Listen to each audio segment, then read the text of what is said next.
Hey, everybody, welcome to International Women's Day. This is the third time I've decided to do this crazy thing of just hanging out all day with you and 26 of my closest friends. Yeah, that's what we're doing. We're going 15-minute interviews all day long, except for a little lunch break from 12 to 1. When we do that lunch break from 12 to 1, don't leave. Don't go away. Just leave it up on your computer because we're coming right back here to this live feed. This is going to be fun. Everybody that is a part of this today, I truly care about. They're part of my family. And we're just going to share from all over the world about International Women's Day. It's all about, well, if you know me, it's all about the power of pink. So kicking this off real quick, before we get started, everybody who is a guest on the show today, if you cannot find your link to log into this StreamYard, please look in your junk mail because it is there. And if you still can't find it, contact my team at team@tigo.fm, as in Frank Mary, team@tigo.fm, and they will send you the link to log in today. Everybody else, yeah, that's how you contact us. So if you need something, give us a shout. But for today, if you do not have your link to log in as a guest, go to team@tigo.fm, tell my team, yo, I need my link, and they will send it over to you. All right, so let's get this party started. And I couldn't think of a better way to start than one of my new friends that I've got to hang out with through JD3 TV. You're going to see a few people from JD3 TV today. Thank you, Dr. Kara Scott Dentley and Sir Dr. James Dentley III, for allowing us to be a part of that family of JD3 TV. And coming up right now, Wendy Cunningham Barnes. She's a mom. She's a powerhouse. She loves people. She's out there helping the community. And today she's hanging out with me. Wendy, what's happening? Good morning. This is exciting. Isn't it exciting? It's fun, right? We just hang out all day. Thank you for having me. This is an honor that I'm in the number. So thank you for that. Thank you for kicking this off with us today. I know being in first position when you haven't done it before, you're going, what's about to happen? But I'm so glad you came and hung out with me today. How are you? What's going on? I'm amazing. I am excited about the day and what it means. I'm excited about hanging out with you. I'm cool with kicking it off. Then I don't have to look at people and get nervous like, This is exciting. Thank you for letting me be first as a newbie. You are so welcome. Before we get too far into this, I want to make sure we touch on this subject because the 15 minutes is going to go like that. Yes. You're an expert at special needs. You know how to connect with community, but you also know what people are going through with their family members who have a special needs member of their family. Can you share with me, what made you start, your nonprofit with my brother, James Barnes, and, what gave you that expertise? We'll go that way. Well, I'm a mom of three. My daughter would be 25 this year. She's in heaven looking down on me. And then she left me with the two boys. Matthew he'll be 22 in May. And then Christian is also special. Paige, my daughter, was special needs before she passed. And then my son, Christian, is special needs. So for 24 years, I have been in the life of a caregiver of two special needs children. And what bothered me during the time is that my children didn't have something I could feel I could attach myself to. Like autism, they have a wonderful machine behind them and God bless them for what they do. But I didn't feel comfortable reaching out to someone because my kids didn't have that. And I wanted people to not feel alone. And that's the motto of the You Belong Foundation is you are not alone. Because I sat as a single mom for 12 years after getting divorced and just felt by myself. No one would understand. I didn't reach out to my family and friends because they had, regular bad kids. And I had these special ones, All I wanted was regular bad kids. I just wanted 3 bad kids running around the house and I didn't have that. So being alone and secluding yourself and isolating yourself away from people causes you to, the voices, you'll never get married again. You can't do this. What did you do to deserve this? And after Paige passed, I wanted to do something to honor her because a lot of people have lost children. and they don't talk about it because, it makes people nervous. I'm like, well, you're going to have to be nervous because Paige is a very integral part of our lives still. She still has an effect on us. And I wanted people to feel like they're not alone. So I feel like I'm an expert in caregiving because it doesn't matter who you're taking care of. The roller coaster ride of caregiving is the same. You're happy, you're sad, you want to punch someone in the face, you want to stay in the bed and not get up. It's just we're celebrating crazy stuff. Like, yes, I heard Christian wasn't supposed to speak. And while he's nonverbal, he gets loud and I love it. It's music. He can express himself. He's a cool dude. Anyone who has seen me on Facebook knows that he has something to say. But just gathering us together as a community of caregivers, of like-minded people who just want to figure out this road, this path of how to take care of this person while trying to take care of ourselves as well, which is what that's the ball that's usually dropped. So that's my mission. Let's talk about, the person that is out there and the mom, dad, who's a caregiver of a special needs child, or maybe they just have a special needs, family member that's a brother or a sister. And they're saying, you're not talking to me. I don't need to be a part of an organization. I got this, blah, blah, blah. Why should they reach out to you? Why should they open up and be a part of your community? If you feel you've got it, God bless you, but someone needs you. Reaching out doesn't always mean that you need someone. At some point during the journey, we need someone. But if you feel you've gotten it together, I have a lot of information and experience from being a special needs mom, a mom of special needs children for over 20 years. But I only know what was on my plate. So if someone else is out there and they figured out how to rock it or to make something go smoother, simpler, faster, someone in our community needs you. And it helps you to grow and feel that strength because you're reaching out to help someone else. So you need us, we need you. We're a community and we need each other. So how does someone who just gave birth and they've been told you have a special needs child, and they're going, what do I do now? Yeah. What was those first moments, those first weeks, days, months where you were learning to be the expert that you are today? What was that like? It was crazy. It was for me a living nightmare because I didn't have anyone. There's no book. Already, you don't get a book for parenting, but then you have a different way that you have to parent. So it was just through research, asking. I am queen of asking a ton of questions. Don't come in here as a doctor thinking, okay, what do you need so I can go? No, I need you to sit down because I got this list. I need you to explain it until it makes sense. I don't feel intimidated because you have this doctor's degree and I don't. You have to explain it because I have to go home with this child. It's about talking to everyone, even if I will talk to the dentist about a foot issue Christian has, because you just never know who knows what. They all had to start in medical school. Even veterinarians had to start in medical school. Right? So I will ask everyone. I won't just isolate it to that specialty doctor. I'm going to ask everyone. I will talk to everyone as far as my family, my friends. They may not know, but they may know someone.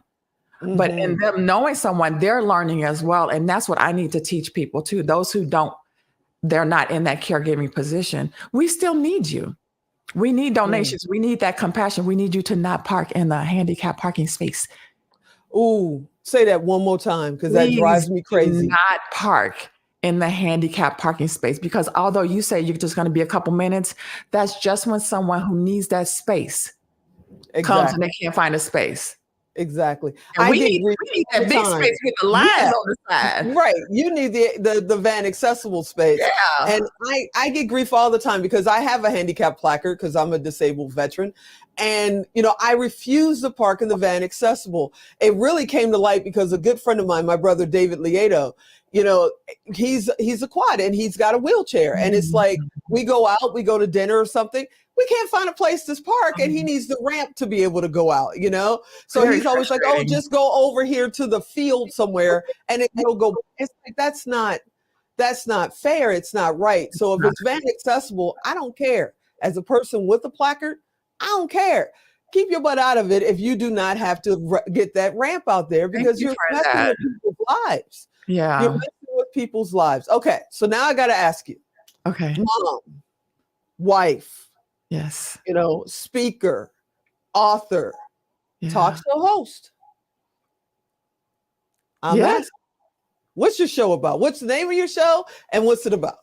The show is called The Wendy Life, and it's Lyfe because I'm extra. And it originally began because I wanted to just talk to people about my journey Mm-hmm. as a mom of special needs children, as saying goodbye to a child, which is what we're not supposed to do as far as the circle of life. But it's called The Wendy Life, and it was all about my life. But then I was thinking, like, there are people out here killing it, like day to day, overcoming disabilities. Yourself, for example, other people like your, I think you Awesome. said your friend who was a quad. They're getting up and overcoming some real things every day, and they're doing it. Mm-hmm. So I wanted to put that out there because we don't see enough of that. We see it when it's something huge. But Yeah. they're your day-to-day people. They're people I need to teach you how to talk to, not stare at. So Understand it where do they find your show? on JD3 TV. Well, of course. Well, Yes, of of course it's on course. JD3 TV. Yeah. Of course it is. So if someone wants to be a guest on your show, how would they go about becoming a guest on your show? Wendy at the You Belong Foundation. And that's how they also contact you about your nonprofit? Yes. And oh, well, you So can, I mean, if you just feel it in your spirit that you want to donate, because we that need, was going to be my next question. yeah, because for instance, Christian needed a bath chair. He cannot stand up in a shower. He cannot sit down in a tub and be bathed. He has to have an apparatus that he can lay on that the water will go through. Insurance denied us years ago. Mm. And we were blessed to be able to figure it out because everything you attach special needs to, handicap to, the price multiplies. And there are people out there who weren't as fortunate as we were, and they're being denied things that are needed just to get through the day. And that's what we want to do at the You Belong Foundation. We want to provide resources. Like you said, someone is getting a diagnosis. We got a diagnosis with Christian when I was 20 weeks pregnant. He's going to Wow. be special needs. And I was like, wait, what? I just want to know if it was a boy or girl. Mm. But so I had to figure that out in addition to Paige being already at home and being special needs. So it's about having that conversation. It's about coming onto, we're going to have more platforms where people can come on and have those conversations to empower. I'm not good with the whiny sessions, but you can whine a little bit, but then we want to figure out how to make you, because this is your life right now. How do you take care of that person and not allow yourself to fall through the cracks? All right, let's tell everybody one more time. How do they, if they want to be a part of your organization, if they want to volunteer, if they want to donate, where do they go? The youbelongfoundation.org is the website. I know it's long, but it's the You Belong, YOU Belong Foundation.org. And it is, if you want to contact me, it's Wendy at the You Belong Foundation, keeping it simple. And before I get you out of here, all right, everybody, if you've been watching my show, you know what to do. Everybody on the show today will be found in tigodirect.com. All you got to do, if you're driving, don't send me a text message. If you're at work, if you've got it on mute and you just got the text going by you, okay, go to tigodirect.com, type in Wendy, type in belong, type in special needs. She's coming up. You can send her a private message. She'll reply to you. You can also connect to her websites from there. It doesn't cost you anything. It doesn't cost her anything. It's just our way to make sure everybody in our community can stay connected. Wendy, before I let you out of the hot seat, I got to ask you, what does International Women's Day mean to you? Man, it's women empowerment. It's women across the globe. We all go through the same. We all we don't feel like we look good one day. We feel confident another day. Us banding together on this day and hopefully ongoing to uplift each other, to tell someone, you look pretty, you look good today. You're so smart. I love your smile. Something. It like you said, it doesn't cost you anything to give someone a compliment, to make a woman feel special. Men and women included.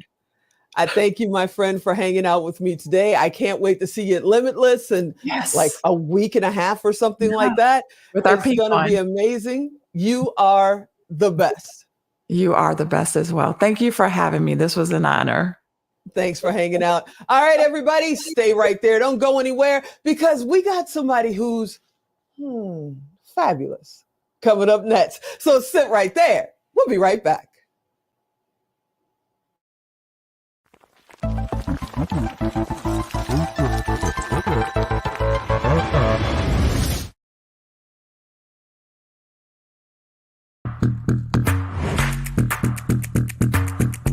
The 9 at 9 with me. Because I feel like as women, it's so easy for us to get caught up. The differences between a rut and a grave are the dimensions. So that means 99% of the people around you are wrong 99% of the time and 99% of everything they believe. Your attorney should make you feel empowered in what you're being told. Your shows are so impactful. You're just a consummate professional and you take it to the next level. But only broke people think time is money. Rich people know time is not money. I'm Tigo. I'll talk to you next time. Expert Talk is sponsored by Pod Nation TV, the podcast to broadcast network.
Hey, everybody, welcome back. Oh, my goodness. Like I said, when we went to the break, we got somebody fabulous coming up. My good buddy, fabulous Camille Robb, another person who's changing lives, taking care of children, and just, well, you'll see she has her cape tucked right behind that blonde hair. Hey, fabulous, how you out there? You know I had to get you. You know I had to get you. Oh my God. You are definitely the queen of comfort because you just make everybody feels good when Dingo is around. What's happening, fabulous? How is your day going? Thanks for hanging out with me. What's going on? Oh my God. I am so blessed and honored to be here today.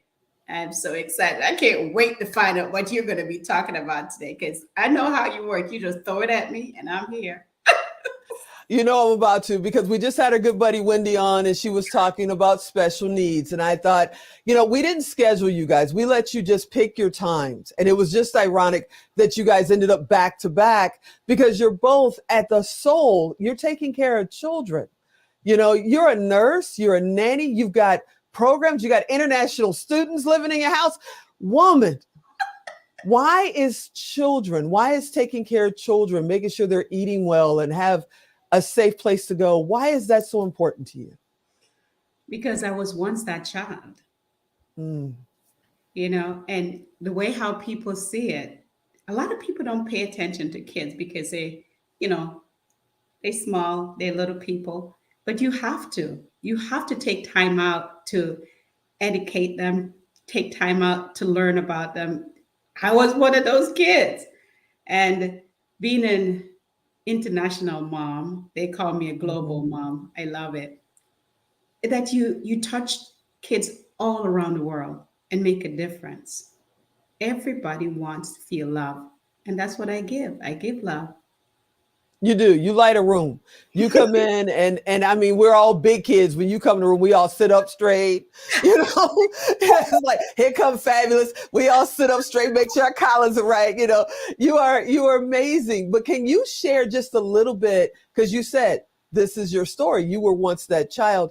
Can you tell us where you're from and what makes you say, you know, you were once that child? So I'm originally from Jamaica. A lot of people don't know that. I was born in Jamaica to a very young mom. And growing up, at one time, we had a problem with food. So having two siblings and you have to be that big sister to try to figure it out was not easy.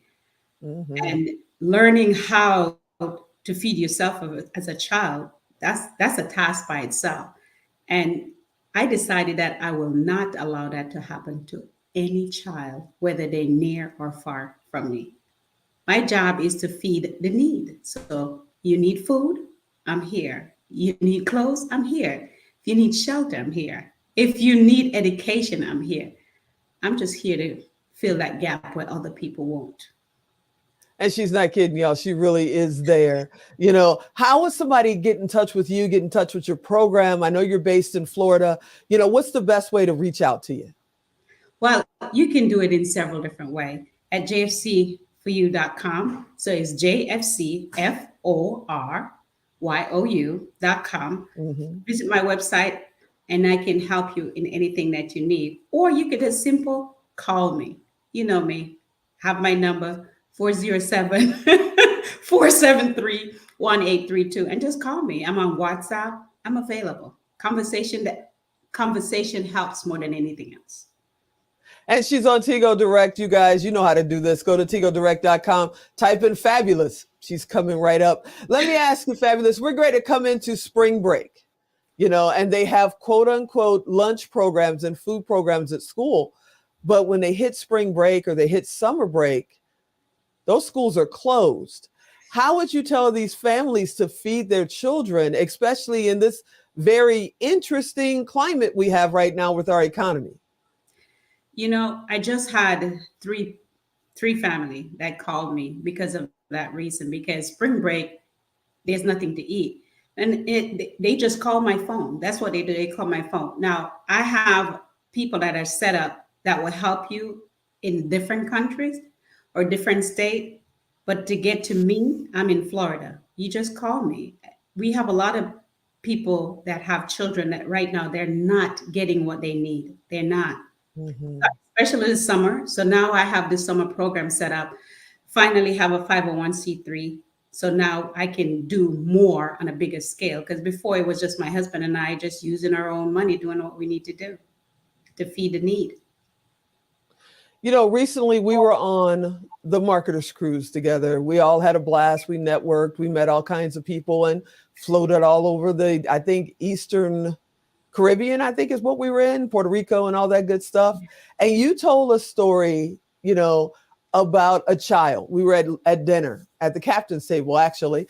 And you told a story about a child that, you know, people were, the mother or the system was basically letting him slip through the cracks. And you got him speaking and loving, and now he's grown and doing his thing and all that kind of stuff.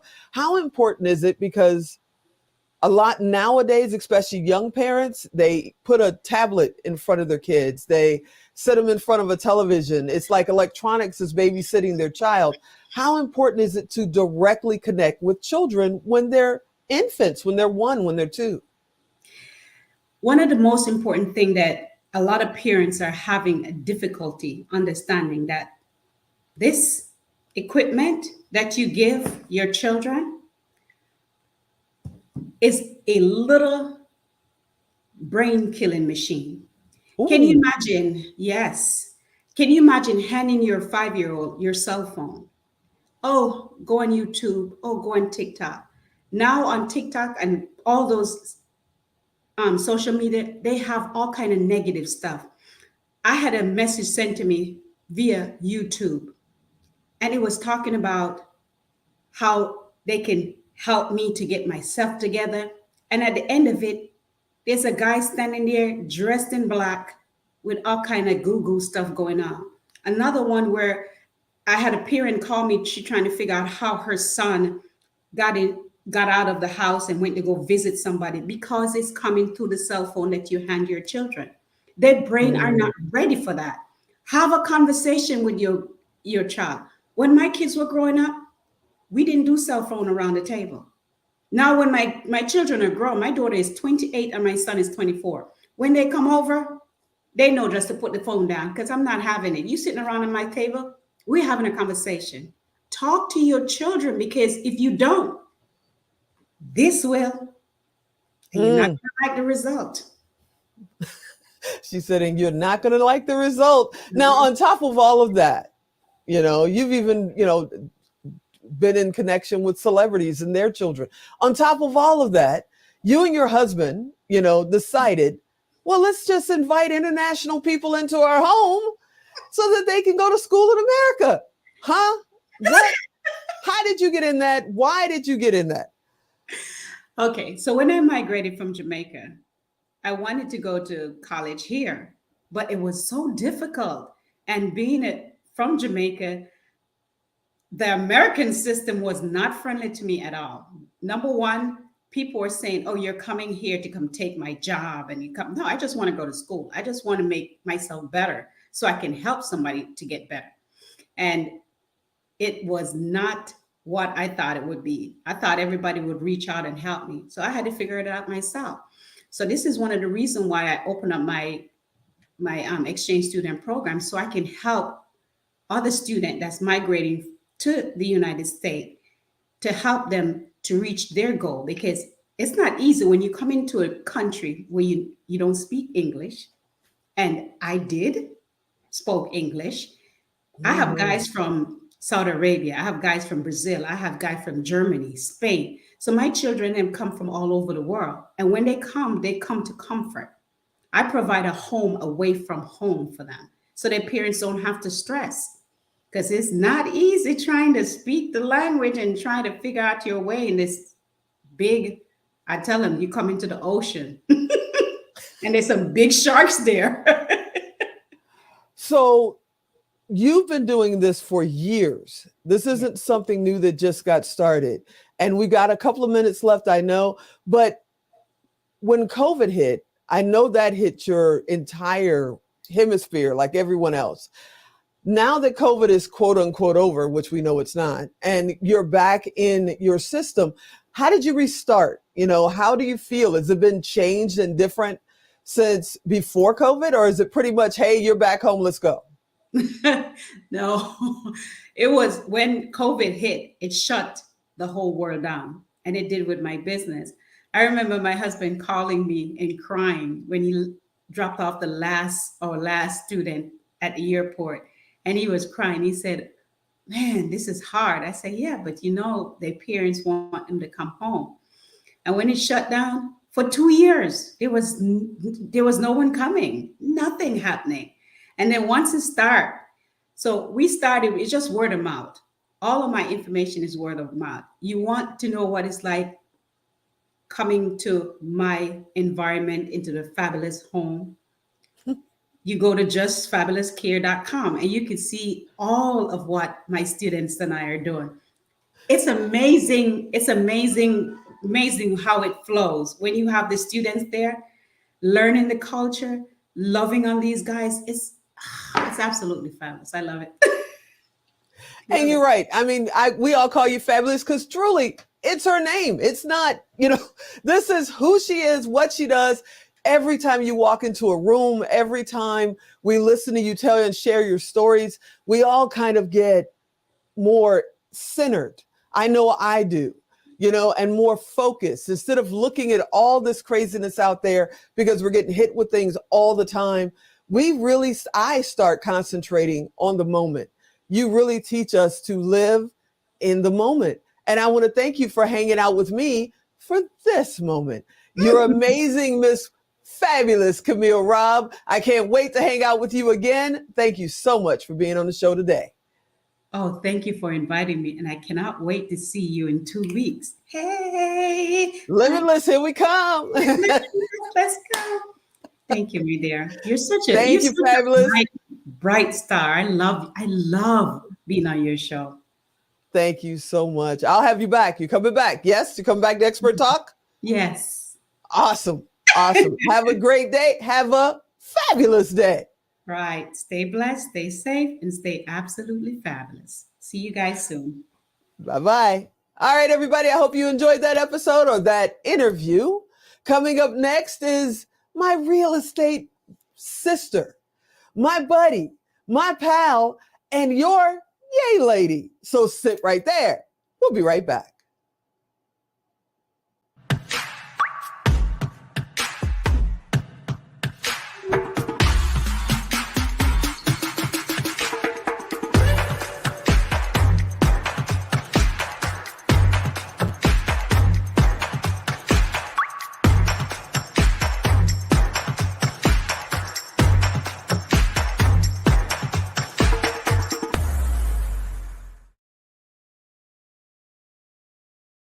Hey, welcome back. Are you ready to get excited? Are you ready to go? Yay! Well, you better get ready because she here. Jennifer Hammond, are you in the house? Yay! There it is. Yay! I love you, my sister. I love you, my sister. I miss you. We haven't had our weekly call in like a month. I went out of the country. You went out of the country.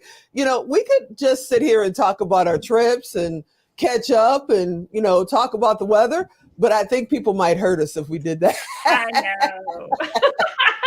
know. Well, first of all, what's going on with you? How are you feeling? I miss you, my friend. What's going on? Life is good. I'm so excited. I'm in Washington, D.C. this week. So we're doing all sorts of stuff. And as you know, that you are producing my television show, and that's going to be exciting coming out this year. Yay! Yes, it is. Oh, We're my finally gosh. doing the Jennifer Hammond show. If you watched the commercial a little bit ago, that's where we're producing the Jennifer Hammond show, right inside Indie Film Factory. Now, I introduced you as my sister and my real estate expert because you've been in real estate now for a couple of years. We're not going to like put it out there unless you want to. Okay, What okay. got 27 years. 27 years? Oh, I was a baby. Just kidding. What? I think the shoes I'm wearing are older than that. But anyway, what got you into real estate in the first place? What made you go, this is the path for me? Well, you know, it's so funny because I have a bachelor's degree and a master's degree. My master's is in public administration. And I was invited by a congressman to come to Washington, D.C. to work on Capitol Hill. And I remember I did not last a full 6 months on Capitol Hill. And I remember just walking across the street to the Library of Congress and thinking, oh my heavens, what am I going to do? And I say that lightly in the fact that I actually cried. And I sat there with the librarian and said, what am I going to do with my life? I have all this student loan debt. And I was so unsure of my future because now my bachelor's and my master's degree were completely useless to me. And I needed to now go into a different field. So we were going through all these different careers. She put all these different books out with different careers. And I got to R. I was like, real estate? I love real estate. And of course, I was so excited. I first got my license in 1997 in Washington, D.C. And I'm licensed in D.C., Virginia, Maryland, and Florida. And the one thing I loved was it was helping people find their home. And I've been mostly in residential real estate, although I've done some commercial for restaurants and for big apartment buildings. But also, I love teaching people, empowering them. That whole idea of creating a fisherman rather than just handing someone a fish. I would rather them have skills that they can use, whether the market's up, whether the market's down, no matter what it is. I would just be, oh my gosh, it's my passion, as you know, to help people with that. And so now I have online classes. People can learn online from me. And especially right now, I've been helping real estate agents as they survive this weird topsy-turvy, real estate market, because it's been pretty scary for a lot of real estate agents. And the statistic is that 20 to 40% of real estate agents will actually jump out of the business during this, whatever we want to call it, recession, challenge, inflation wave that's happening right now. So Yeah, we want to the give them the extension skills. of COVID is what it is. It's Yeah. like ever since COVID hit, we've been doing this in every market, every situation. And, you are a real estate person. I mean, you're a celebrity as well. You were on Sirius FM for years and you've got millions of followers. We know that. You're a superstar. You're a talk show host. You're ready to do a national talk show on Tigo TV. And I truly appreciate you for that. And so excited to be your producer and your director, along with B. Danielle Watkins, who will be up a little bit later today. But on top of all that, you're real. There's a lot of real estate shows out there where, they instantly get $1 million property after $1 million property, and it just falls into their lap. But a lot of people jump into this industry thinking, I'm going to go and get all these $1 million properties because I live in New York, I live in Miami, I live in Chicago. And then they realize they got to start with apartments or 2-bedroom condos, correct? They got to work their way up. You don't just jump in. And that's one of the basics. So the reason I just created this book that I'm giving away for free, so you can give it to everybody if you'd like. And it's survival skills for real estate agents. And one of the things it does is it goes back to the basics. There's skills, basic skills that we need. And so often, again, people try to jump through and just like, oh, I'm immediately going to go to the top and I'm going to make $1 million in profit because I've watched a bunch of realty shows, and they're not, and that disappointment is devastating. And I'm very protective of my, anyone who is a student, or if they're a listener of anything from the radio show, the podcast, the TV show, anything. I want to make social media. I want to make sure that they understand. And that goes back to even as basic as so funny. Even I do a first-time home buyer class, and I love it. And I still do it after 27 years of real estate. I still love teaching first-time home buyers because I'm teaching them skills they can use over and over and over and over again. And the cool part about it is the one thing I do first is, how about let's learn the language? If we're not talking the same language, and even in real estate, there are certain words, and we won't go too far off topic, but like a word you could use in the Washington, D.C., Virginia area, and then that's different in California. It means a totally different thing, and it's still in real estate.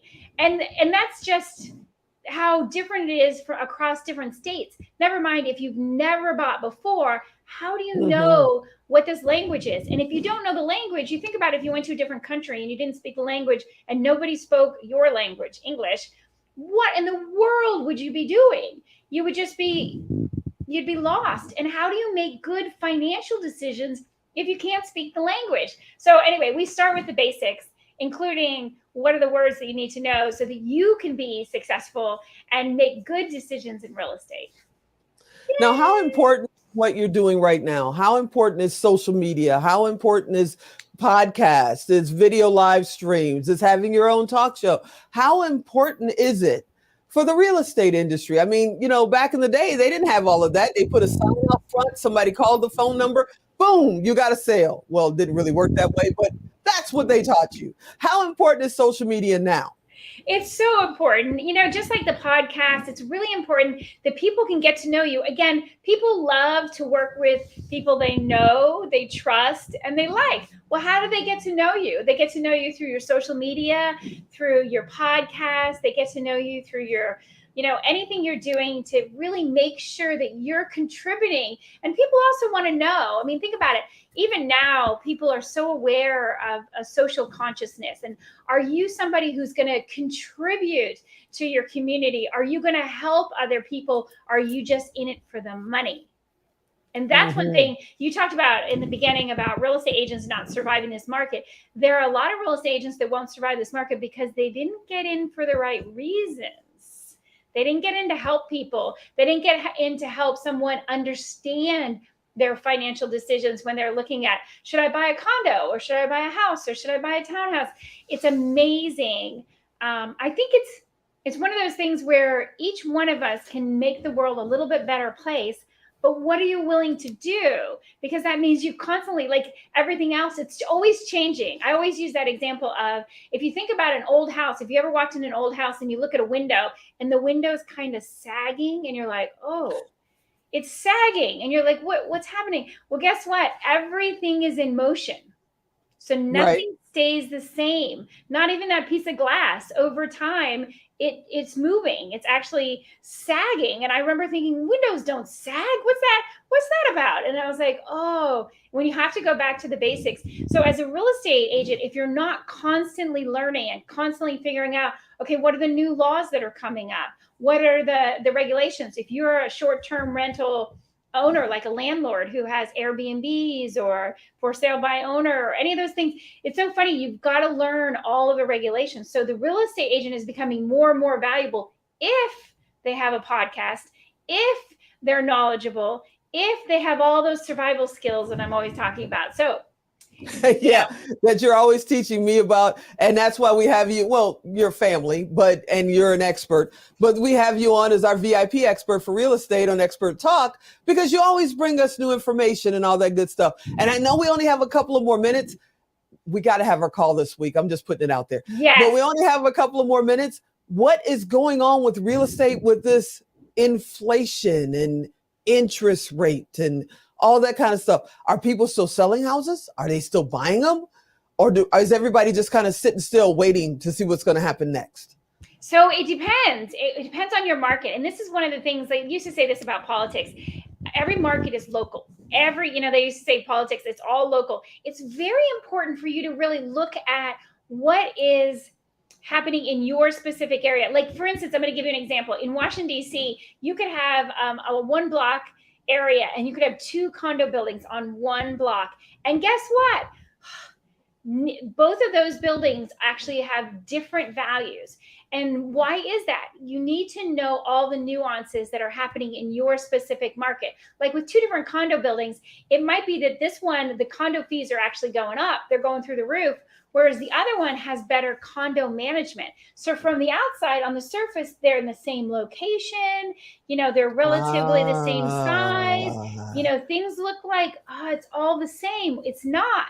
There's nothing that's the same. That's the other thing about this universe. Nothing stays the same. Everything's in motion. But also there's differences even between 2 different condo buildings in the same block, in the same city. So you have to understand what that's happening, because like, for instance, we are seeing people who are trying to do a purchase and the appraisal value is not there and they're having trouble. So how do you overcome an appraisal that comes in? It's like we just had one that was $1 million property and it came in $200,000 under the value.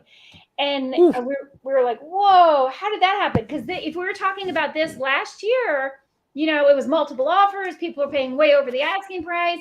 And now things have changed so much. You really have to understand what's happening in your market and be able to understand what, I hate to say it, it's almost like having a crystal ball. You need to be able to look and see, what do we think is going to happen in the future? Because every time, even when we're looking at a comparable is a house that's similar or a property that's similar in a similar price range with similar attributes. That can be anything from a condo, a piece of property, a house. But we're looking at what happened in the last 30, 60, maybe 90 days. But further than that, it's too far back. So it's almost like, remember that old Janet Jackson song? What have you done for me lately? What have you done for me lately? I was just thinking that. All right. Alan's going to cut us off. You know how he is. So tell me, my friend, my sister, what does International Women's Day mean to you? Oh, it means we celebrate the women in our lives, the women that have already, I want to say, led the way for us. They've paved the path for us. They've given us an amazing I want to say an ideal to aspire to, but it also means that it's time to step up. Wherever you are, it's time to just get a little bit better. It's time to think about, how can I collaborate with other women? How can I find a way to create more yays in the day for every single woman that's out there anywhere in the world? I love that. And that just segues into what we always have to do before Jennifer leaves. All right, Jennifer, ready? Let's go. Yeah, 3, let's 2, go. 1. Yay! You are the best. I love you, my sister. I'll talk to you on Friday. Okay. See ya. Bye. Hey, I hope you enjoyed Jennifer. Yay! Yep, she's just that much energy 24 hours a day on mic or not on mic. That's how my sister is. She loves positive people, and she's one of the most positive people you will ever meet. Okay, I've got a new project that we just went in the studio and started recording. I'm so excited about it. I would say it's a, $1 million secret. Ha ha ha. But you're about to find out what it's all about in just a minute. So sit right there. We'll be right back.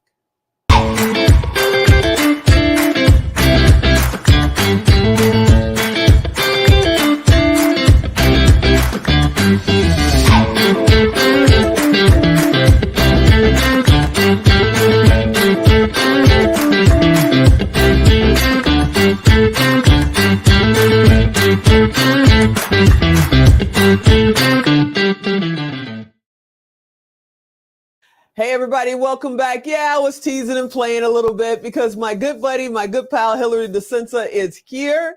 She is, just a mega powerhouse. I'm honored to know her. She was on my show once and we just clicked. It was like, that's it. And then she invited me to be a part of a new project. So that's what we're going to talk about today, because when Hillary comes to the table, things are about to happen. Hillary DeCenza, are you out there? She is muted. Alan, can you unmute her, please? There we go. Hey there. Hey. We're going to light up the waves right now, like we always do. This is so good. It's always so great to see you. And it's always great to see you. Women's Day. I mean, yes, let's put that out there right now. And Jennifer, oh my gosh, she just left your stage. And I mean, she is terrific. I love her. She is a ball of energy.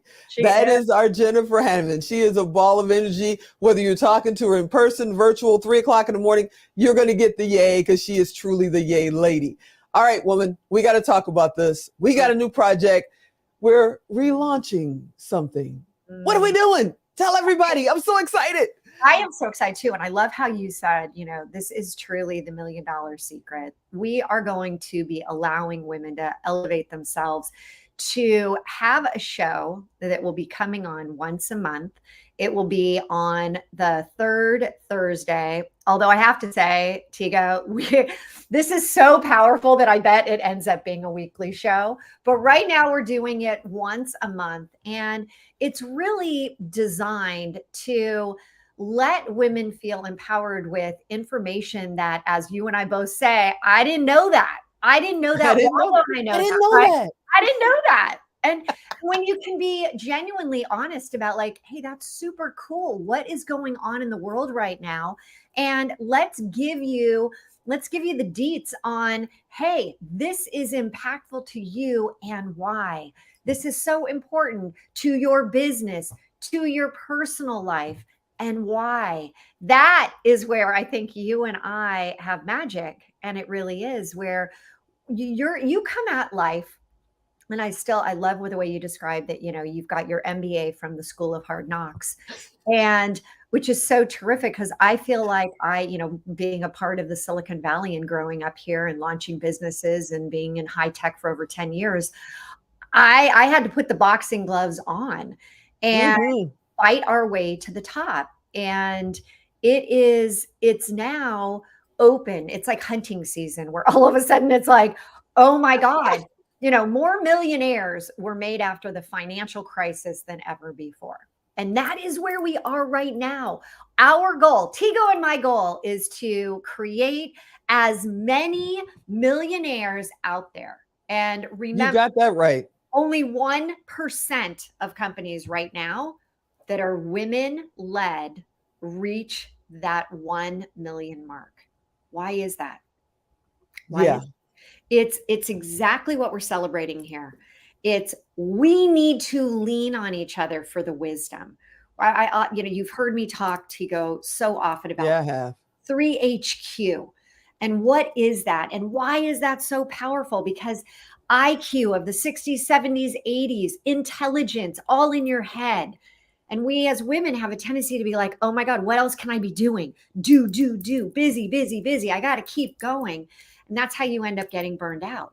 And that's, it's become an epidemic in the world right now for female led companies, that we just can't accept that there's always more, there's always more.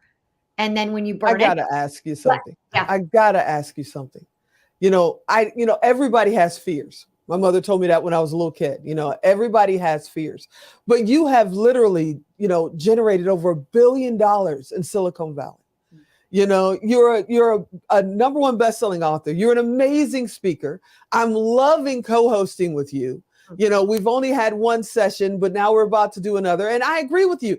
The relaunch reel, in case you guys are wondering what the name is, the relaunch reel, I really do believe we're going to end up doing this weekly instead of doing it monthly. We're just got to get this momentum. Where the momentum's going, we got to figure out our calendars and make that happen.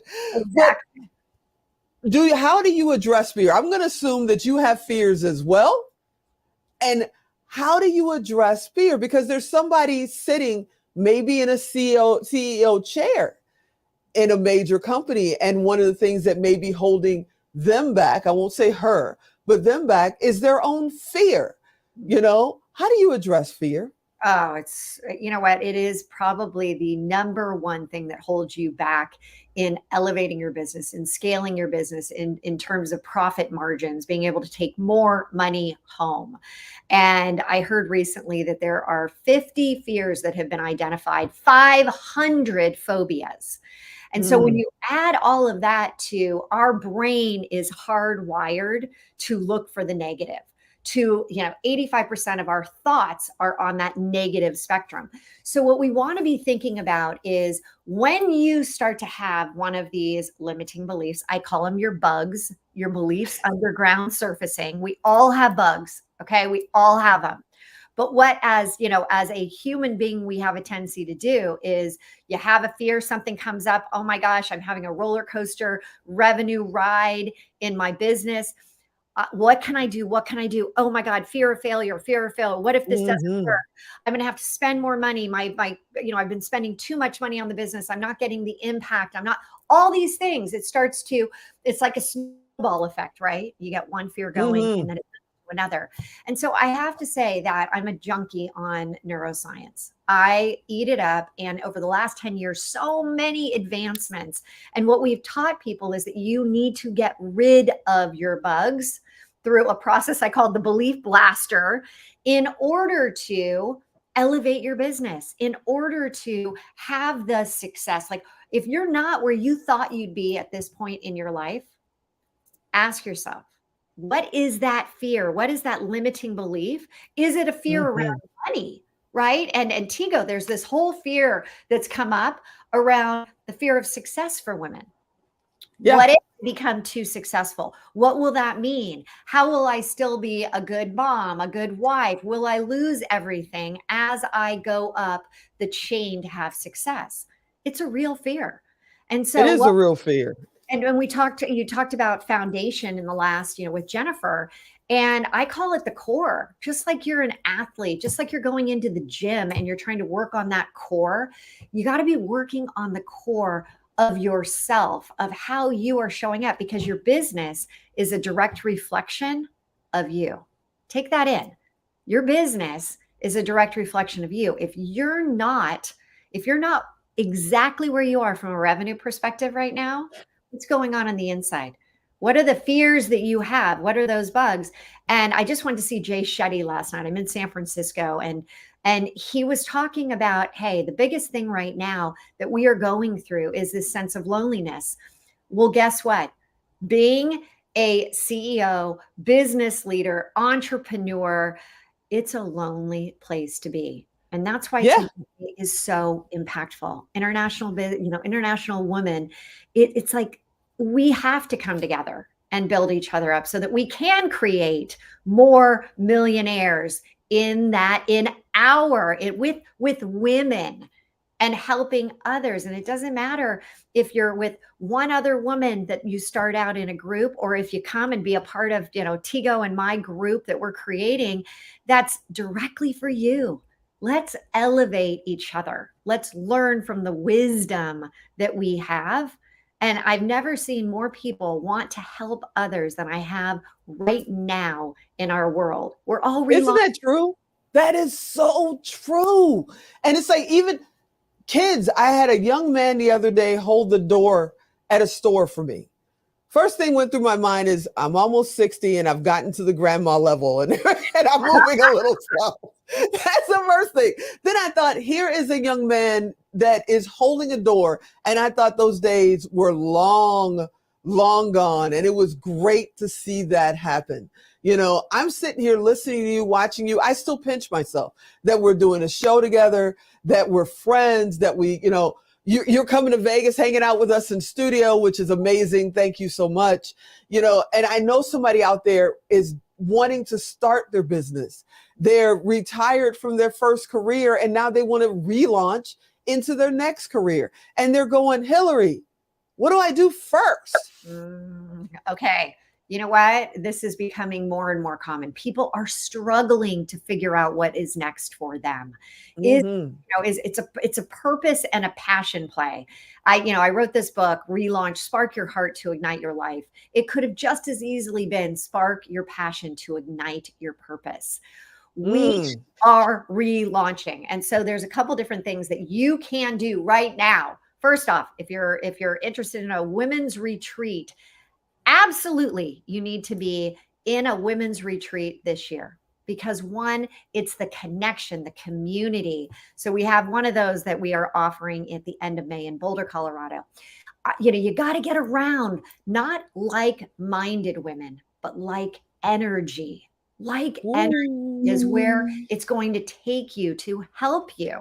Because again, as we talked about this loneliness, this isolation, when you are struggling and can't figure things out in your own life, what do? You retreat. And in fact, the best thing to do is to tune in. And I don't have enough time to go into the tune in process. But first and foremost, think about a song. And I as you were saying, this person, this kid was opening the door for you. I heard Aretha Franklin, respect. RESPECT. And I'm like, as you were going through there, I'm like, God, I wish you could danced your way through that door. That's what we need to do. We all need to be dancing our way into the next chapter of whatever a successful lifestyle looks like for you. But let's get quiet. Let's go internal. Let's become invisible first so that we can have it be visible on the outside. Woo! Now, before we run out of time, because we all know how Alan is about time, before we get there, can we kind of like share the secret of our event that we're going to be doing? We're still putting it together. We haven't even picked the date yet, but can we just sprinkle a little seasoning out there before we have to go? Okay. So we're talking about elevating. We're talking about literally sparking you to that next level, taking you and hand delivering your success to you. And so what we're doing is we're going to have an event in Las Vegas. It's going to be the end of August, where not only are you going to get that core foundation of you and your business elevated, right? All of the core things to scale your business from 6 to 7 figures. You're also going to learn how can you deliver yourself in a up-leveled way in front of the camera. So we're going to be having you actually do your 30-second pitch in front of the camera, as well as you're going to get some pictures so that when you leave, you are well ahead to start to make the second half of the year the most impactful for you. It's going to be so cool. It's going to be so cool. And another thing, we're just going to toss it in there. I want to put a little pinch of AI in there because people are really afraid of it. They're wondering what this means, blah, blah, blah. And it's like, we want to put a little pinch of AI in there so that you can be able to build your packages and understand how to expand your reach and all that kind of stuff while you're sleeping. Because that's what's great about AI and media. It works while you're sleeping. We're not only going to do that, we are going to commit to having you understand your avatar, your unique selling proposition using AI. Woo! There it is. My friend, how do they get in touch with you? Go to therelaunch.com, therelaunch.com. And again, follow us on the Relaunch Co. on Instagram, the Relaunch Co. Everything is on the website, though. You can sign up for the amazing retreat in May 18th to the 21st. And again, I'm still hoping that Miss Tigo will be there as well. I think I'm going to be there. We're going to make that happen. I want to thank you so much for coming and hanging out with me. You are amazing. I can't wait for our next studio session. You are the best. Tigo, thanks for making this happen today. Thank you. Hey, everybody, you know what to do. If you want to reach Hillary and you didn't get to write it down, don't send me hate mail. Just go to tigodirect.com. It costs you nothing. It costs her nothing. Type in relaunch. Type in Hillary. She's coming up. Send her a direct message and say, hey, Hillary, how do I get to come to the retreat? All right. We're about to navigate to a whole nother world in a minute. So yeah, our Navigator of the Year 2022 is here. So sit right there. We'll be right back.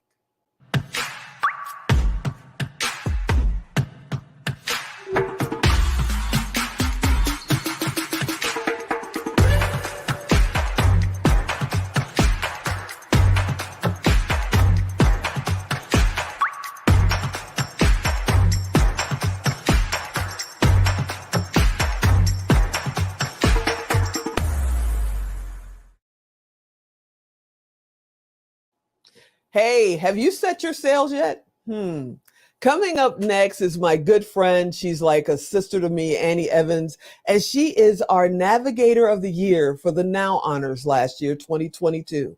And I'll let her explain what that means. But having Annie in your life gives you a compass in the right direction. Hey, Annie, are you out there?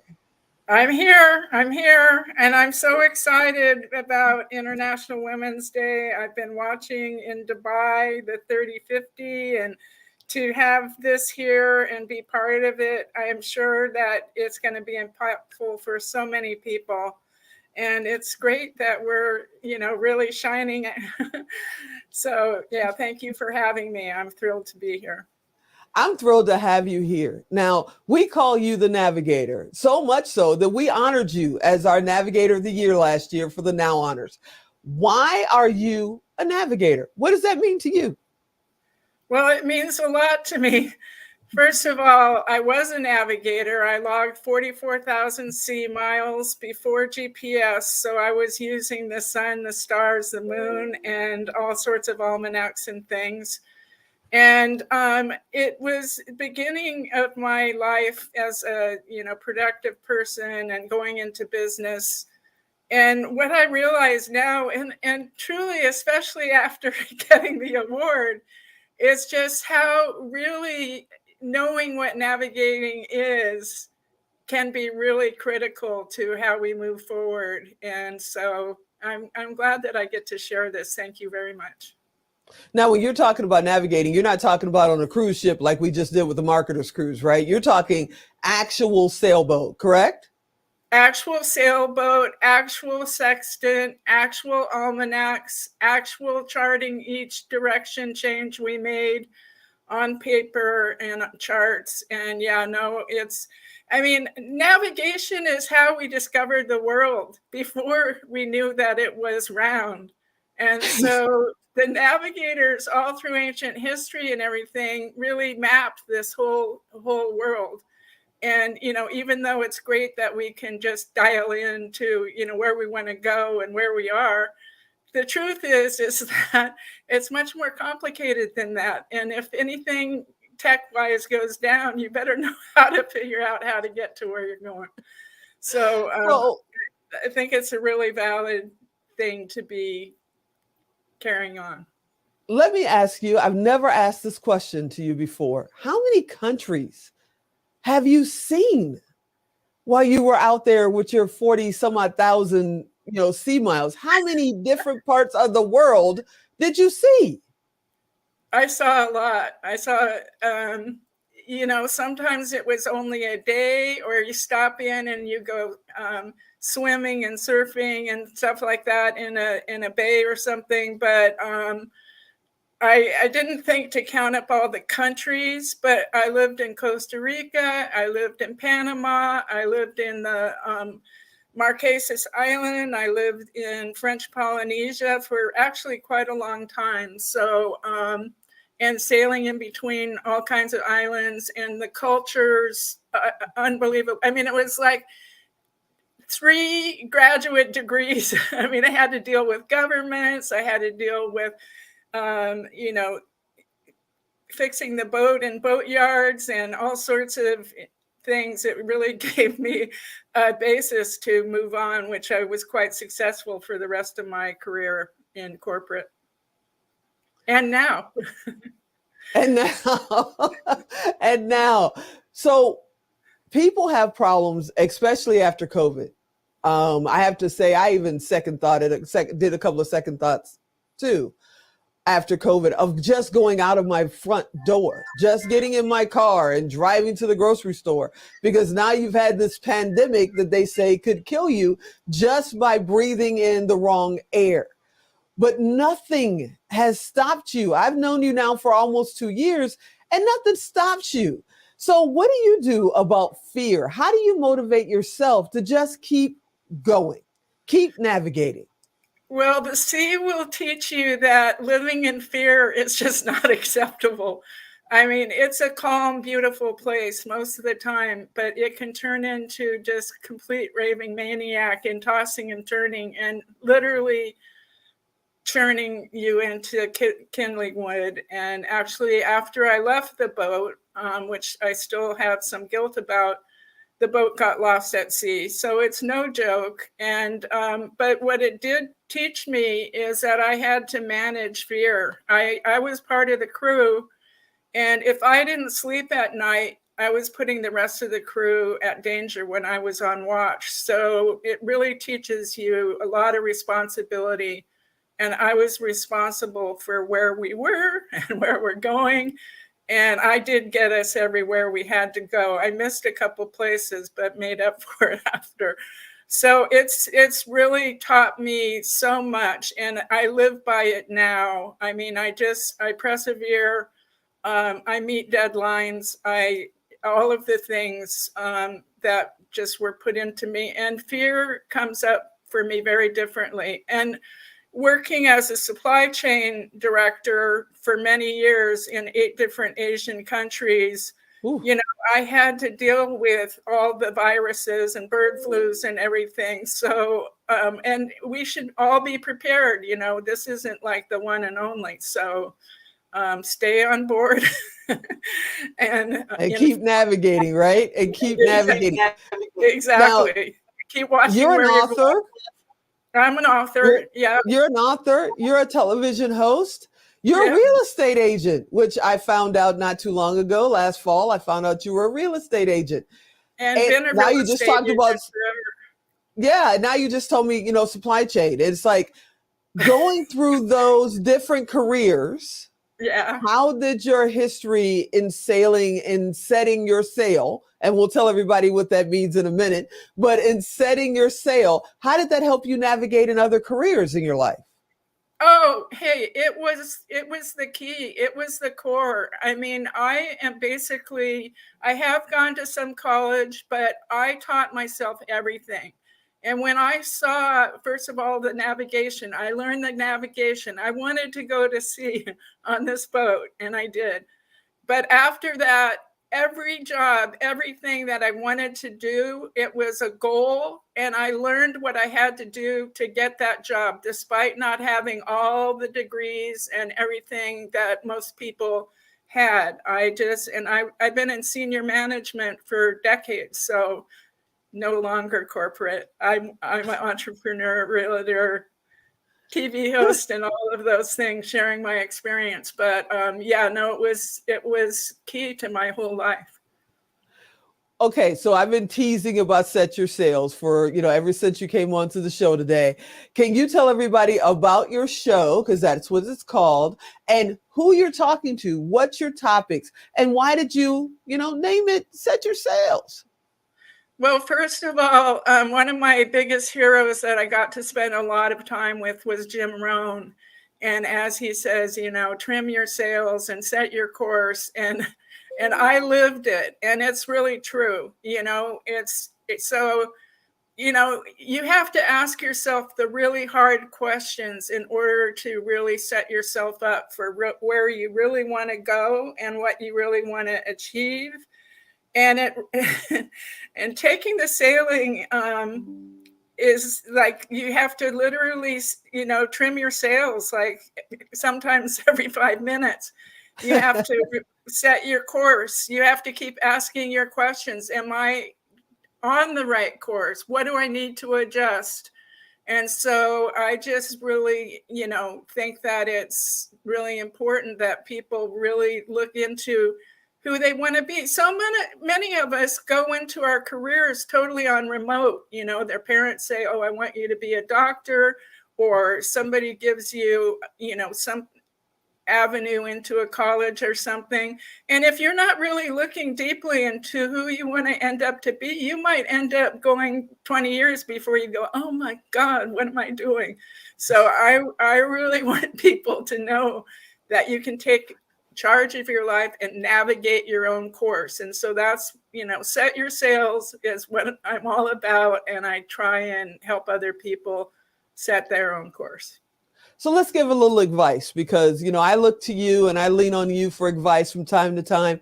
And I know right now there's a woman out there who maybe she's an empty nester now. The kids are graduated and they're gone on to college, or maybe she had a career and then when COVID hit, you know, things shifted for quite a few people in the corporate world because of COVID. And now she's at that fork in the road and she's going, you know, maybe I'm done. Maybe I just need to stay home, watch soap operas and eat bonbons. Or I'd really love to maybe go and, you know, set my own sails and navigate my own existence. What advice would you give them, Annie? Well, I've also been called the start over expert. I've had to start over so many times. So my biggest advice is that life is never over until it really is over. And I see so many people. I do really try and mentor and help people along their way. And so many people, you know, are giving up. The fires here in Ventura a couple years ago, all these houses burned down and people had been living in them for 35 years. And I was meeting with them and they're just going, my life is over. And I'm going, no, it's not. You have, you know, grieve, do whatever you have to do for as long as you have to do that. I believe in that. But then step up, step forward, and your life can just be better than ever. You just need to step up. So, and I know that needs a lot of support. I can't do all of that here, but I am here to help anybody that I can. You're amazing. You're my friend. I love being your producer for your show. Let's tell everybody the name of your show and where they can find it. I know you're on our Good Buddies network. Let's talk about that. Where can they find your show and what's the name of your show? The name of my show is Set Your Sails, and I am on the JD3 TV network, and I'm just building out my channel, which is going to be absolutely fantastic. I really need to get on with it too, Tigo, so we'll be talking. But you know, I have just so much to share, and I have an incredible network of talent to, you know, share with myself and you and the world. So stay tuned. Set your sails at JD3 TV. There it is. So, yeah. Thank you, my friend. Thank you for being our 2022 Now Honors Navigator of the Year. I can't wait to see who you're navigating or who you're nominating to be the navigator for this year. You are absolutely amazing. I can't wait to hang out with you. And yeah, I'll call you tomorrow. Okay. All right. And I will post on JD3 TV other places that you can reach me and see me. So I love you. Talk to you tomorrow. Love you too, my friend. All righty. Bye-bye. Hey, everybody, if you want to be on Set Your Sails or reach out to Annie, she really is a wealth of knowledge on just how to navigate that fork in the road. You know what to do. Go to tigodirect.com, type in Annie, type in Set Your Sails, type in Navigate. She's coming up. Reach out to her. She's an amazing person to talk to. All right. In 2 minutes or so, we're going to come back with a mom who has mastered social media. So if you've been wondering how do I get people to see me? You want to be here in just 2 minutes. I'll be right back. Sit right there.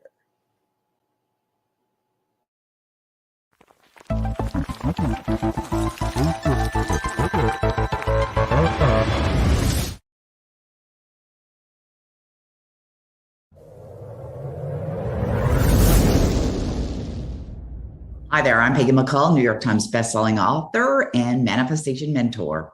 And I am the proud winner or recipient of the Network of Outstanding Women Woman of the Year Award for 2021. And the reason why I created this video is because I just wanted to share with you what an extraordinary experience it was being nominated and, of course, winning and being a part of something that's truly extraordinary.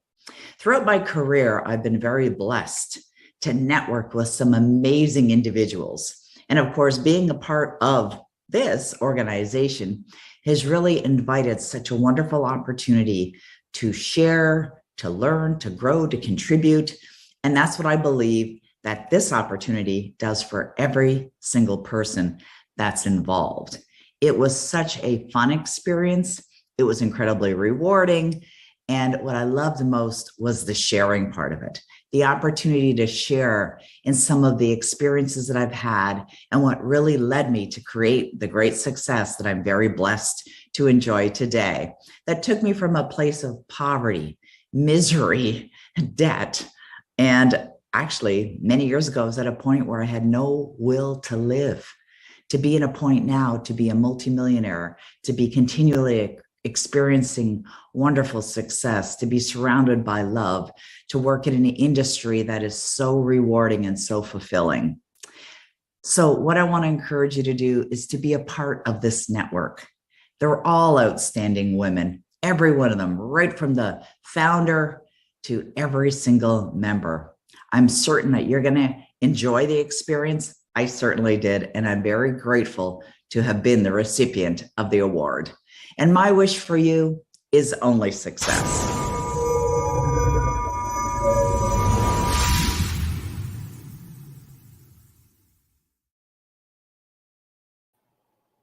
Oh, can you hear me? Can you see me? Awesome, because I couldn't see a ding dang thing. Okay, welcome back. Here we go. Ida's back there cracking up at me right now. Let me do a mic check real quick. Mike, Alan, are you hearing the sticking? Okay. All righty. Welcome back. Coming up next is our good friend, Ida. She's going to talk to us about, getting seen and not like losing your mind like I just did because I thought I got kicked out of the program. Hey, Ida, are you out there? I am. Hello. I went to change my headset because I figured the battery was getting low, and then all of a sudden the screen froze and I got a little nervous. Okay, give me a minute. Whew. How are you, my friend? Thank you so much for coming on and hanging out with me today. Thank you. I'm doing so great. We just came back from a Women's History or International Women's Day luncheon with Vanessa Harrison, and it was amazing. Absolutely amazing. Yeah. Oh, that's right. You're in Atlanta, so it's past lunchtime there. Yeah. I'm starving over here. You brought me no food to eat. Okay, never mind. We're not even going to get into that. Let's talk about what it is that you do, because you have an insane amount of followers on Instagram to start out and TikTok and all that good stuff. How did you get into it? What's your number of followers now? Across all platforms, it's close to 300,000 across all of them. So yeah. How did I get started? Wow. Well, I heard a famous podcaster say, if you are building a business, you need to be on TikTok. And that was in 2020. So it's the fastest way to grow an organic community. And that's the first time I heard that word said so powerfully, where you're not looking to just sell, you're looking to create a movement. So I was so excited. I hopped on and life changed after. Why did you need to be on TikTok? What business are you in? And what made you say, this is perfect for me? Yeah, so funny enough, I was working full-time in a corporate job that I didn't really enjoy. So I didn't have a business. I just knew I was meant for something else. And so I thought, if I have the audience, whenever I launch a business, they'll be there. But in the back of my mind, and also I kept waking up around 3 a.m. to write a children's book in my notes. So I started writing that book bit by bit at 3 a.m. every time I'd wake up out of my dreams to do that. And I released that book about a year after I had grown a community of about, I think, 150,000. And it became a bestseller because I had a community waiting for it. Wow, wait a minute. So people, including me, we come up with these ideas, right? We're like, oh my goodness, I have this great idea. Kind of like doing a marathon all day long on International Women's Day and talking to over 20 women in a single day live. I'm still trying to figure out if that was a great idea for me to be doing live. And this is the third year that I'm doing it. But we go and do it. And then we go searching for an audience to watch it, to buy from it, to participate in it. Yeah. You created the community first. Yes. And then you wrote the book. So if you didn't have the book yet, if you didn't have the business yet, then what were you talking to your community about? What were you doing out there? Yeah, so it's all about building personal brand and creating a space for your audience to come and do X. And I knew that my target group, my background is in marketing. I knew my target group were going to be moms and overworked moms, tired moms who just wanted a space to come relax and laugh. And at that time, it was just come, relax, and laugh. And now it's come, relax, laugh, and learn. And I've created multiple parts of my I can say multiple businesses out of just this one audience because I became the brand and they began to trust me and love me and I serve them because I love my community. So I don't think there's one right way to do it, but I'll definitely say that it's important to build an audience. No matter how you start with the product or in service or start with the audience, but you got to build an audience. I think it's very, very important. So you mentioned moms. Are you a mom, one? And then if you are a mom, how does that affect your day? Because you're doing multiple videos, you're on shows like this, you've got your book out there, so you're doing events with that. How are you balancing that, career and mom day? It's so funny you just asked that. Yes, I'm a mom. I'm actually a single mother. And I have been from jump. If you ever want to know my story, which I feel is very powerful because it's mine, just, hit me up on Instagram. But Vanessa Harrison, who is the head of AT&T, the president of AT&T in the Southeast, was just answering this question. And she said that there is no balance. It's almost like a rapid refocusing where you focus in on one thing and everything else has to just take a moment, a little break. So I that's what I do. I focus in on my career and celebrating with my audience during the day. And when my daughter's here, it's all about her. And then, when it's time to focus on me, my health, my fitness, it's all about me because self-love, baby. It's important. And then when it's all about, writing my books and starting my podcast, I actually have a fiction podcast coming out in the fall for children and families, let's say. And when it's time to focus on that, that's where I put my focus. It's just all about rapid refocusing because balance is almost impossible. Yeah. And when you talk about balance, there's something cute that you shared with me that you're ever so proud of. Yeah. And I want to share it right out here. And your daughter's probably going to send me hate mail because I did it. But you are always the first mom in line. Am I right? When you come pick her up, you are so proud of that. Actually, I used to feel so good about it, but I just did a video online because I have been the late mom now these days. And I put a video out about it and I said, y'all, my worth has been wrapped up in how early I am to pick up my daughter as a mom. And my audience resonated like crazy. Tears. So I'm no longer the first mom in line. But you're always there when you need to be there. I'm always there. Yeah. Now, when you started, before you even had your book and you went out on TikTok, I'm assuming TikTok was first. When you started going out there on TikTok, that's video, right? Yes. So did you have fear? Were you worried about the camera? Were you worried about, what people would think? Talk to me. How did you handle that?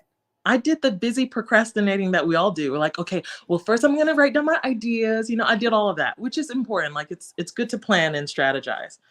But that podcaster was relentless. Like every video I'd see of his, he would say, "Are you on TikTok yet? I bet most of you are not going to listen to me and hop on." And that, I bet most of you, really angered me. So, so then I set a date. I said, "Okay, on Tuesday or whatever day it was, I'm hopping on." And I said, "What's your first video going to be about?" And I thought, "What's a current event right now?" Well, it's Valentine's Day tomorrow, and that was of 2020. And I said, "Well, I don't have a man. I don't have a significant other, but I love donuts." So I pulled out my bag of donuts and I sang to it. And that was my first horribly cringy video that I leave up because it shows where I started and now where I am. Just get started. You know, I saw a couple of videos where you do actual skits with yourself. Yes. You do an actual show with yourself. Can you explain that? And then how do you do it? What made you decide to do it in the first place? It's funny. And the thing is that TikTok, it's going to help you find not just the audience. The algorithm is going to help you find the audience, but your audience is going to help you find what works. So when you just throw everything at it, I started out with all kinds of different things. I wrote down a list of my talents and skills and how I could help people. And that included like singing, acting, doing accents. And one day during the pandemic, when I wanted to cry because my daughter wasn't taking a nap, I switched over into my accent that I had when I was younger, growing up in West Africa, and I just kind of did a thing, and they loved that accent, and so I just kept doing it from time to time. And someone said, "Name her," so I named her, and now she is the character that everyone loves. And I pop in from time to time, but your audience will help you know what works, and you double down on that. Okay, so what's her name? Okay. Her name is And how do I get her to be a guest? She can come out right now, but oh, I'm ready. Let's go. What's her name again? Her name is Aji, and she's named after my grandmother from Gambia, West Africa. Yeah. Okay. And how do I get her to be on the show right now? Okay. Shall I grab her? Shall I get her really yes, quick? Please. Okay. Yes, please. Hello, Teresa. How are you? Nice to see you. How are you? I am fine. Thank you for having me here. You are amazing. You are amazing. So you hang out with Ida all the time? All the time, but I have a bit of she's tiring me these days. She's tiring me. She likes to whack me. And what's your specialty? For me or for Ida? For you. Ida can go to sleep. I like to cuss people out. I like to say no. No is one of my favorite things to do. And other than that, you know, I don't know, just saying no and cussing people out from time to time between those things. And looking at men who like to chop wood. I like to learn about chopping wood on social media. You're amazing. I love your videos. I'm a super fan. I will be watching all the time. Thank you for just kind of dropping in for a second. And before we have to get out of here, can you go grab Ida from me? Because I've got to ask her a question. I will do that. I plan on cussing her out later as well. I'm back. So before I let you go, I know you also are now teaching people how to get into social media, how to create their videos, how to build their audience. How does that work? What do they do? And, you know, can they start with you at any time, or is it certain times a year that you have courses going on? Well, for sure, I've had a huge shift in my business recently, and I've been working with major businesses now doing consulting work. But because some of the women-owned businesses that want to work with me have not been able to, I decided it's either going to be a 2-day training or it's going to be 3 days, but it's going to be completely free. And it's going to be on YouTube, and it's going to be intense. So if you are very much so interested in that, you want to just follow me because I'm going to be announcing it soon. Absolutely free. I'm going to give you everything I would have given in a coaching session if you had been with me. And I'm ready because I just want the women that are coming to me saying, Ida, I can't afford this at this time. I want them to win. And so that's what we're going to be doing. Well, let me just throw my hat in the ring right now. When you do that 2-day, when you do that 3-day, I definitely want to be there. But I also want to help you. If I can help in any way, you know, if you want me to come in and show people about camera angles, lightings, I'll be glad to help you in any way I can, because I just think you rock. I mean, you're amazing. I just think you rock. And I want to thank you so much for coming and hanging out with us on International Women's Day. Really quickly, what does International Women's Day mean to you? Oh, it means a lot because I'm an international woman. I'm American and I'm African. I've lived all over the world, and I think that International Women's Day is all about like getting deep into yourself and finding those parts of you that has not had as much love and loving on them. And the parts of you that's winning, celebrate them suckers. And then also going out and doing the very same thing for your sisters out there across the board, across all races, religions, nationalities. Get out there and love on one another, but let it start here. You're amazing. Thank you so much for hanging out with me. Please come back on the regular show sometime soon because we love having you over there and having you be a guest. Maybe we can get you to be a VIP guest. Oh my gosh, I don't even know what that means, but I want it. Ooh, okay. Well, I'm going to call you tomorrow. We're going to figure this out. Okay. But I want to thank you right now for hanging out with us on International Women's Day. Thank you. Love you loads. Bye, Teresa. You're awesome. Love you too. Have a great day. Bye. Bye-bye. All right. Whew. Now, I grew up in a Baptist church. And you get to a Baptist church, the key to a Baptist church is an amazing choir. And there's always that one voice that when they walk up near the mic, you go, ooh, here she go, or here he go. And the goosebumps just start. Now, if you could see my arm, you would see goosebumps right now because one of the best voices on this planet is here and coming up next. If you want goosebumps, if you want to know that feeling, you want to sit right there because we'll be right back.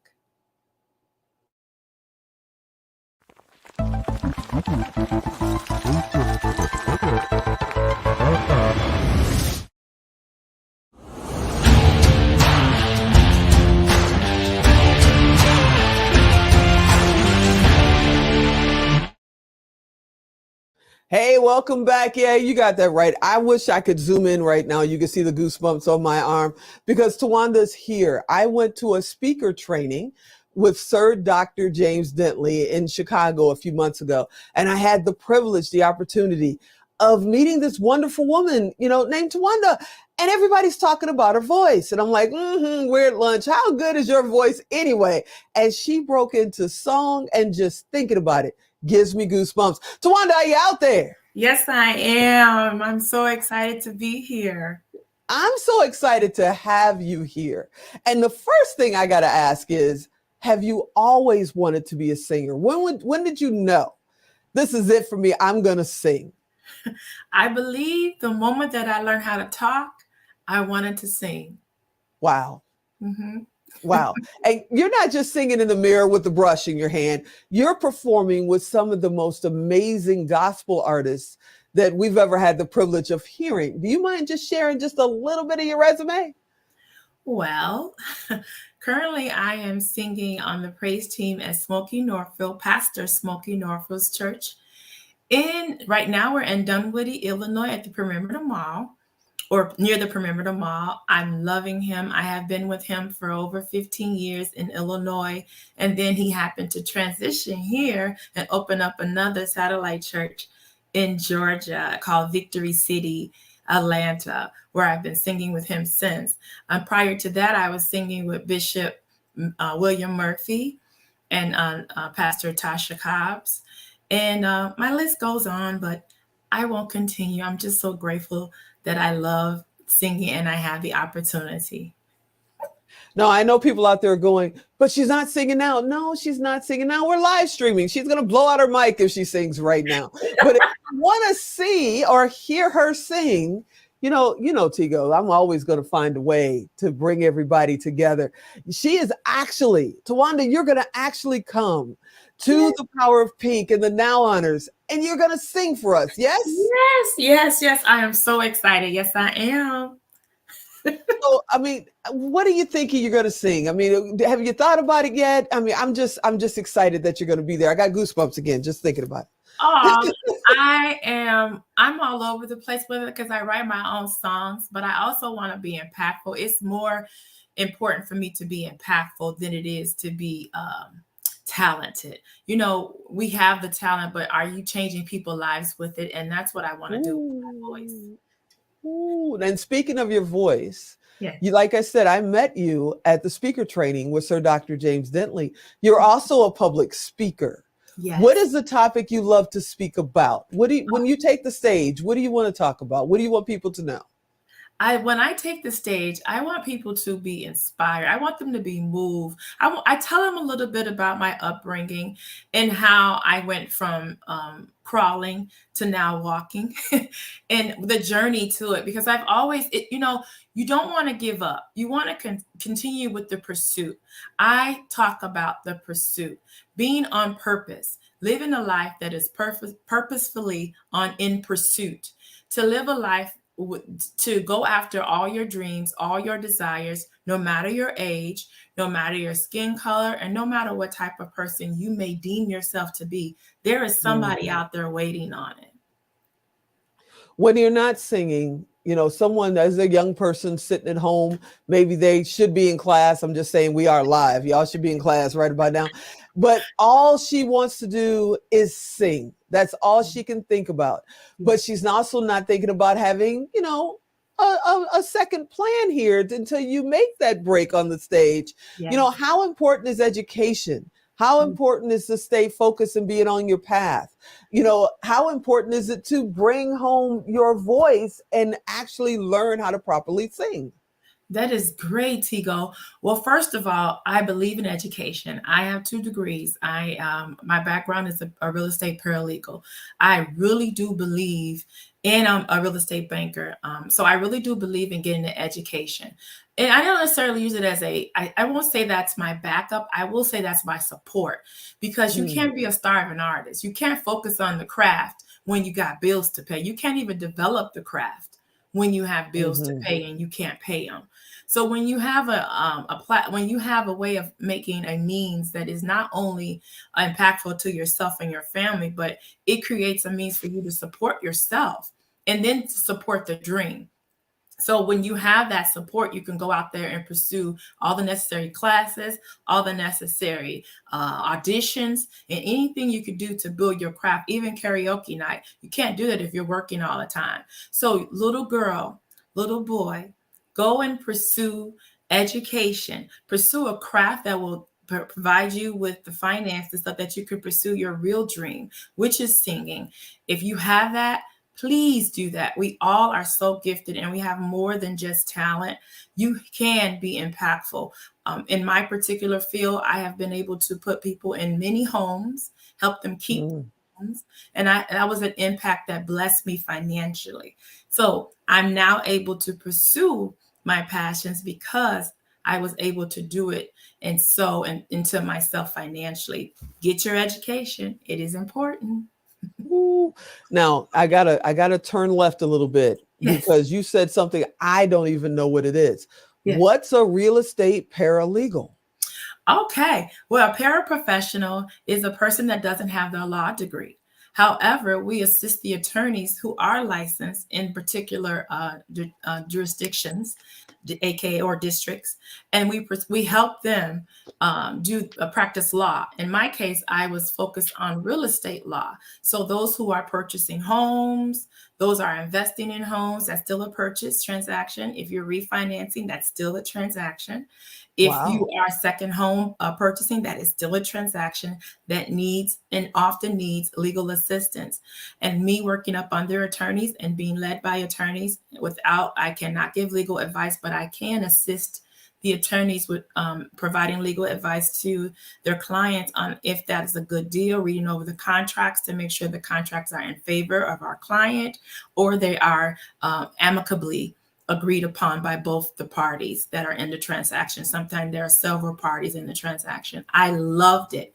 And then I worked for big banks where I made the decision as a mortgage underwriter to approve your loan or to help you qualify for an alternative approvals based on your credit, your assets, and your employment history.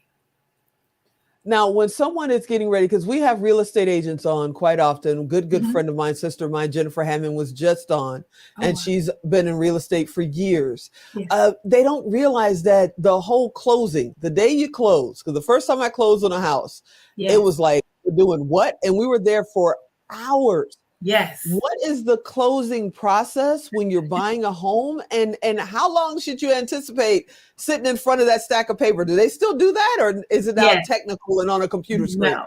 It is Okay. still paper driven. It is necessary for you to see those legal documents, because those documents must be recorded in your counties so that they can have a record of ownership, you being the owner.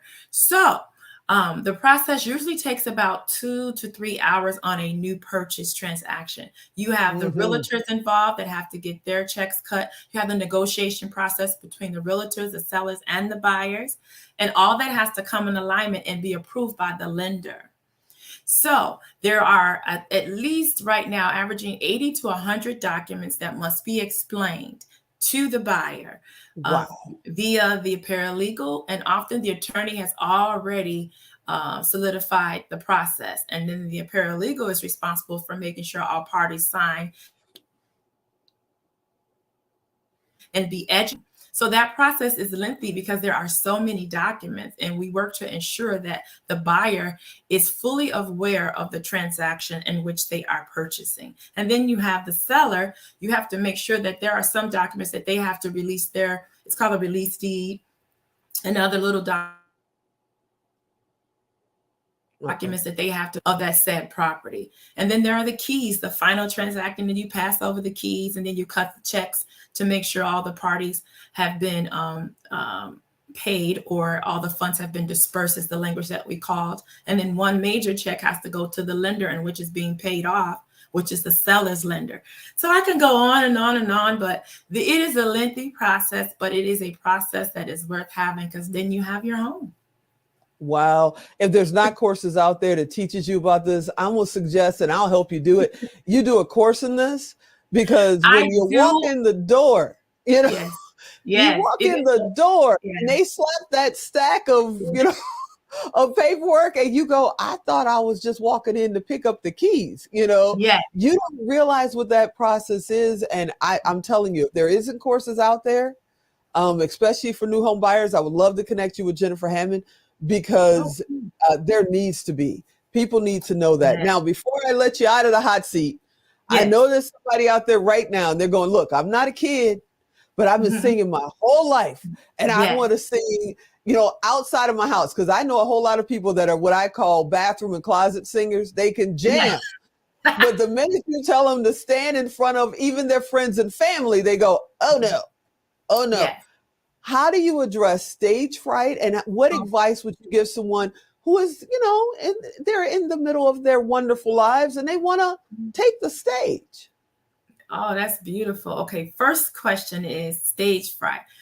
Passion, you never really get rid of stage fright. It's a passion. You desire it so much, and you want people to enjoy your voice, but focus on you pleasing the crowd. Not necessarily on you sounding bad. Get out of your head and get over yourself. You have a service and a duty to the people that have come to see you. Serve them with your gift. Treat it as service. Serve them with your gift. Get out of your head and be your best self, and watch what happens. And as far as those of us that desire this in this pursuit of singing, I tell you what, if you are a member of a clergy, join their praise team. That is a good way to fight the fear and the consciousness of people watching you. And because you'll have a mindset of service, watch what it will do. Go to karaoke bars, go to karaoke events, go to auditions. Fight for your passion to birth out of you. This is the year. This is the year where I command you to do what you've been born to do, and do it with the fullness and the greatness of yourself, because there is somebody waiting on you to pursue. Now, see, y'all just heard her talk, and you probably got goosebumps. She just has that kind of passion and kind of joy and love that she spreads. And I'm truly excited and happy that you agreed to come out here to Las Vegas, hang out with us, and share your voice and just that passion and love, with our Power of Pink Summit crew and our now honors, honorees, and families. It's going to be amazing. How does everybody get in touch with you? Well, my website is tawandamccool.com. I'm also modeling, and the modeling website is mccoolmodeling.com. And then I'm on JD3 TV, of course, and it's jd3tv.com/Tawanda-McCool-Wooten. I would love to see you there, and I'll do my best to respond. But you go pursue now. You go. You are amazing. I love you. I can't wait to see you out here. You're going to be awesome. I am a super fan. I am a super fan. Likewise. I want to thank you. I want to thank you so much for hanging out for just a few minutes with me. And, you know, next time, don't give me goosebumps if you're not singing. I'm just saying. Thank you so much. And we love you so much, Tigo. We're so proud of you. You got this. I thank you. Have a great day, my friend. You too. Bye-bye, everyone. Bye-bye. Hey, if you didn't have a chance to write it down, you know what I'm going to tell you. Go to tigodirect.com, type in, Tawanda, type in McCool, type in singer, type in gospel. She's coming up. Send her a private message. Say, hey, we saw you on International Women's Day, and we just want to talk to you. And she is just as nice in person, by email, or on your show. You really want to have her there. All right. Coming up next in just a couple of seconds, my cousin is here, and she's the reason why I don't wear polos on special days anymore. We'll talk about why that is in just a second. So sit right there. We'll be right back. I miss my polo. It tells me which way.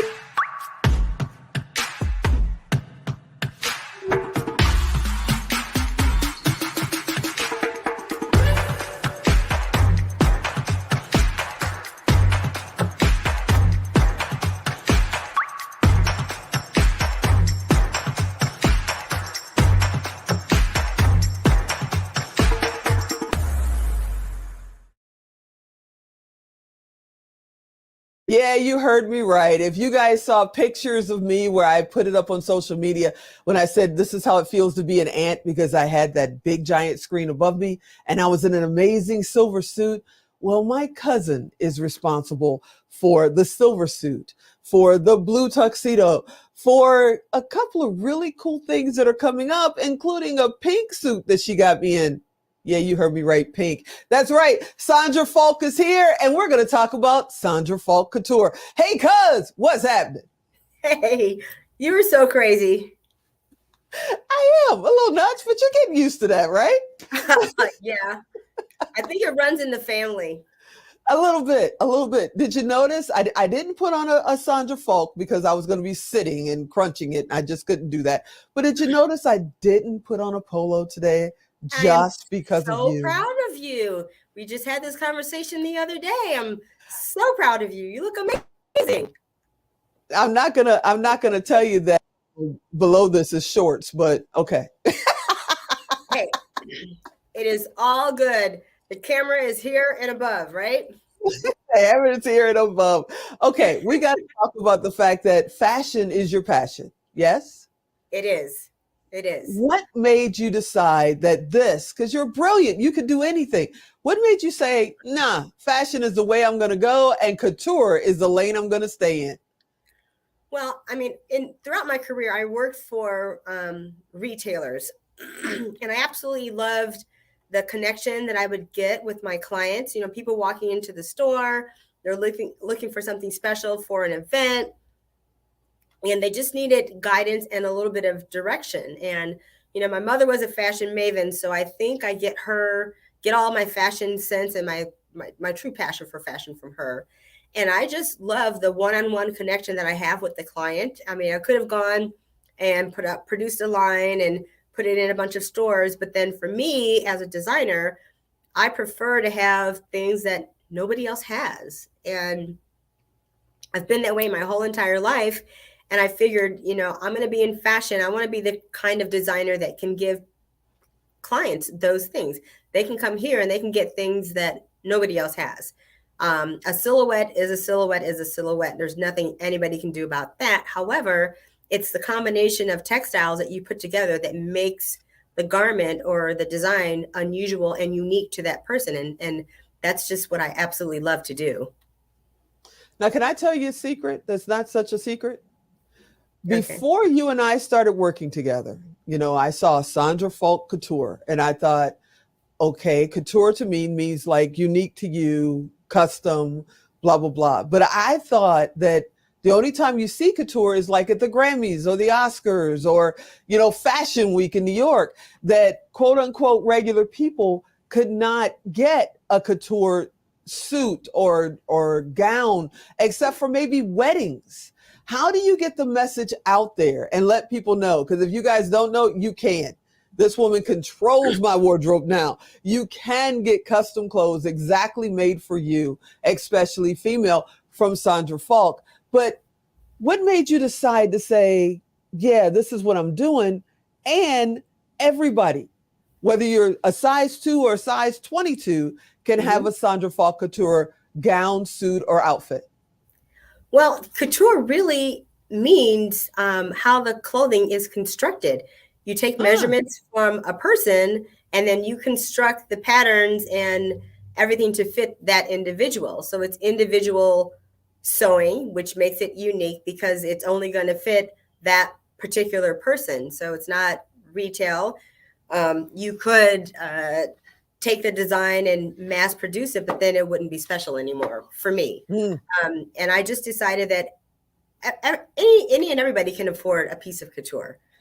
And it has to do with the quality of the textiles that you use, because I want my clothes to last a long time. I've got pieces in my wardrobe that I've made 20 years ago that are still relevant because it's a classic style. The fabric is in excellent condition because we use really great textiles. And, I've always thought of clothing as an investment. It's an investment in yourself. It's an investment in your future. It's an investment in your career. I mean, when people see you, they're very, very visual. Your personality isn't the first thing that they're going to see. How you look to them and how you present yourself is what people are going to see. And I love the fact that I have the ability to help people with that. I mean, I make everything from definitely help me. Wedding dresses and everything in between. Yeah. You definitely helped me. Now, I knew for years there was a vision I had in my head of what I wanted to look like, how I wanted to present myself publicly. Then I started stages and all that. And I said, I gotta get out of my comfort zone. How is it you seem to be able to sit down with someone? I'm a witness because you've done it with me. Ask a few questions, and then you just grab your notepad and your sketchbook and your pencil and pen, and you start creating these amazing, these amazing options for us to choose from. How can you see what's inside us when, speaking for myself, I couldn't see it myself? You have to be a good listener to be a good designer. You have to listen to what your client lifestyle is like. Listen to the things that they like. You look at what they're wearing when they come in to see you. A lot of people love to live their life in comfort. Well, you can actually make a suit very comfortable based on the textiles that you use to construct the suit, right?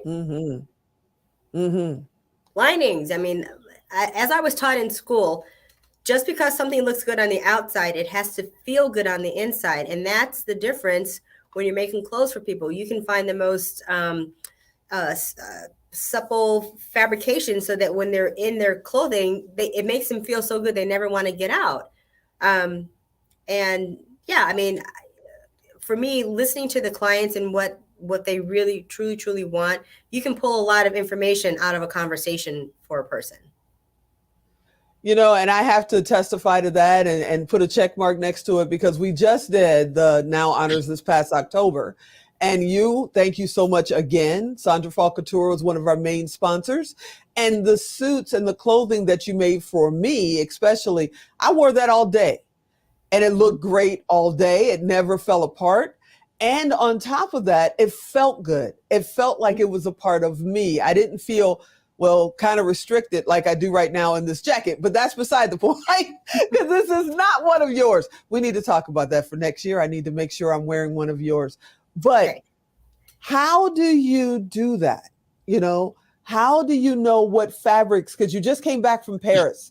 You I got did. all excited and giddy, and you have all these amazing fabrics. You walk into these fabric stores, there's thousands of, different things there. How do you know just what to pick up and grab, and this will be great for your clients? It's all about what you're drawn to. I mean, my design and my aesthetic isn't for everybody, but the people that really understand and love the things that I do, they want something unusual, and I want something unusual.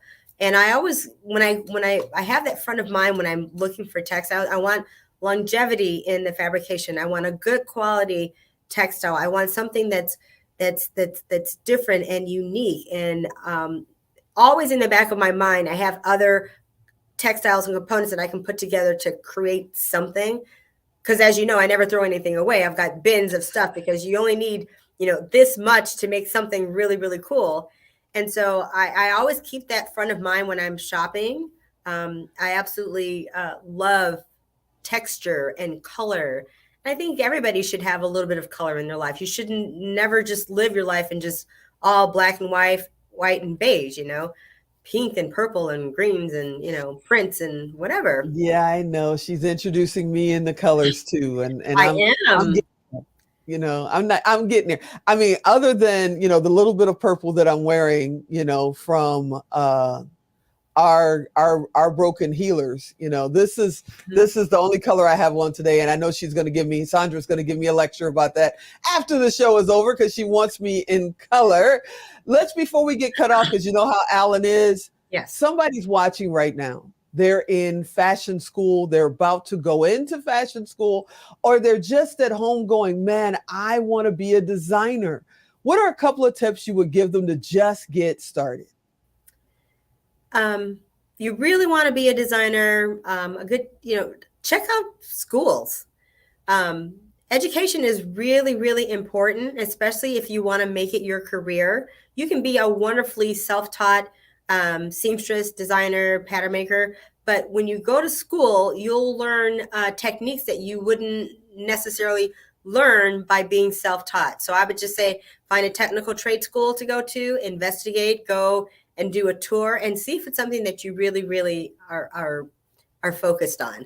I tell people all the time, if you can sew a garment completely, look at it and see the flaws in it, take it completely apart and redesign it again, you'll be a good designer.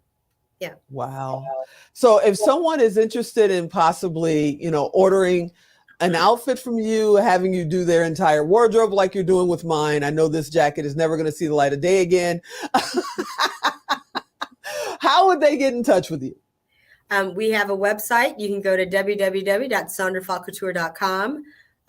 You can send me a message through there. We're on all the social media platforms, Twitter, Instagram. It's Sandra Fall Couture Official. Facebook. We have a brick and mortar store. Our location is in Las Vegas. It's 7450 West Cheyenne, Suite 112. And our studio is open Monday through Friday, 10 to 6. So yeah, come see me anytime. But call and make an appointment because we tend to get a little busy. Yeah, they tend to get a little busy, and I'm family. So before I let you get out of the hot seat, what does International Women's Day mean to you, cousin? International Women's Day is an amazing celebration of women and how far we've come. I mean, we've have our ancestors that fought for us to have the right to, vote and to, drive cars and to, live our lives the way that we wanted to and to have our own voice. And it's a celebration of how far we've come, in this world, and to be here on this stage and this platform with you is absolutely overwhelming. I'm truly, truly grateful and honored to be interviewed on such an enormously, profound day, celebrating, the strength of women, because we are strong and we are formidable. We are. I want to thank you. All kidding aside, we give each other a hard time every time we see each other. You're amazing. You're gifted. You're talented. It is a super honor to have you, be honored this year in the Now Honors. I'm so excited about that, to honor you as an artist that you are. And I just want to thank you, because you definitely are getting me out of my comfort zone. You know, this one, the background of this wouldn't even be pink if it wasn't for you saying, get out of your comfort zone. You are the absolute best. And I want to thank you so much for taking this crazy journey with us. I am truly, truly honored to be a part of your life, to be a part of International Women's Day, to be a part of the Now Honors. It's overwhelming to me how wonderful I feel about that. I'm truly blessed and grateful for all of it. So I really appreciate it, and I appreciate you and all that you do for all of us. Yes. I appreciate you too. You are the best. I can't wait to hang out again. And yeah, you heard me right. She's putting me in a pink suit. We're not talking about that right now. Yes. We are not. All right, cuz, thank you so much for hanging out with me. Thanks again. Have a great day. You too. Okay, everybody, don't go anywhere because, you know, we got our first featured film is going into production and our director is just dropping by to give us a little hint of what's ahead. So sit right there. We'll be right back.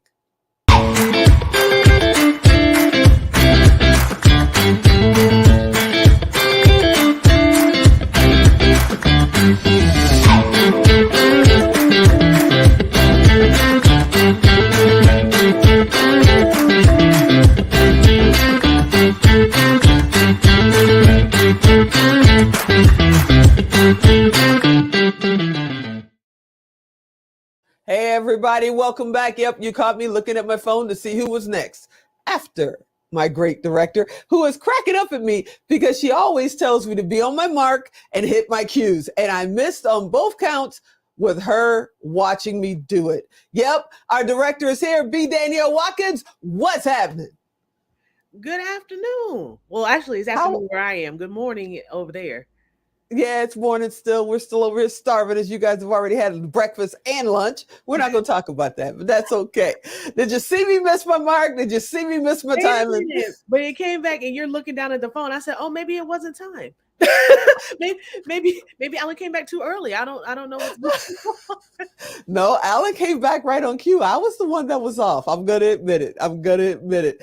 Now, you are, you know, a part of the Tigo TV family. We've got the new network about to launch, and I'm so excited to have you be a part and heading up, you know, independent films. Yes. What got you into filmmaking? Oh, I always have to reach back 25 years ago. Yeah, not really. But like she's like 25. Y'all don't listen to her. I'm actually getting old. I'll be 40 in a couple years.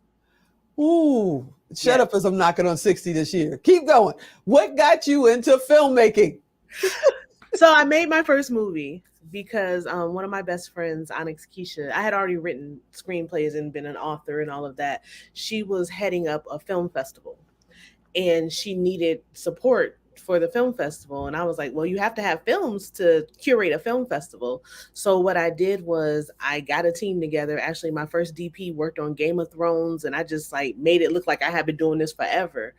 And I set up a complete production. I'm talking about production packet, scheduled cast. I did everything. And then we got on set and I had no clue what I was supposed to do. So they're set up and I got crew and I got somebody from school, from UNLV that was doing sound, and all they needed was for me to sign off for hours. And then so they're set up and the actors are ready. And the DP looks at me, the director of photography, and he said, you ready? I said, yeah. And we looking at each other. Yeah, let's go. He's like, okay, sound. And I'm like, sound. He's like, camera is speeding, great. And he looks at me and wow. says, action.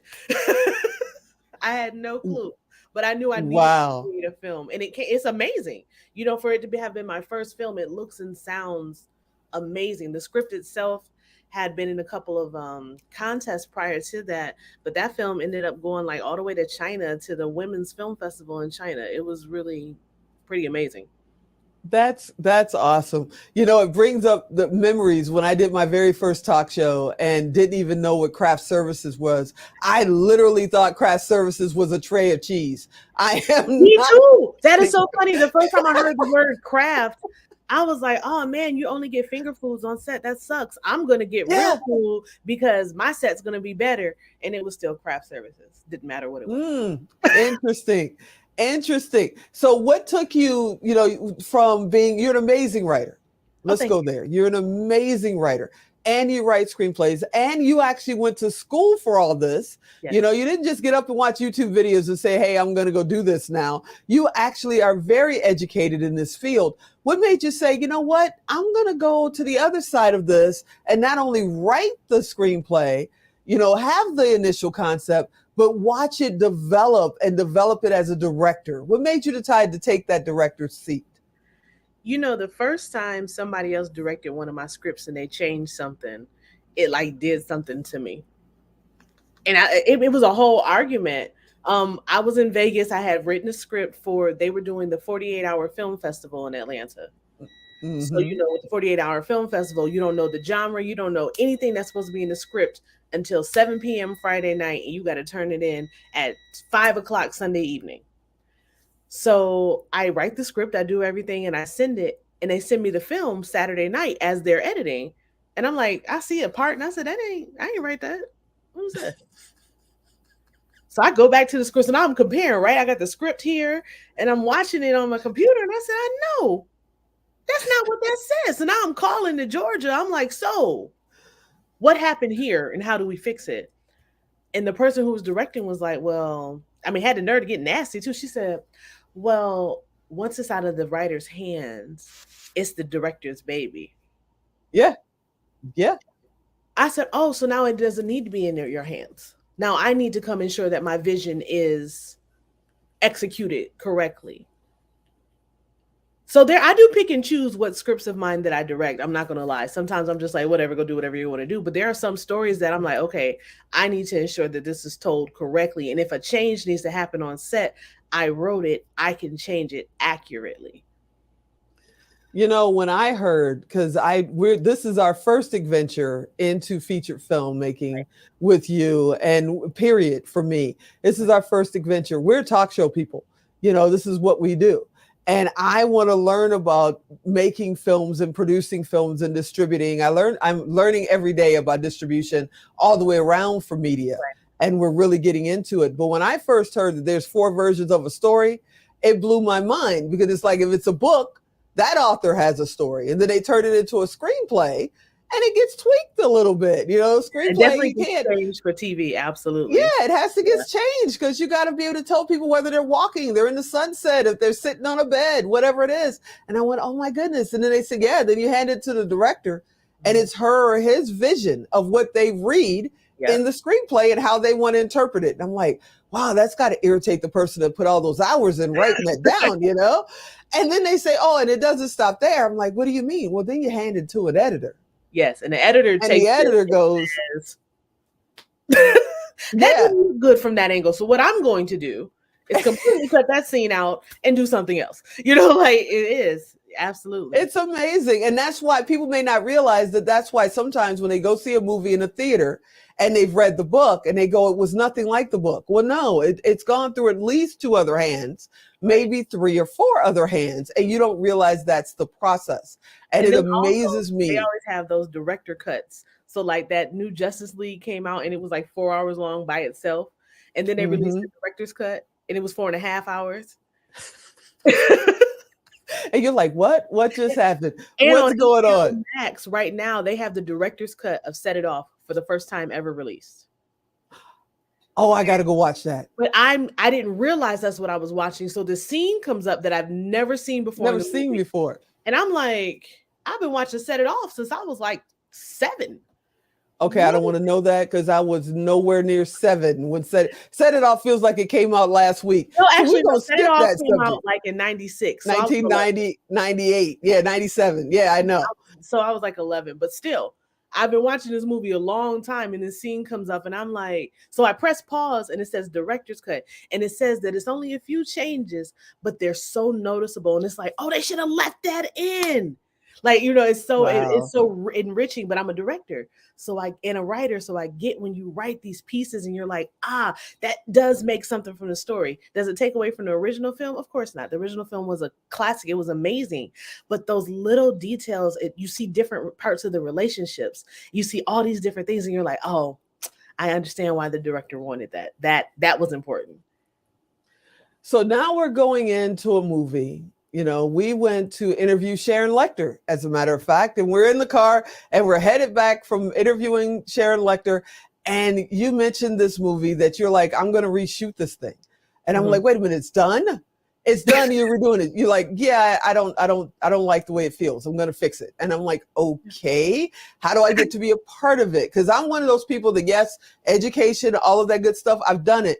But I love learning on the job. I love being able to touch and see and go and ask questions and all that kind of stuff. And now this movie is about to go into production. Can you give us a little bit of a taste of what's about to happen in like a week and a half, 2 weeks? What are we going to have? We start on Sunday. What you talking about? Really? Not on my calendar. We definitely start filming at 10 a.m. Sunday morning. Okay, so what's about to happen by 10 a.m. on Sunday morning? I've got to adjust my calendar. Okay, remind me to call you when this is over. Yes, please. Whew. Okay. We start filming the movie Kinda Married Like. Kinda Married Like was born in 2019. One of my fraternity brothers from North Carolina A&T in North Carolina called me and said, you know, I have this idea, and I'm not in movies. I'm not in anything other than I came up with this idea. And the concept of Kinda Married Like is there's this couple, the all-American, African-American couple who went to high school together. They went to college together. They got married. They're successful. They've been together for 15 years, married, and the woman is bored. She's sick of routine. She don't want to do that anymore. So she gets a 45-day pass to do whatever she wants at no consequence to the marriage. And it follows what that looks like and how that feels in a very hilarious manner, moving into hopefully a series to follow. So how did you start casting for that? What do you look for each character that you bring your paper, your words to life? How do you do that? So because we had already filmed it, we knew what we didn't want. Right? So we had already done it once, so we know what we don't need. So when we do the video audition, so you send a scene, right? And the film opens with this very long, dramatic monologue. So what we did was we send every person who wanted to audition for Michaela, we sent that monologue, and then we waited because there's no instruction given. You read this and you give us what you feel. Ooh. And then I love that. Okay.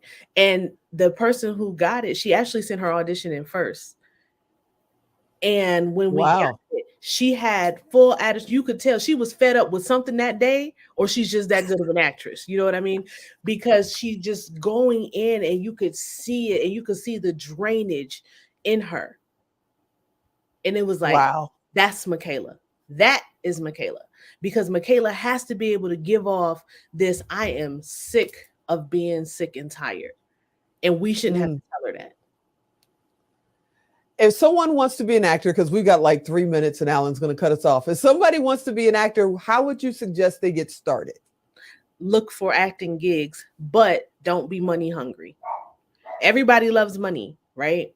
But you have to start somewhere. And background extras and little pieces become big pieces. Like I just said, the girl who was cast for Michaela, we've been working with her for like 10 years, and this is her first leading role because she never said no to the small roles.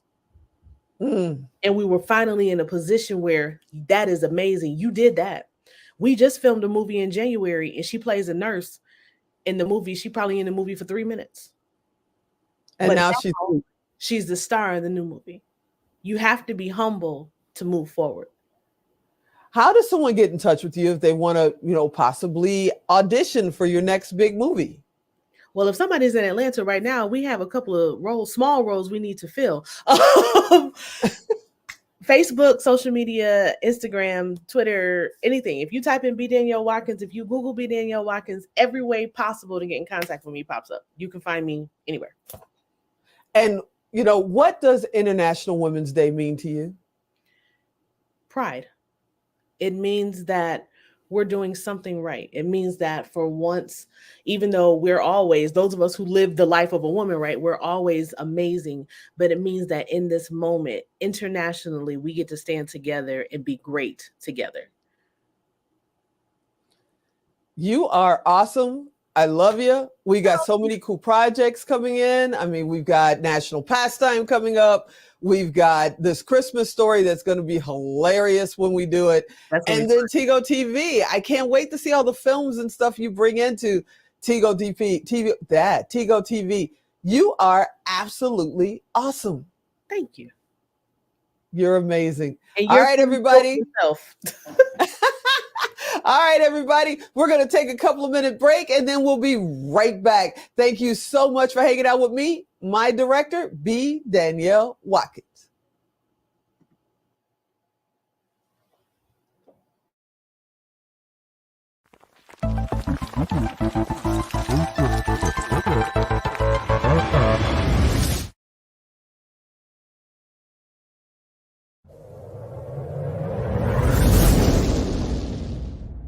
Hi there, I'm Peggy McCall, New York Times bestselling author and manifestation mentor.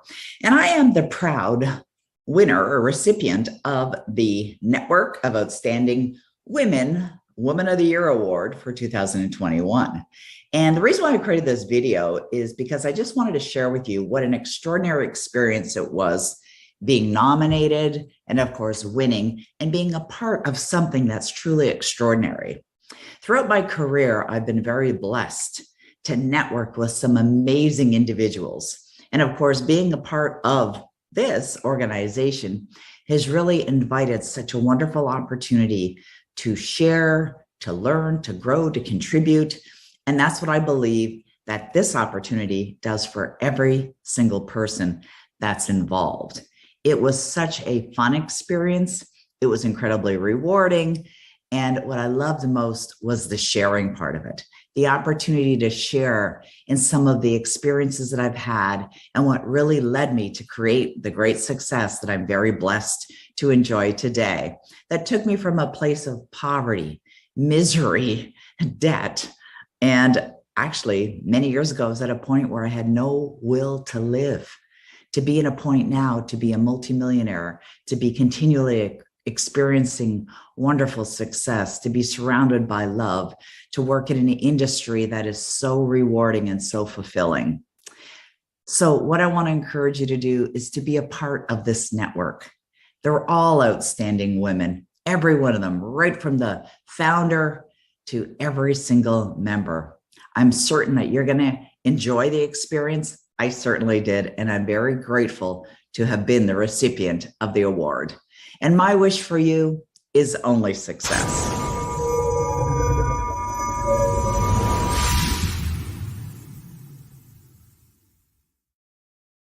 Hey, everybody, welcome back. Yeah, we've got an amazing guest coming up. I just texted her and she is on her way. Uh-oh, I just saw her pop in. My good friend, my buddy, my pal, Maura Lavelle is coming in.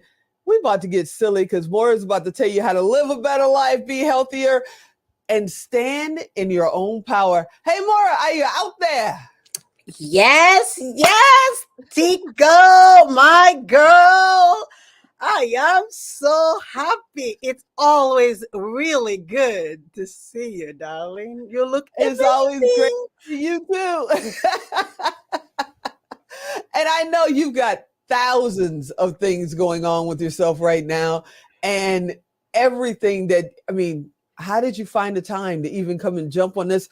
Because you're going to be in Chicago, you're going to Kenya. If I know you, you're finding a way to be on one of the first, rocket ships to Mars. How do you balance your calendar, your schedule? First of all, there's no real balance. It's a question of priorities. Being here There it with you, is. it was a priority. We know as women, we need to try to be superwoman, but we are not. We need to remember what we can prioritize and what can we leave for the next day. First, I want to say thank you to you for bringing me here today for this opportunity. Good morning, good afternoon, everywhere. I know it's all over the world. You guys are connected. Happy International Women's Day. I want to emphasize the importance of prioritizing women health in general today. It's time for us to recognize what we cannot be superwoman all the time, taking care of everybody else but ourselves. Tigo, I love you so much. You are doing so much for humanity. You're doing so much empowering women all over the world. This is why I say I need to be here, because I know something coming up. I am sure about that. It's not only this you're working on, because I know Oh, no. soon something coming up. Yeah, that's why you're wearing pink. You're not kidding me. I know why you're wearing pink, because the Hello. power of pink and the Now Honors is coming up in October, right? Yes, and I cannot wait. This is one event where women come together, made always by Tigo. Tigo, you only provide perfection, and I know you don't Thank you. like to talk a lot about you, but your event is the top notch. You know, everything you do it so amazingly. You bring the best together, and then you get the best out of them. So I'm so proud. I'm excited. This is one event of the year that I'm so excited about. The power of pink and Now Honor. In when? I think it's in October, right? Yeah, October 20th to I the 22nd. memorized But it. I what's memorized it. really cool about it is, you're going to be honored this year. You're our motivator of the year, right? And everybody I can am tell why so you're our honored. motivator. I mean, every time you're in the room, the energy level goes to 10. I'm so honored to be able to honor you this year in October. Thank you so much, Tigo. And then all of these prizes and benefit, I think it's sharing it with the world. It's a blessing to be here, inspiring women all over the world to take care of themselves, because we forget sometimes we are human being, not only human doing. Okay, we just act consistently doing all the time, and we forget. People are talking about health all the time, physical health. We have an amazing woman coming up this afternoon, Doris Coakley. The journey we're about to take with her is absolutely amazing. But the one thing that you push all the time is mental health. How important is it to not only work on your physical body, but to work on your mental health?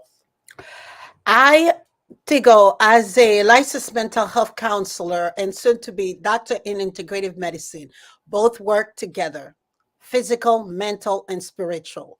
You can't be mentally fit without being physically fit, and you cannot be physically fit without being spiritually grounded. So mental health for me, that's where everything starts. You want to be wealthy? Start with your mental health, because we forget sometimes the self-care, the strategies we need to put in place to take care of our mental care is more important than anything else. We will make an appointment if we are diagnosed with diabetes. We will make an appointment if we're diagnosed with high blood pressure. But the stigma that's whole in terms of mental health are so strong. They're pervasive. We do not take our time to go and look at ourselves, whether it's depression, anxiety, things you're dealing with on a regular basis, to find a mentor, someone that can guide you and support you. When I was a kid, my elders, when someone had diabetes, they would say, "Oh, they just have a little sugar, honey. They just have to worry about that because they have a little sugar." And now, when it comes to mental health, it's like people are making excuses for why they shouldn't seek, some kind of counsel, some kind of advice. What are some of the tips you would give someone who maybe has a teenage son or daughter that just seems to not be clicking in the way they used to? They don't want to go to class. They're staying up all hours of the night. Maybe they can't even find them sometimes. what is some of the advice that you would give them to maybe get them the proper assistance they need? One important thing, Tigo, is recognizing the sign in our children that are not normal. You know, withdrawn, not having friends, being bullied in school a lot of the time make our kid not communicative because they are very much internalizing all the frustration and the pain. So I actually encourage parents to make sure you connect your kid with support. Whether it's at school level, there's always a guidance counselor, a teacher, somebody that can help, but a guidance counselor is the right person to just redirect your kid toward, and finding a counselor that can understand your kid. Sometimes the first counselor will not work, the second one will not work. Look for a third one. Sometimes the kid need that connection. The kids that I see in my office, I make counseling friendly. You know, just make sure you understand the approach your kid will tolerate instead of pushing on somebody that doesn't fit really meet their needs, because different counselor for meet different needs. Pause, look at the sign in your children, understand the way they're not expressing to you, it's an expression. Don't wait for And them it's not something to just let go, right? It's not something to just let go. Just go, oh, they're just a teenager. Yes. You know, they'll grow out of it. That's something that my parents used to say all the time. Oh, she'll and then just that's what grow out happened of it. to Tigo. Most of the people that I see in my office, they are adult, but their life is centered through their childhood. So they suffer in silence for so many years because the parents did not do the due diligence to connect them with a counselor that could have helped them. Wow. So you have a talk show on JD3 TV.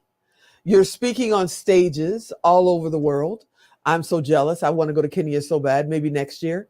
Please tell me what your show is about. Why did you start the show with everything you got going on? What made you say, I have to do the show as well? I think my Full Yes show, it's about wake up, take action, make it happen. All about empowerment on the 5 most important aspects of your life: health, relationship, family and friends, love and connection, finances, and spirituality. I call that the table of your life. How can you make sure if one doesn't work completely underground, how to just have some kind of stability? What I'm doing is trying to empowering people to know you matter.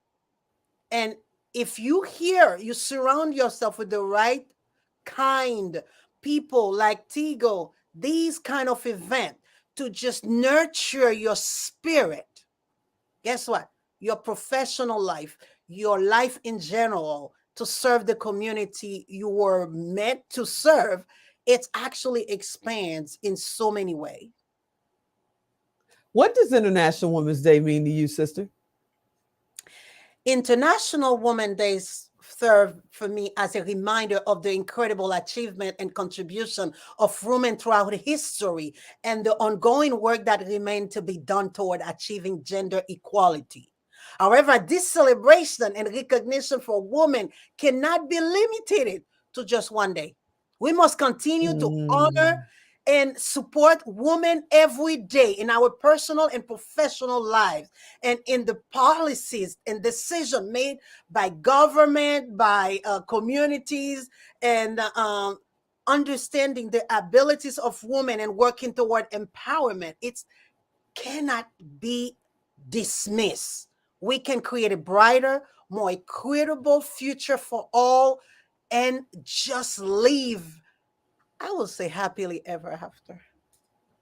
You know, you have become like my accountability advisor. You know, forget partner, you're my advisor. I send you information, you go, that's wonderful, but let's do this, let's do that, let's do this, let's clear this up.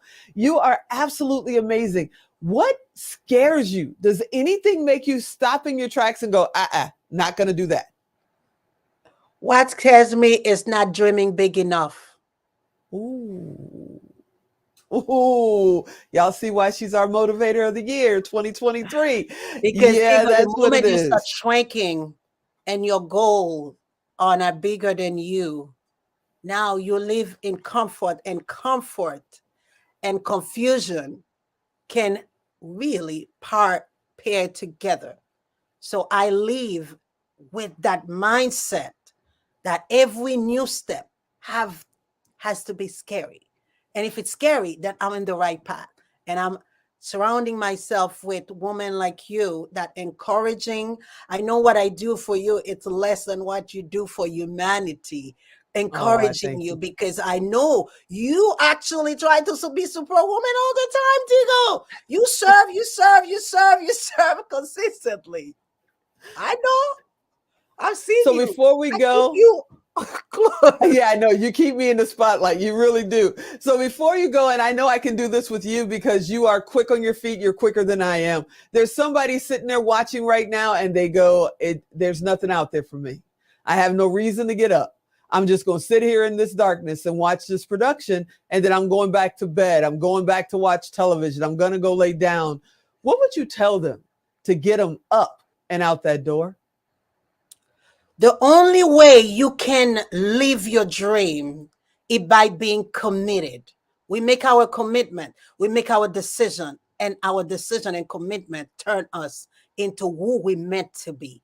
Don't sit on your gift. You were made special. You are beautiful. And your gift, no one can open it for you.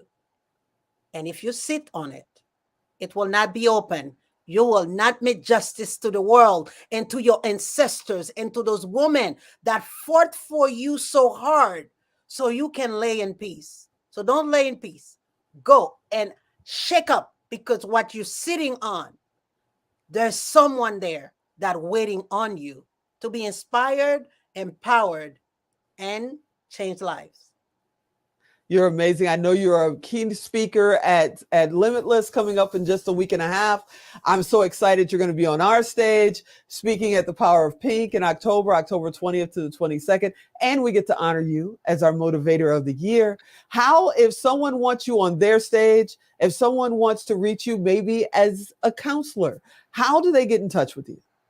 It's easy. My name, Moira, at Moira.com, or TLC at Moira.com. You can check my website. You can send me, I give easy consultation, 30-minute consultations to see if we are a good fit.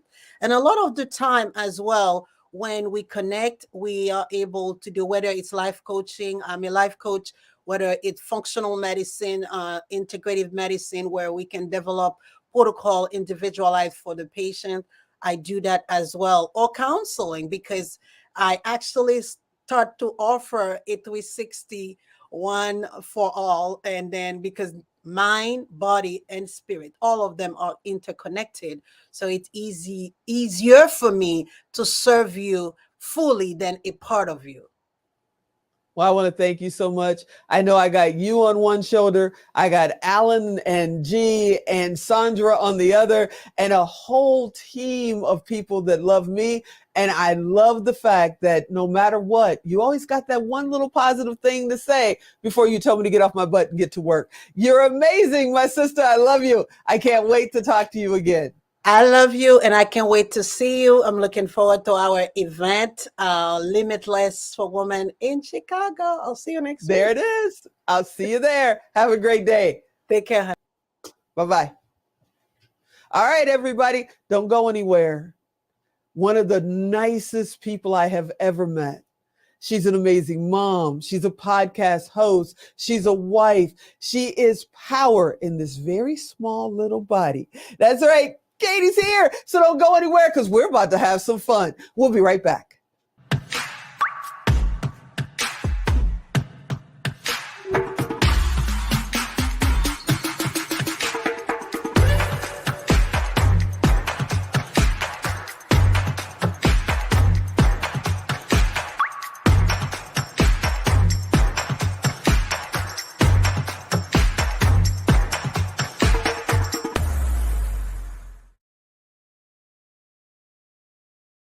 Hey, welcome back. I cannot believe we are almost done with the morning session. Now, look, When we go on lunch break in about 27 minutes, don't turn off the screen. Don't go away. We're going to break for like an hour because I'm told if I don't eat, like my kids are going to come and get me and make me stop doing this all the time. So we're going to stop for like an hour from 12 to 1 Pacific, and we'll be right back here. So don't miss it, okay? Now, back to the fun. Ooh, the next two people coming up before we do the lunch break is just so much fun. Starting with our good buddy, my good friend, Katie Keenan is here. What's happening, Katie? Hey, Tico. Thank you so much for having me here today. It's good to see you. Good to see you too. You always have this amazing, calming spirit.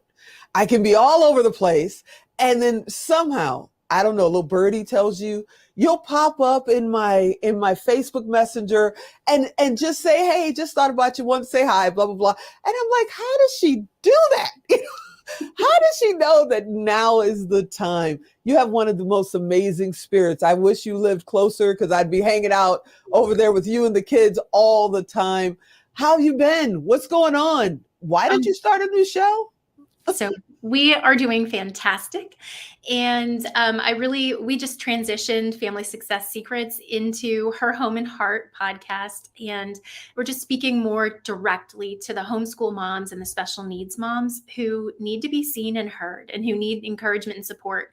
Being a mom is not easy. It takes a lot of work and we need community. So you know, before I forget, I want to definitely connect you and introduce you to Wendy Cunningham Barnes. She was on earlier this morning. She kicked off the show, and she has a program and all of that for special needs and especially special needs children. You two together, you can heal the world. So I want to make sure I connect you to what made you decide to go. I know you're a stay-at-home mom. You're taking care of your kids. You're homeschooling. But what made you say, you know what, this is a missing entity in this podcast world that's out here? Why did you decide to do that? We just see that there's so much breakdown in the family in general, and especially inside of special needs families. And so we really wanted to narrow in to speak specifically to how can families stay united? How can you create a team spirit? How can you get those foundations set in your family to carry you through generations, not just your family today? And there's just simple tools. It doesn't take you being, some amazingly gifted person. You just learn the skills. And so we wanted to start really speaking directly to what are those skills? How can families begin to learn to use these tools? And so we saw a need and we want to fill it. So what are a couple of, the tools that you use? What are a couple of the tips that, like I asked Wendy this morning, maybe there's someone who just found out that their child is a special needs child. They're about to be born or they've just been born. What are some of the first things you would tell them to start with to get into that, the rhythm of what their life is about to become? Well, that is a very difficult question. There's so much involved in the very beginning stages that the very first thing would be, I would want to give them a hug and just remind them they're not alone. Just being with someone who has received such devastating news, who's having to shift what they thought was one dream into a new dream. It's not simple. There's going to be grieving. And so a lot of acceptance of emotion is important. And that's very often rejected in our society. We're, just expected to soldier on and we'll be fine. We're the mom, we're the dad, whatever. And, that's not the case. We need to allow ourselves room to grieve, room to accept the loss and gain what's new that's coming to us in that time. And so it's not a simple process. There's not a lot of support out there for it, but it can be a beautiful journey. So on your podcast, are you interviewing guests that are also special needs, or are you basically teaching throughout your podcast? Both. We mix it up. It's for all families, not just special needs families, but every family is a family, regardless of whether your children are typical or special needs. We just get a little bit more of a pressure cooker experience in family life if we have those extra needs of having a child with extra challenges. So we bring in guests. We also do a lot of teaching, and I try to make it easily digestible because moms are busy and tired. Moms are busy and tired. I love that. Now, if someone is considering, because during COVID, everybody was teaching at home because the kids couldn't go to school. And as soon as schools opened, quite a few of them said, yep, time for you to go back to school. It's got to get out of here, got to go. But some have decided that no, I think they get a better education. They get more attention. I can help them better if they're here and I can homeschool them. How did you get started homeschooling? And to me, it feels like the trend is just growing and growing and growing. Is that true? It absolutely is true. Statistically, it's growing leaps and bounds, and it was even before COVID. And that's primarily just because of the lack of resources that are able to be given out there in the community. It's getting harder and harder for teachers to actually teach in school. I'm dear friends with many teachers who I adore and respect. We never thought we would be a homeschooling family, but our military background it was a huge blessing that we were able to learn about homeschooling. We just took it 1 year at a time, and it's become an absolute passion of mine to help parents, families begin to understand how to homeschool in a way that's very organic and holistic for their family, where deep learning takes place to the point where their kids can self-direct while partnering with their parents through high school, which is what ours have done. It's an amazing journey when you see your kids just take off. Now, if it used to be that certain states, I don't know if this is true still or not, because our kids are grown and now the grandkids are starting to go to school. But it used to be in certain states, you weren't allowed legally to homeschool. Can you homeschool across the country? Do you know that, if that's possible? Yes, you absolutely can. Every state does have its own laws. There is an organization out there that helps parents understand each state's laws and to comply with those. But we are all allowed to homeschool. And actually, colleges will give larger scholarships in many cases to homeschool students because statistics also show that their completion rate and their grades are often much higher. So they represent the schools very well. It's kind of exciting. That is kind of exciting. I didn't know that. I didn't know that they had more scholarships. And that does bring up another question. One of the concerns back in the day when I was a kid is on homeschooling was that you weren't going to have that social side, the sports, the cheerleading, the after school programs, all those things, because you're at home. Is that true? No, it's one of the biggest myths out there. In fact, it's actually a broader education socially because the children are not confined to people in their own age bracket. Instead, they're able to socialize and experience people of all abilities, of all backgrounds and ethnicities. You're able to travel more widely as a family because you have the flexibility, and you can get involved in as many or as few extracurriculars as you would like to. So it's really directed by the family themselves in accordance to what their state requires. And it's incredible what things happen when families really grab hold of that. I mean, even the standardized testing scores are often extremely much higher in all subject matters. So it's neat. It's a really fantastic opportunity. So if you have a young child that wants to play t-ball or basketball or wants to be a cheerleader, but they're homeschooled, they can still do that. Yeah, it just depends on the state laws. So it may be through your public school and it may not be. It might be just through your county organization that organizes the sports. So in your individual state and county, you'd want to go ahead and start asking around and looking into that. And it's totally possible. So what happens, because I remember being a teenager and now we have a 16-year-old grandson, they have their moments where they don't want to be anywhere near the house, let alone in class in the house. How the heck do you handle a teenager who's got that moment, where you don't even want them to pull up and drop you off, let alone do classes with you? Thankfully, it is far less common to go through that when they are homeschooled. There is an entirely different environment and ecosystem that's set up. However, teenagers are teenagers. And so in those times, you're so intuitively connected with your child because you have partnered with them throughout their education that you can together as a team make decisions on how can they go meet those social needs or meet whatever it is that they need and how you can support them best. It's amazing dynamics that can happen there. How do you find time for you? I mean, you've got your family, you've got your husband who, I'm a super fan of him too. You've got your husband, you've got your kids, and you're homeschooling, and you got a podcast. When is it mommy time? When does Katie get a moment for Katie? Well, that's one of the beautiful things about homeschooling and doing it the way that we've done it, setting up the foundations and the ecosystem in our home, is that just like I take care of everyone, they also take care of me. We function like a team. And so it's, all for one and one for all. They are looking out for my best, just like I'm looking out for their best. And when I need a break, they just give it to me. And likewise. So we just keep aware of what each other needs and make sure that we fill in and carry each other. That's awesome. I love that. So what does International Women's Day mean to you? Oh, well, women are such an amazingly important part of a child's life, of a family's life. If we think about the traditional roles of women in the home, even, there, what's that saying? If mama ain't happy, ain't nobody happy. So, that old saying. But if you think about it, honestly, it's true. If mom has anger issues she hasn't dealt with, or depression, or, if she's somebody who's motivating and inspirational, she's going to carry the family along with that. Women are so impactful, whether it's in the workplace, in the family, in the community. And it's so good to recognize what we give to one another and to celebrate it.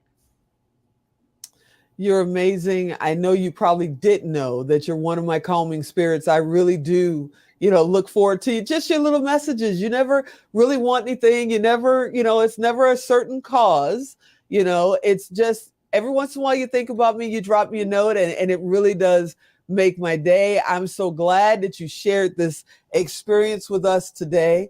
I can't wait to have you back on the show, because we got to tell everybody more and more and more about what you're doing. Please tell everyone how they can watch or listen to your show and how they can get in touch with you. Sure, absolutely. Well, the best place to find me is on my podcast, which is on Apple. It's on Spotify. It's on all the major platforms. It's called Her Home and Heart. And the other place you can find me is at herhomeandheart.net/coaching. I have just a simple page put up there. I love to do homeschool strategy for moms and home strategy as well, to help create that teamwork and those foundations. So find me on the podcast. I always have great links in the description to all kinds of cool stuff. All righty. Well, I thank you so much for hanging out with me. I can't believe the 15 minutes are gone that fast, but it was awesome just seeing you. And I can't wait to listen to your show. You're the best. Tell the family I said, hey. I will. Thanks to you. All righty. Okay, everybody, sit right there. Our next guest coming up is Michelle Moross, Dr. Michelle Moross, who just popped in. We're about to get started, so don't go anywhere, because I can't think of a better way to close out the morning session than the power of Michelle. So sit right there. We'll be right back.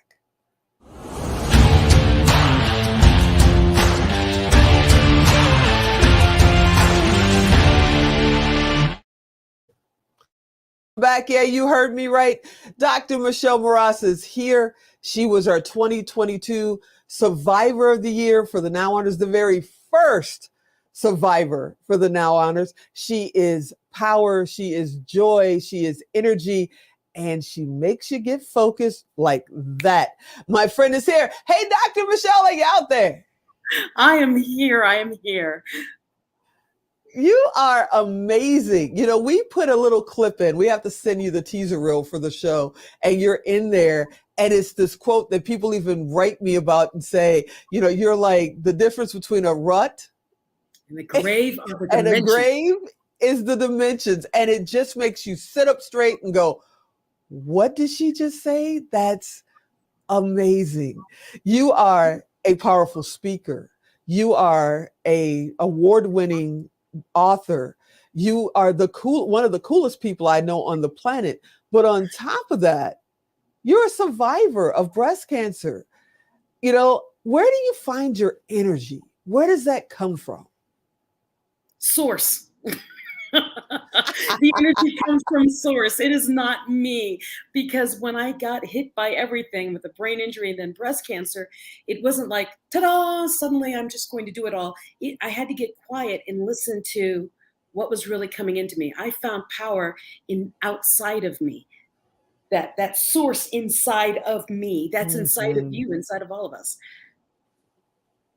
So you just said brain injury. We're not talking about, what I did the other day, hit my head on the refrigerator, ow, and, just move on with my life. This was a life-changing brain injury. Do you mind sharing just a little bit of that?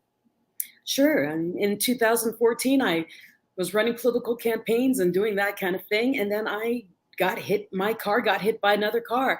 And 12 days after my accident, where I thought I was fine, I stopped walking and stopped talking. For the next 2 years, 3 months, I did not walk or talk without assistance.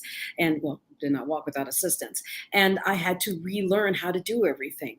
And that is my accident. So I've come a long way, baby. Now, when you talk about that and then you hear someone say, oh, I broke a nail, so I can't do this today. Oh, I lost my job, and the next job that's being offered to me just isn't giving me the perks I thought I would get. What do you say to them when they're stopping themselves for the littlest things in front of them? Get up. I'm kind of matter of fact like that. It's like, you just stop it. That's the violin playing for you. Get up. Now make it better. Whatever you want, make it better. You have, I won't say lost, but you have found the strongest physical you could find. I see your post in the morning and you're on top of the stepper, or you're walking, or you're traveling all over the world, but you're finding a time to get in a gym somehow. I'm like, how is she doing that? You know, you're all over the place. What made you decide that, you know, after the 2 years and 3 months and people having to assist you and then you got to find everything all over again? What made you say, you know what, I'm not done. I'm going to get up and be the best me I could possibly be? Unapologetically. I wanted Unapologetically. To live. Yeah, I wanted to live.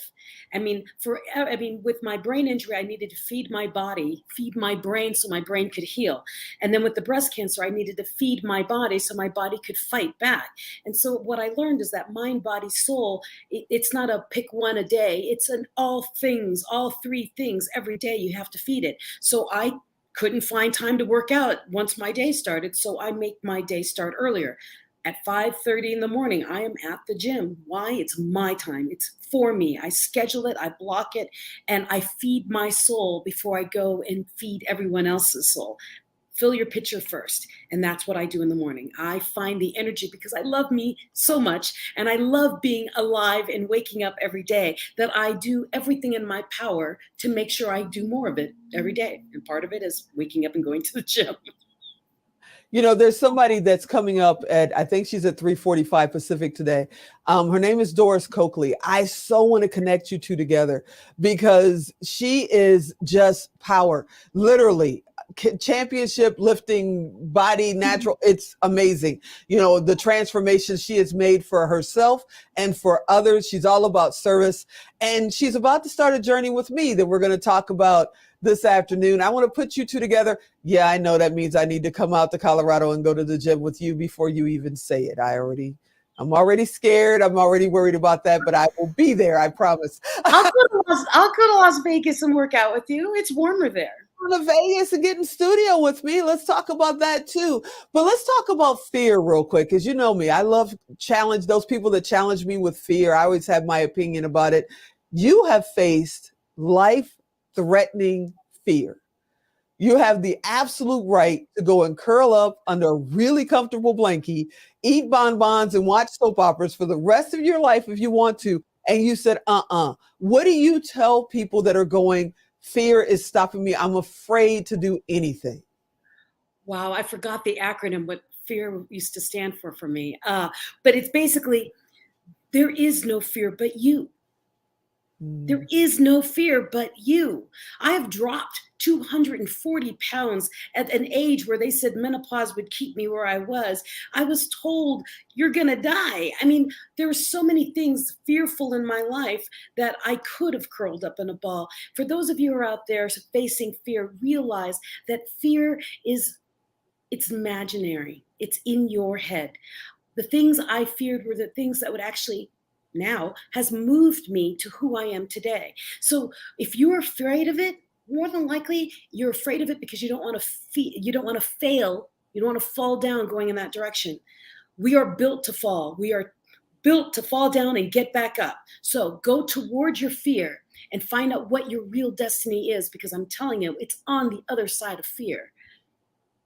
Wow. Now I know that 3 fears: public speaking, travel, being in an airplane, and possibly seeing your face larger than life in Times Square is something that most people would go, huh?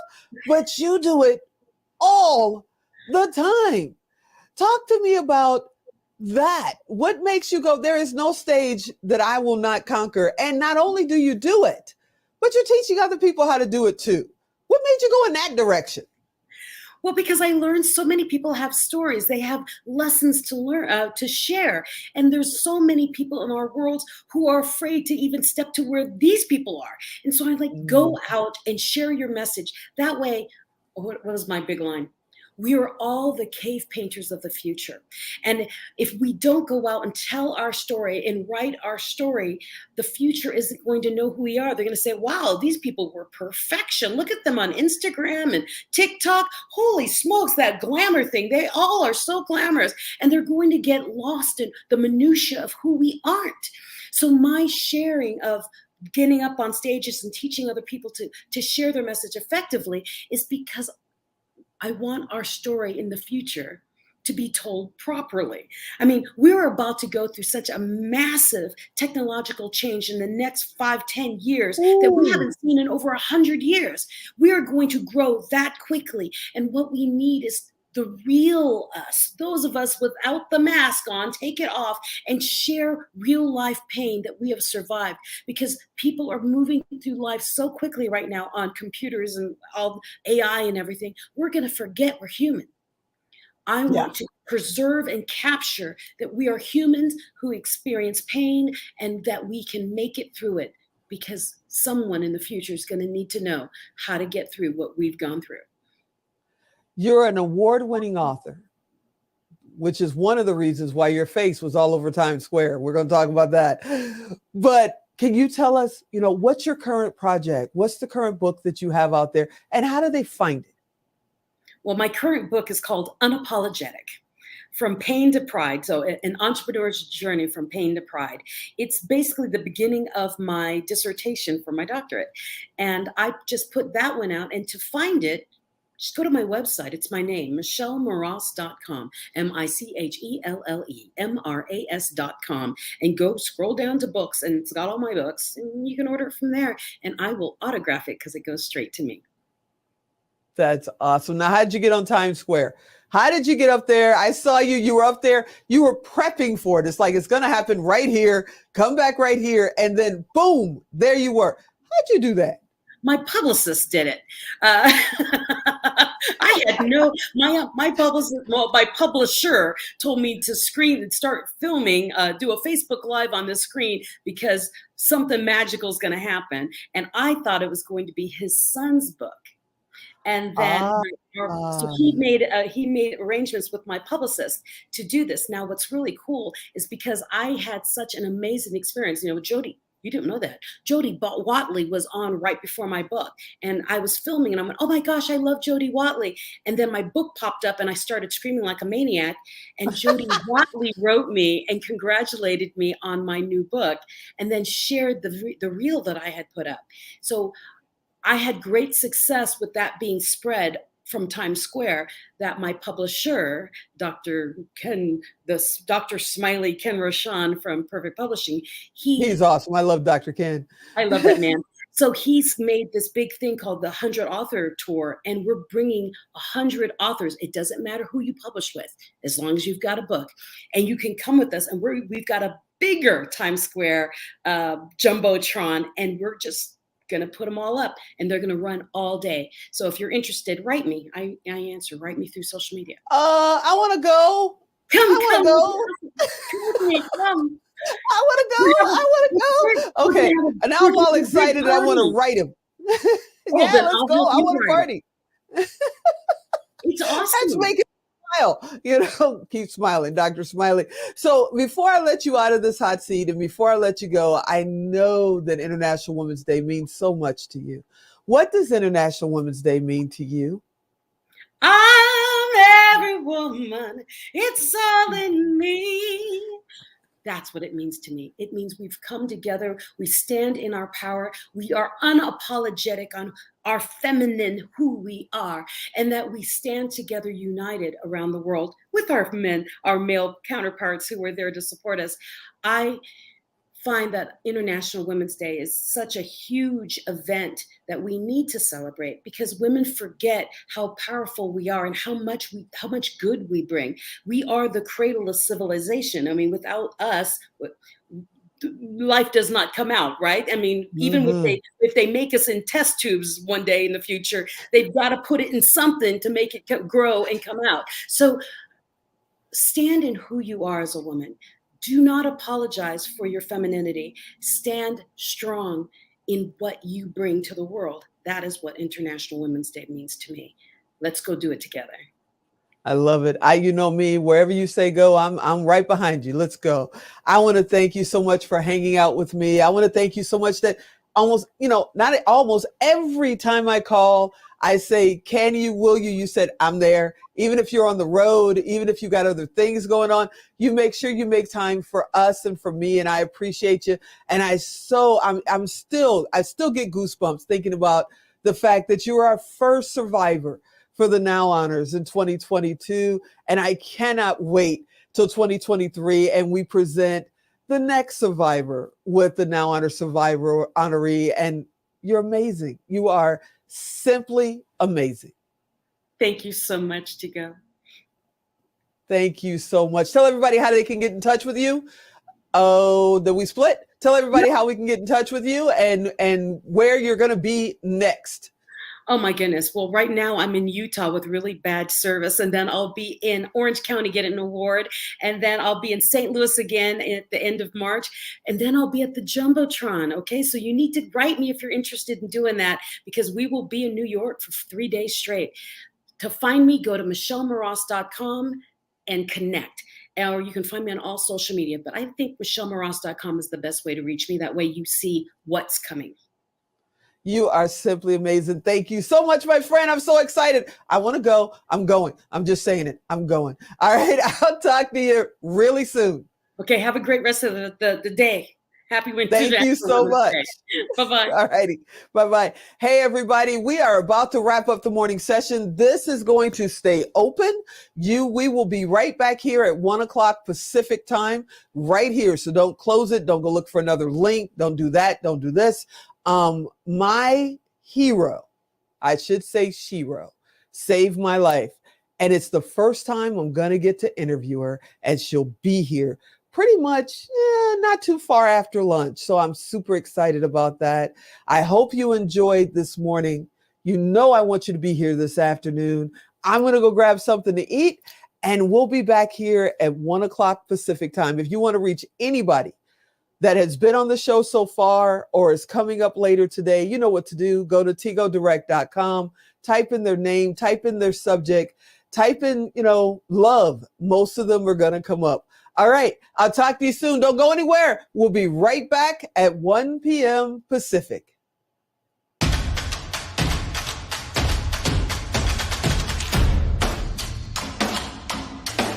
We are formidable. We are strong. We are entrepreneurial spirited.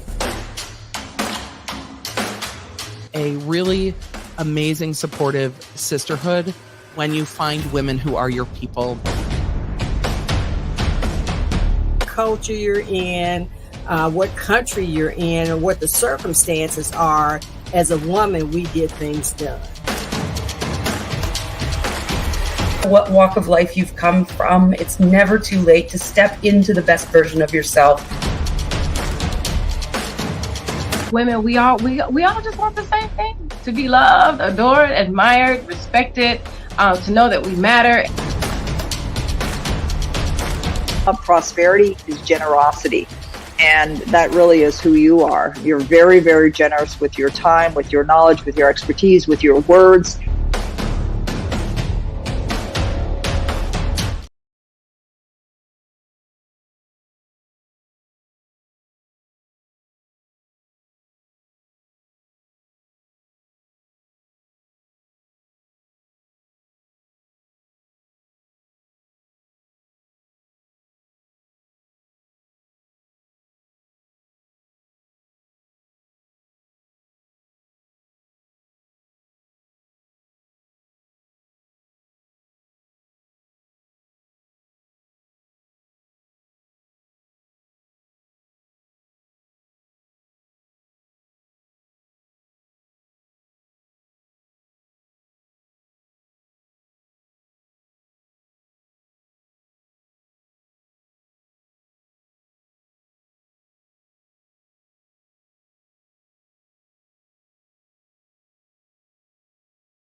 We are formidable. We are strong. We are entrepreneurial spirited.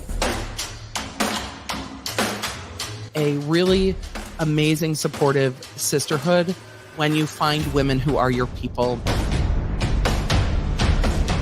Culture you're in, what country you're in, or what the circumstances are, as a woman, we get things done. What walk of life you've come from, it's never too late to step into the best version of yourself. Women, we all just want the same thing: to be loved, adored, admired, respected, to know that we matter. Prosperity is generosity. And that really is who you are. You're very, very generous with your time, with your knowledge, with your expertise, with your words.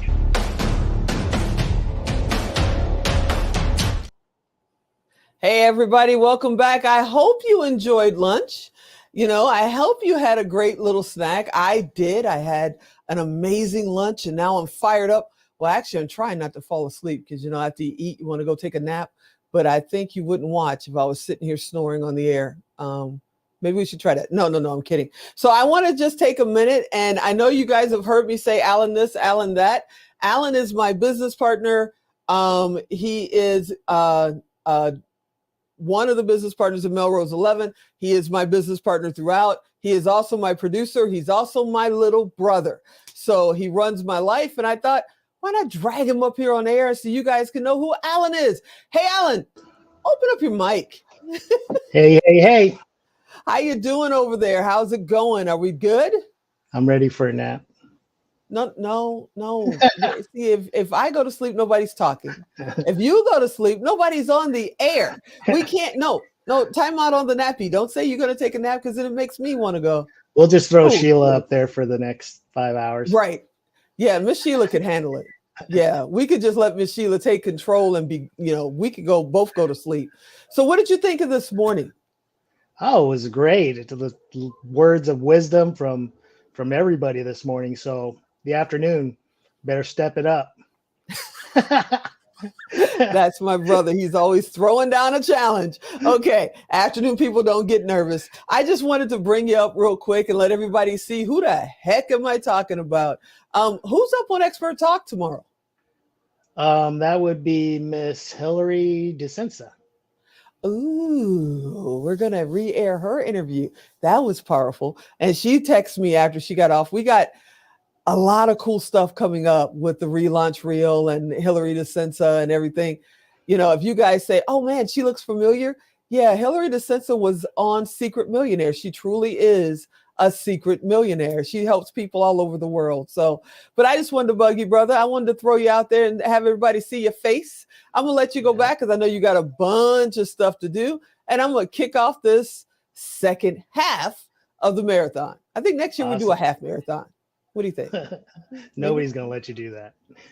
Yeah, thank you. I appreciate it. All right, brother. I'll talk to you in a minute. All right. Bye. Bye. Hey, everybody. I hope you enjoyed this morning. I truly did. It's nice to just be able to connect with these powerful women that are just open books. So like I mentioned before we closed out the morning session, if you want to reach any of the guests, not just this morning, but all day, just go to go to tigodirect.com, type in their name, type in the subject matter, type in International Women's Day, and they're going to come up. You can send them a private message directly. You can connect to their websites or any of their contact information.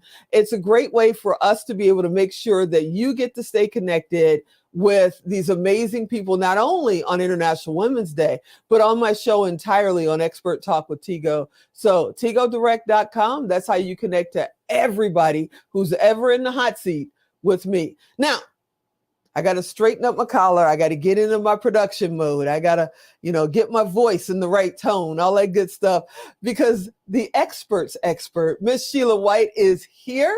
We're going to talk about production, books. Who knew she was in the publishing and just being in the spotlight? Hey, Miss Sheila, are you out there? Hey, Tigo. How are you? Glad to be here. I'm glad to have you here. I was like, when I sent you the invitation, I said, she's going to tell me she's too busy. She doesn't have time. And then she wrote back and said, yeah, I'll be there. Definitely, That's what definitely. I'm You my talking heart about. sister. You are definitely my heart sister. So hey, anybody following you, they're steady rising like dough. Steady rising like dough. I love it. Now, you and I are both in kind of the same business. And some people would say, oh, they're a competition. We're 1,000 miles from competing with each other. That's You right. know, we always support each other. We're always there for each other. And I just wanted to reach out to you and say, hey, what's going on? What's happening in your world in Illinois? You guys are producing films and all kinds of good stuff. What's going on? Well, you know, it's a lot going on. You know, there's so many jobs out there in this media industry, which you know, because you're just, like I said, rising like dough out there. But, you know, there's one thing, jobs have a way of filling your pockets, but adventures fill your soul. And that's what we're doing. We are on adventures with JD3 TV. We're having a good time creating documentaries, television shows. And so it's all about making today so good till yesterday gets jealous. Ah! Can you say that again? Backwards, right? Backwards. Backwards. So what got you into production? Because there's not very many women. There's more coming every day now, but there's not very many women over the years that have been producers, directors in this thing called, you know, Hollywood magic. What made you decide to do this? Well, you know, there's a saying that C.S. Lewis says that you're never too old to start another goal or another dream. And, you know, for me, it's about refiring, you know, my life and refiring things, paying attention to where I am and things and where I've been, you know, empowering my life to be able to continue this transformational journey that I'm on. Production is so important. Everything in life, it seems like it's a production. You know, things that are going on, things that are happening. You get up in the morning and you go about your day. It's a production, whether you're going to work or checking into whatever it is, it's a production. And it's what you make of it. That's the important thing. And I'm so excited to be a part of this industry because a lot of people, as you know, Tigo, have jobs and they have careers and they don't particularly enjoy those things. But some people may make good money, but they don't realize their purpose. And that's the important thing of realizing your purpose, why you're here. You know, our imaginations are incredible, you know, and it's a force that can take us to a new place. And that's why I like production, because when you're involved in it, you can turn it and it could ebb and flow into what you want it to be. It's a story, okay, that plays out on the big screen oftentimes or in a book through media, as far as a written journal or whatever, that type of thing. So I just love what I do. And I love working with our team. It's just finding those moments of clarity as we get older in life and as we're doing what we're doing to help us understand the impact. And so that's why I love working in production, because we're able to make an impact in lives of other people. Yeah, we are. And now it seems like media is starting to merge together. It's not print or virtual or, you know, television talk show or podcast. They kind of connect across the board. Am I correct? You're correct. You're correct. Everything is it's like coming together. And that's the reason why, whether it's print, whether it's, you know, film, television, documentaries, there's so much out there that people can partake of and enjoy, you know, through media, whether it's radio, television. It's a great journey. It's a great time. And we're just really excited to really be a part of this exciting time, being in the right place at the right time, doing the right thing with the right people like Tigo. That's what makes the difference for us. Okay. I thank you. I thank you so much. Now tell me this. See, I get to sit. I only have to visit. I don't have to, but I love visiting Chicago. I only visit the JD3 family about once a quarter. You're right there in the heat of it every day. New shows are coming on all the time. They got amazing content going over at JD3 TV. Tell me, how are you getting people to get into the rhythm of it, of creating a show, what that means, how they are supposed to sit, how their lighting is supposed to be? How are you guys handling that with this volume that's coming at you? Well, the great thing about it is there is such a great team at JD3 TV, and there is so much information that we have on the network where people can learn about correct lighting. They can learn about, how to speak in front of the camera, how to do their pitch. There's a volumes of information that the network has for a person to go from the beginning all the way to creating their show on the network. And so with the resources that the network provides, it's just numerous. I mean, anybody can just have not have experience and be able to take their show to the big screen, to the millions of homes. And so that's the great thing about JD3 TV and the awesome team is that they're able to help a person that is a newbie, and then they could become an expert actually with their talents and skills. So I love it. And everybody's really excited. Everybody's working hard day and night to help make people's dreams come true and to help the shows to get out there on air. Now, when somebody walks in, whether they're part of the 83 family or not, and they go, hey, Miss Sheila, I want to start a show. I've got this great idea. What are some of the tips you give them if they've never even done an audio podcast and now they want to jump in both feet? Well, one of the things we do is we give them a consultation, finding out what is their vision. What is it that you want to do? Because that's the most important thing at JD3 TV. We want to find out where do they want to go and what do they want to do. And so we help them to walk all the way through from the beginning to the end, from the concept on the paper all the way to the finish line. And so we'll talk to them about what their vision is, take them through, whether they have assets and things like that, and just go step by step by step. We handhold them, even with Road to Eternity, we're hand holding them all the way straight through so that they can get to that desired end. So what's your show about? You have a show on as well. You have a podcast. Yep. When is it on and what's it all about?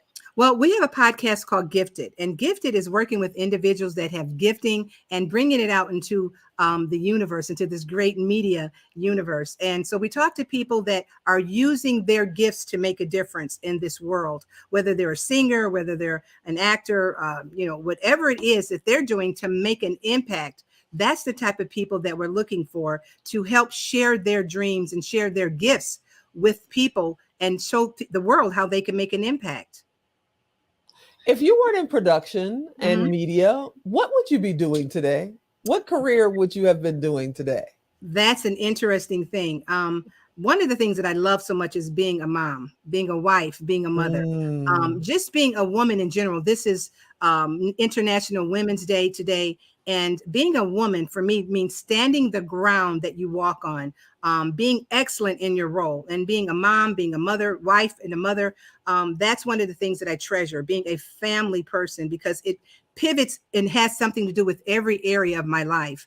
It's my mom often would say to us that we have a strong constitution. And when you have a strong constitution in life, no matter what comes to you or no matter what comes at you, you can make it and you can take it. And as a woman, just standing the ground that I walk on and being excellent in my role as a mother, as a wife, as an entrepreneur in this, whether I'm a sister, a friend, just bringing all of that out helps bring out the best in me so that I can better serve others.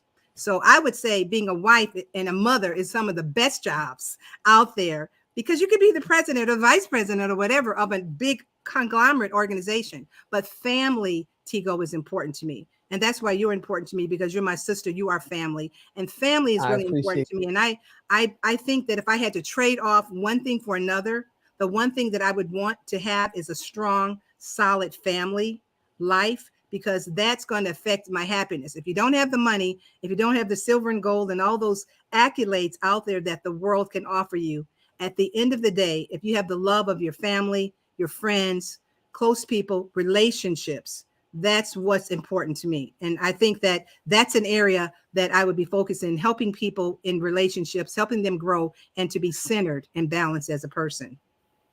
Now, I've got to ask you a direct question, and it's really simple, and I know you got the answer because you've already answered it for the most part. But what does International Women's Day mean to you? Like I was saying earlier, being a woman, it's the best position for me. Being a woman means standing the ground, as I said earlier, that you walk on, filling your space, filling that role as an entrepreneur, being able to share with other women things that's meaningful, touching them heart to heart, as a heart-centered messenger, being able to reach them and be there for them when they need it. Patti LaBelle has a song, If You Ask Me To, and that's what me as a woman, I feel that we're able to reach out and touch other women, be there for them, be that confidant, be that person that can help them through the difficult times, through the highs, through the lows, through the setbacks, through the roadblocks, all of those things, helping women to migrate through those landmines that are out there, whether it's job, family, career, helping them to navigate through those difficult times so that they can make it. And at the end of the day, they can wake up and be a champion and say that I knew that I could, because my sister was standing right there with me and she never left my side. I love it. Now, I know I always ask this and I want to ask you, I know there's a young person out there right now and they've got their phone with the 4K camera in it and they're creating all these little TikTok videos and Instagram and they're just going for it. And they're saying to themselves, they go to the theater and they're saying, I want to be a filmmaker. I want to have a production studio. I want to make somebody else's show come to life. How would you tell them to get started? I would tell them to get started with mentorship. Mentorship is so important. Finding a coach, finding someone that they could learn from, that they can grow from, not being afraid to get their feet wet, and actually starting at the bottom of just learning, serving. That's the way. Everybody can't be great, but everybody can do a lot of great things through service. There's a saying what Martin Luther King says. So I would say find a mentorship, find a person that you could work with, that you can grow with, that you can learn from. Don't be afraid to just start at the bottom and work your way up, because you're going to learn so much. It's so valuable learning from different mentors. And if you can't find a physical person, there's virtual mentors that you can learn from, that you can watch and grow from. So you don't have to have a physical person in your life, but there's a lot of resources out there through the media that you can have a mentorship through. And so I would encourage any young person or any older person or young at heart to find a mentor in the area that you're seeking, and that'll help you grow, help you to scale, and help you to be that authentic person in that area that you want to be. You are amazing. Tell everybody, how do they get in touch with you?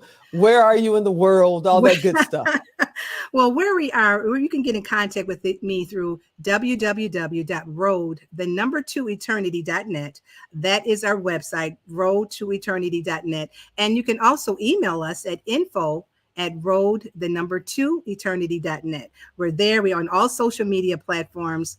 We're here to serve. We're here to assist anyone that contacts us with information. And you can also find us on the JD3 TV network as well under Road JD3 to Family. Eternity. There you go. I want to thank you so much. I can't believe our time flew by. It just flew by. Yes. I want to thank you so much for hanging out with me. I already say all the time, you're amazing. I'm your super fan as well. And I can't wait to do projects together. That has got to be a mission for us this year. I can't wait. Chicago I will talk to California. We got it. We got you. There it is. I'll talk to you very soon. Thank you so much. Okay. Have a great one. We're still listening. You too. Okay. All righty. Thanks. Okay, everybody. Now, if you didn't catch that, you know what to do. Don't send me a hate letter saying I was driving or I was eating lunch and I missed it. Go to tigodirect.com. Find her there. Type in production. Type in Sheila. Type in Chicago. Type in Road to Eternity. She's coming up. It costs you nothing. It costs her nothing.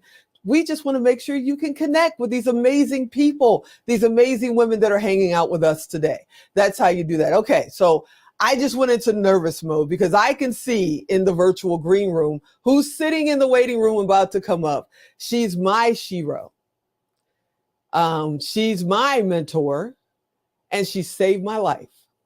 And I'm going to try not to cry through this whole thing. So sit right there. We'll be right back.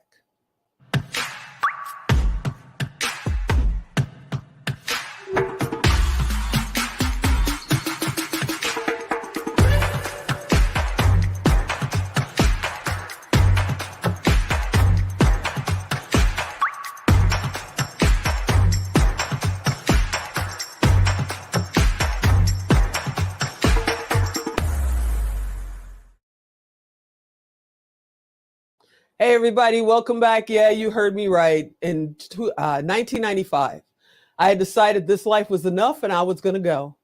And I found myself, instead of taking my own life, I found myself listening to this wonderful woman that I had never heard of before. I put her tapes in. I listened as I drove pizzas all over Las Vegas and learned that there is sunshine in the morning.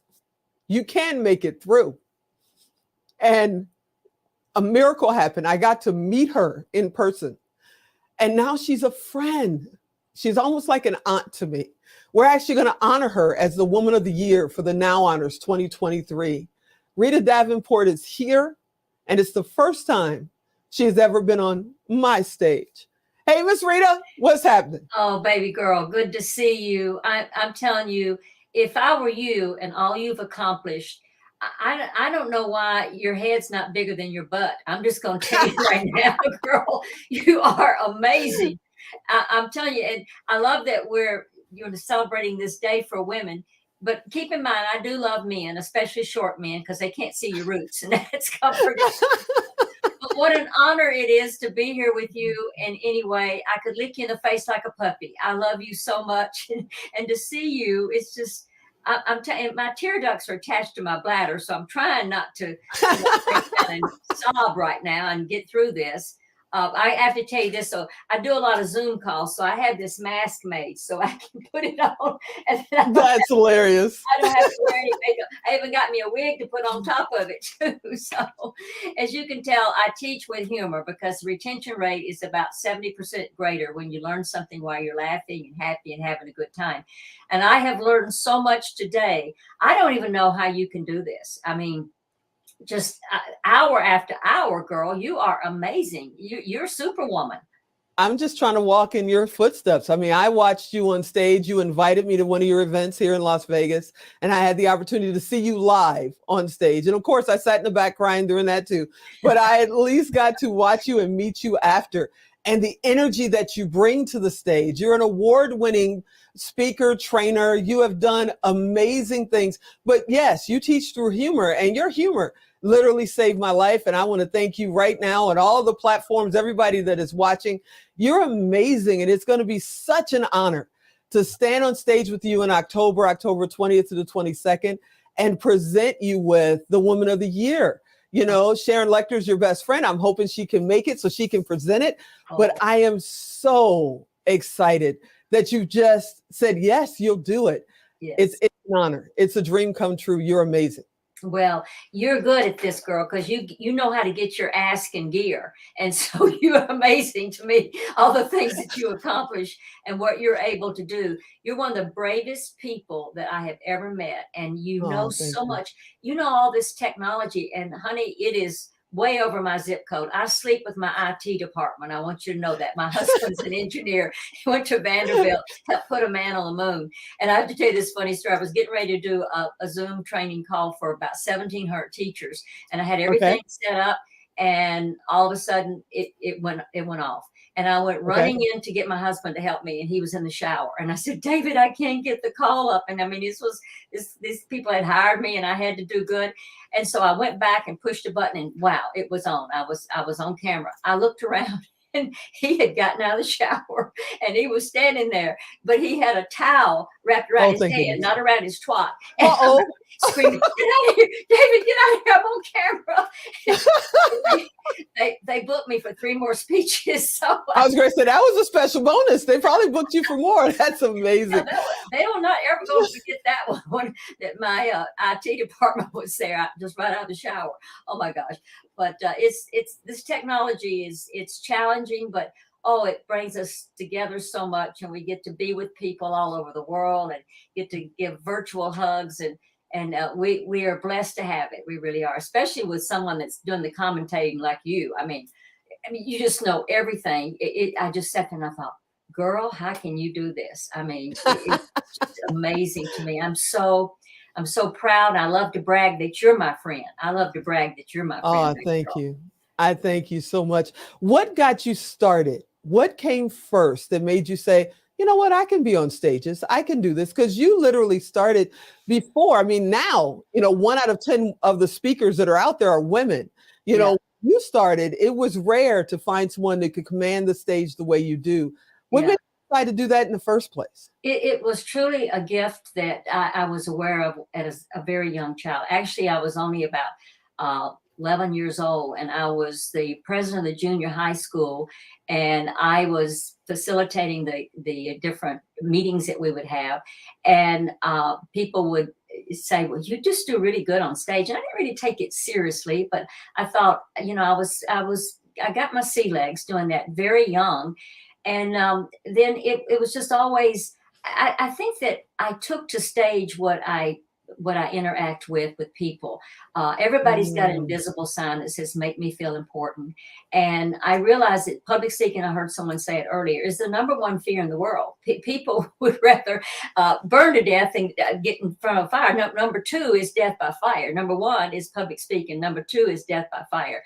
So when I do a speech, I'm thinking, because you never know what can happen. You've got to be brave. You've got to be brave, and you got to be yourself. You've got to be, I open my kimono every time I talk because I am myself. What you see is what you get.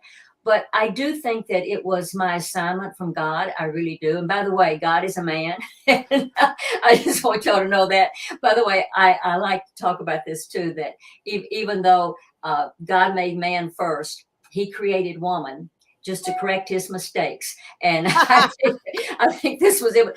That was just a practice. Adam was just a practice, and then Eve came around.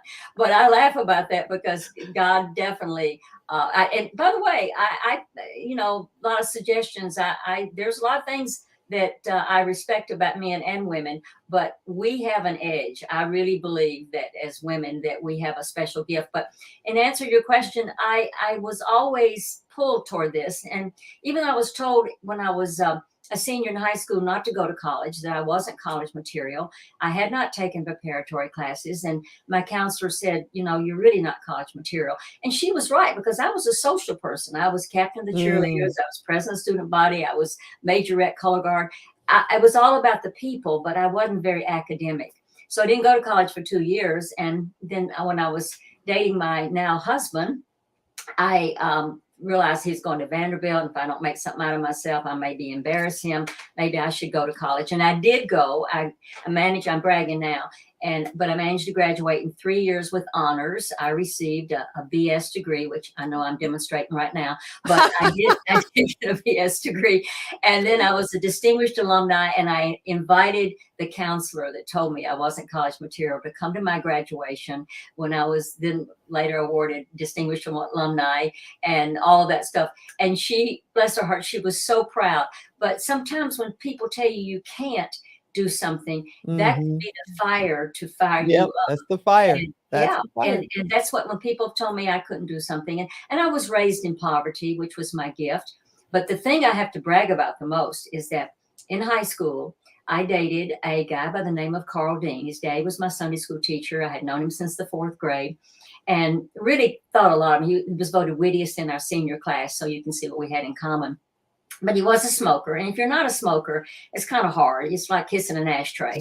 But sort of. But anyway, so we kept friends, but we broke up. But he went on later in life to marry Dolly Parton. And Dolly was the guest on my show. And she said, Rita, I want you to come to the concert tonight. It was here in Phoenix. And I thought that was sweet. My daughter-in-law went with me. My husband had something to do, and she got to go. And she said, to the crew backstage, she invited me to come backstage, and I thought, well, this is sweet. And she said, everybody come over here, I want you to meet somebody special. And I'm looking around like, who is she talking about? And she said, y'all have always wondered who the real green-eyed Jolene is. Well, it's really Rita Davenport. And my daughter-in-law's fingers were smoking from texting her friends. Dolly Parton just said that my mother-in-law is really Jolene. And so I thought, this is really strange, because nobody ever looks at my green eyes when I tell them this. They look at my flat chest. No. But nowadays, chests don't matter as much as eyelashes. You have to get the eyelashes out. Nobody cares about what your chest looks like. But anyway, so I'm in the audience in front of about 3,000 people here in Phoenix. And she says, okay, Phoenix, y'all have always wondered who the real Jolene is. And she said, she's right here in the audience. It's Rita Davenport. Well, some of the people, because I was in television here for 15 years, knew me. But from now on, when people say, what have you got to be proud about? Because Jolene, I am. That's a major song. And she's precious, by the way. She did the forward for my last book, and I keep in touch, and I'm so proud of her. I mean, you talk about an angel in this world. She is amazing. She's a neighbor to my sister, and I'm just so proud of her. And so anyway, You both are. I'm grateful because God has blessed me so much. And gratitude is the number one mental step in adjustment for prosperity. And when you think about gratitude, my friend Irma Bombeck, and she was my neighbor also. I lived about $3 million down from her house, but she was my neighbor. But when I had read in the paper that her book, she had gotten a $14 million advance.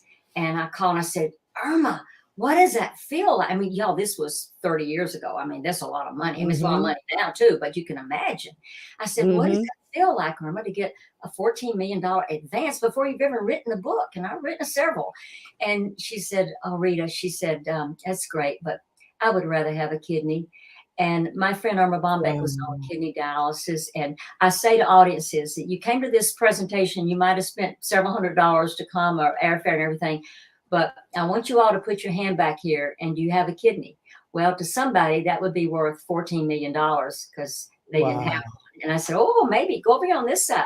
Oh, you got another kidney over here. So that's $28 million. So you came to this program not knowing you were going to walk out of here realizing that you're worth at least $28 million. And we just have to be so grateful for what we have, because gratitude is so important. I'm grateful for you. I'm grateful for the blessings. And I wake up every morning and I'll say, God, let me do something good for somebody today. I mean, I get teased about over tipping, because these people are working, and I know exactly where this money is going. And I'm so grateful. And I always tip the maid when I go to speak at a hotel in Vegas or someplace. People are always excited because the people that clean the rooms know that I'm going to tell everybody, be sure and tip the maid, because they deserve it and they're working, and I'm grateful for that. But any questions? I can't believe we flew through the time. Oh my God, we need to extend. We haven't started yet. I would love to, we're going to do some stage events here in Las Vegas. I'd love to have you come down and just get on stage with us. We'd have a blast. I have to tell you that for the first, sometimes I still do it, but for the first few years of, when I would be asked to be on a show or be a speaker, or even when I was a producer, I would ask myself, what would Rita do? I mean, I really do think about you like that. Before I let you out of the hot seat, and I know you got a busy day, can you just share with us, what does International Women's Day mean to you? Well, I think that women need to be recognized for their contribution to life and the difference that they make. And I don't think that we get it sometimes as much as we deserve to get it. And I think just what we have inside of us to make a difference in this world, not just make a living. Most of us can make a living, but to make a difference. And I am so grateful. I mean, everybody's talking about today, because I think that we women deserve this attention. And I think that we're grateful for it. And I think we want to pay it forward. I think we want to see that we're recognized, and now let's recognize other people. You have so many chances to do that. I said something to a person at Costco the other day. I said, that is the prettiest blouse. And she came up to me later and she said, thank you for saying that. She says, I'm taking chemotherapy and radiation. I have cancer. I haven't get out much. And she said, I didn't want to come out today. I didn't feel good. But when you said that to me, I felt better. The power we all have as women to make a difference in this world, and not just make a living. And you can do that. Just look around you and say, who can I help today? What can I say to make somebody feel better about themselves? And you're very blessed to be able to do this. So that's kind of where I am. I appreciate you. You're a member of my family. You just call. I'm always there. You are absolutely amazing. First time. I mean, this has been almost a 35-year journey to spend this short time with you. You're fantastic. I can't wait to sit next to you and stand next to you in October. And let's do some stage stuff in Las Vegas. I think it would be absolutely amazing. You're my shero. I'll tell the world you're my shero. Well, I look so much for being here. Thank you for. And how do they reach you? How do they reach you? Oh, I'm very easy. Rita Davenport, lowercase all together, at coxcox.net. That's how you reach me. Okay. And then I have a website. Awesome. I have all those things too, but it's just Rita Davenport. So I'm very available. Thank you very much, Miss Rita. You are the absolute best. Oh, I love you, girl. I love you so Love much. you too. Thank you. Thank you. I'll talk to you soon. Okay. Bye-bye, darling. Bye-bye. Woo, I only cried for part of that. Did you guys see that? Rita Davenport is my shero. I will get a t-shirt and wear it all over the country and the world to say it. I wouldn't be sitting here if it wasn't for her, Zig Ziglar, and Les Brown. Those voices that I never met in person.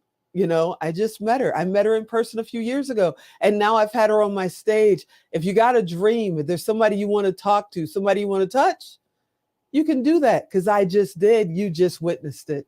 All right. Give me a minute. I got to get it together because my buddy Tess is here. And you know, when Tess is in the house, we're going to have some fun. So sit right there. We'll be right back.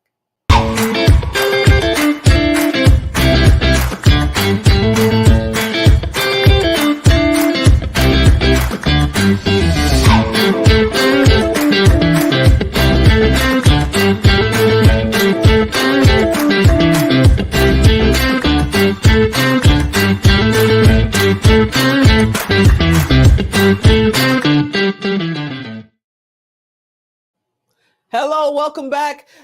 Ooh, now, all right.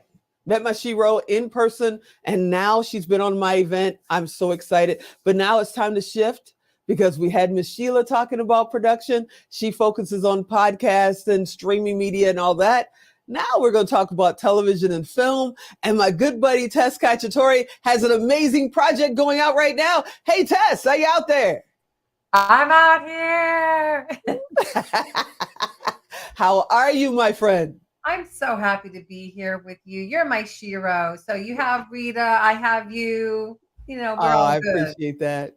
You know, we do this thing together. You know, how many phone calls we had at 9, 10 o'clock at night going, well, what did you think of this? Well, what's going on with that? You are absolutely amazing. How did you get into film? What made you say you could do anything? What made you say, this is the path I'm taking? I think it was a big influence on my mom. She had me watching classic movies and scary movies, which is not my favorite genre. I don't like scary movies at all. So my mom got me into films and watching films, and I started really from an early age looking at the eclectic filmmaking style. And I'm realizing that now versus when I was younger. I didn't look from the 5-year-old point of view like, oh, I wonder how to make a film. I just knew that I wanted to be in the industry in a way. I announced to my mom that I was going to move to New York and be a dancer when I was 5 years old. And so I always knew that I was going to have that path. And I think what I love about it is it's the way to tell a story. So my mom. You've been in this industry for quite some time, you know, in more than, the last couple of years. You've been doing this thing and watching it change. And now to me, it seems to be veering away from the mega companies, the Paramounts, the Warner Brothers, and now it's becoming more independent. Would you agree with that? Absolutely. And thank God, because, when I was coming up in the industry, it was like, when we were growing up, there was only multiple channels on a little box TV, right? And so then I lived in New York and MTV was coming out and cable was coming out. I had a talk show back in the day, on cable TV, and people were like, what's MTV and what's cable and all that. Then I got into technology around 92, 93, and then I started seeing about IPTV and all the different platforms that were going to be in our future. And I really had this dream of being able to do all this independent work. I love working, outside of the machine, so to speak, because we get to break the rules, which was a big aha moment for me when I spoke at your event a few months ago. I didn't know what I was going to talk about getting up on the stage. I said, I'm with Tigo. It's a safe place. We're just going to roll with it and have fun. We're all family. Yeah. And so you said something about, and here comes Tess, who's in the industry, and she's going to tell us all about the rules. And I went, wait a minute. I break a lot of rules.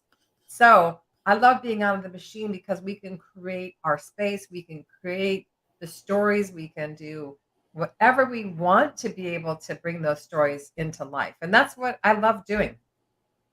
You know, our in-house director for film is B. Danielle Watkins. She's our in-house director. I can handle the talk show stuff, but I'm learning the film stuff from both of you and from Miss Sheila, who just was on a little bit ago. Oh, she What was about the fabulous. move? Wasn't she fabulous? Yeah. What about the movement now that you can feel it, you can see it? There's so many female filmmakers coming out right now. What advice would you give them? Because they're never in the machine. They're coming at it from independent and independent only.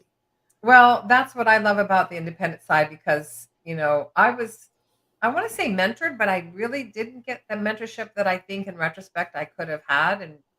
And in that situation, I was an assistant to a very famous TV producer who had really big series, like big name series back in the 60s. So I was able to learn the inside ropes of creating the Bible and the treatment and the scripts of the series. Wow. And then I just wanted to produce on my own. And then I love directing. I've been directing, you know, since college. And so what advice I would give is just do it, break the rules, figure out what you want to do. Figure out if you want to do like a long form TV show, if you want to do a short form, if you want to do a short film, a feature film, a documentary. What is your passion?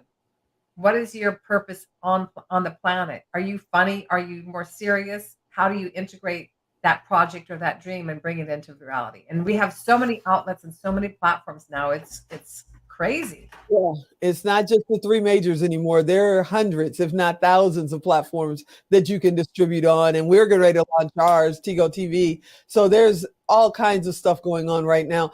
But I'm noticing something else, another trend that seems to be happening. Major actors are starting to not only act in their films, but they're directing them too. I mean, Creed 3 just came out, and I heard that the star of Creed 3 is not only the star, but he's also the director. Are you noticing that trend happening? Yeah, I noticed that quite a few years ago. The episodic TV world was really changing. Everything kind of rotated and shifted when there was the writer strikes and all that. It happened to be like you could be like the feature film actors were going towards TV, the TV actors were going towards commercials, the commercial people were being bumped out. And so it's really been this really beautiful cycle. And then I noticed that episodic TV, like Grey's Anatomy, for instance, Ellen Pompeo, or however you pronounce your name. Sorry if I'm mispronouncing your name. I love her work, and I love the fact that she was able to negotiate directing multiple episodes within any given season. And I can think of 100 other examples of the episodic TV giving their lead actors an opportunity to be on the other side of the camera. And so I've seen that grown exponentially, and I think it's really fabulous. And I think that anybody out there, you know, we have so many tools at our fingertips. You can do. There's several film festivals, for instance, that have iPhone entries. Wait, what? They have film festivals where you can do your film on an iPhone. Get out. Really? Yeah. That's amazing. Absolutely. Just That's strictly amazing. iPhone. And the iPhone is so, you know, robust now. You can do 4K stuff, and it's all really fun.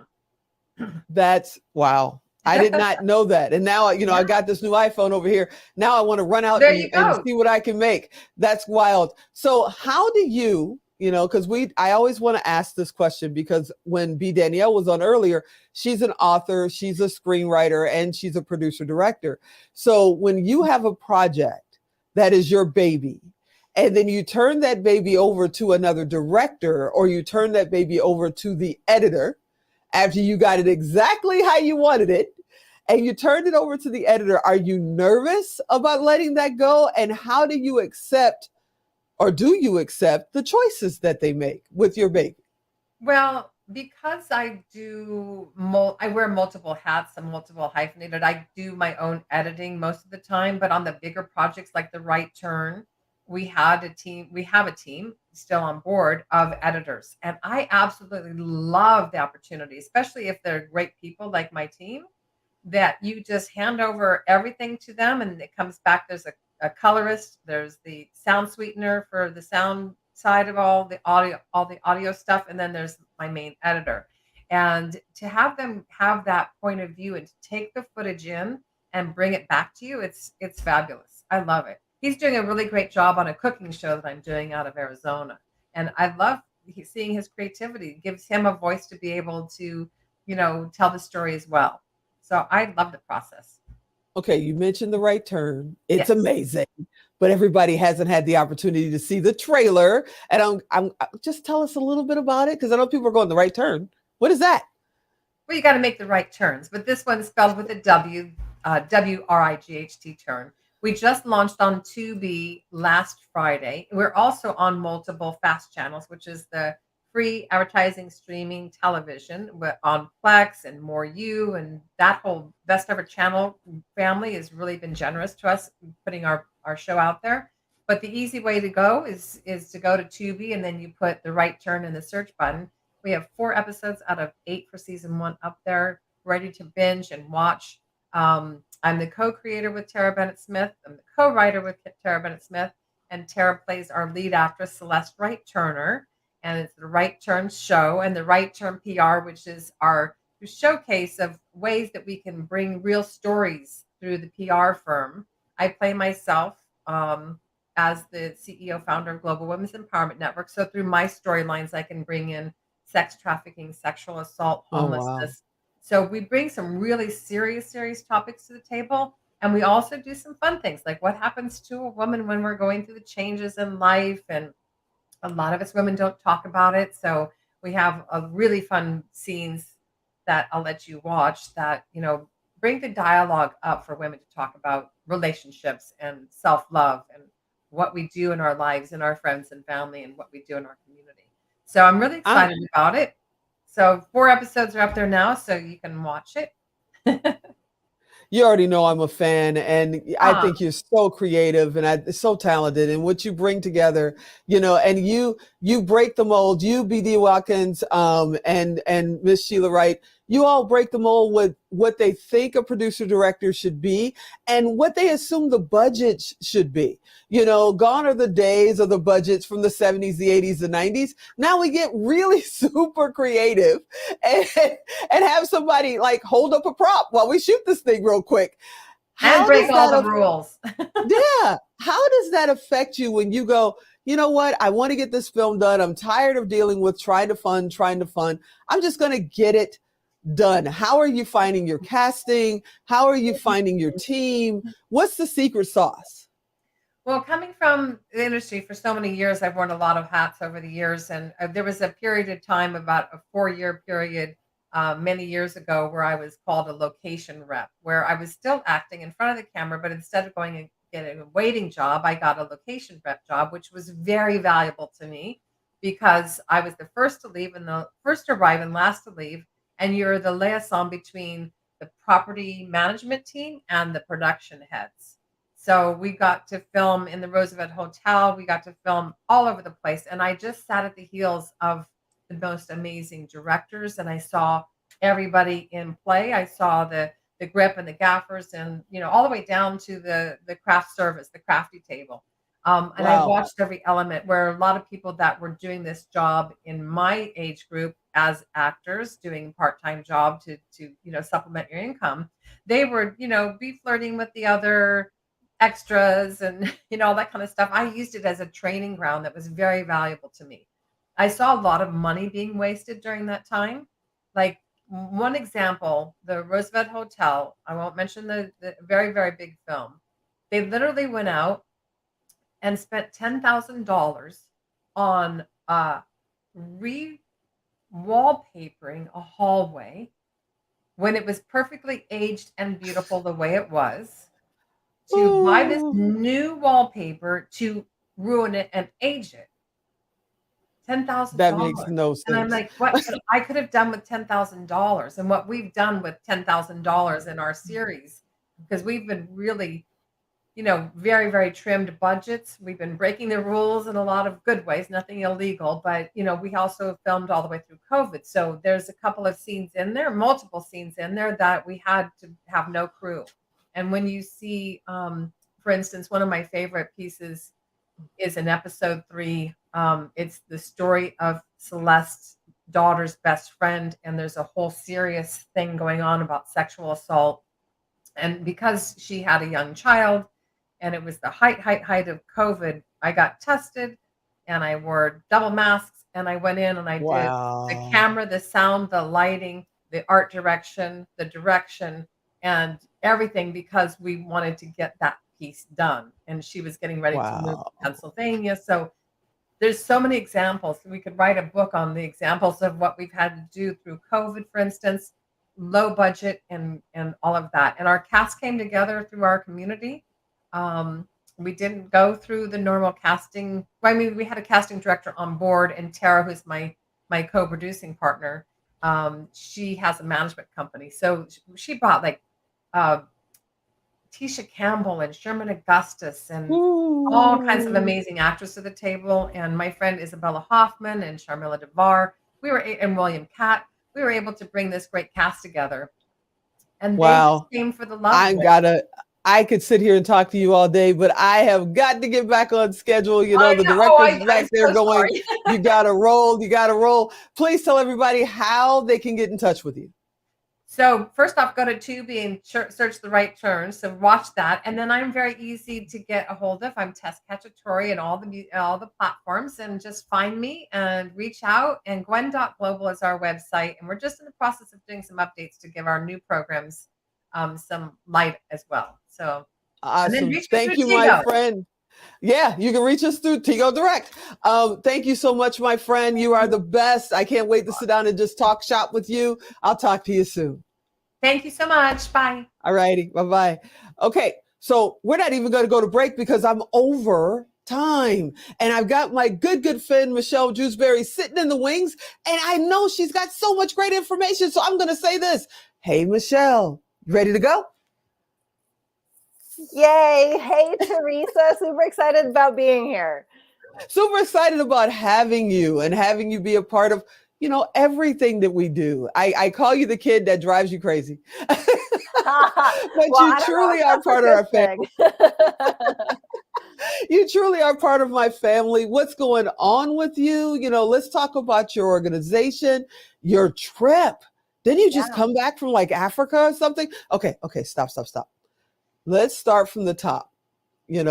What's going on with your organization? What's the next event? Let's talk about that first. Perfect. Okay, so if your audience doesn't know who I am, I'm Michelle Jewsbury. I'm CEO and founder of a nonprofit called Unsilenced Voices, and I'm a global breakthrough specialist. I speak all over the world about how you really can turn your story into a lasting legacy, and why using philanthropy is essential for your business, for your mission, for your purpose.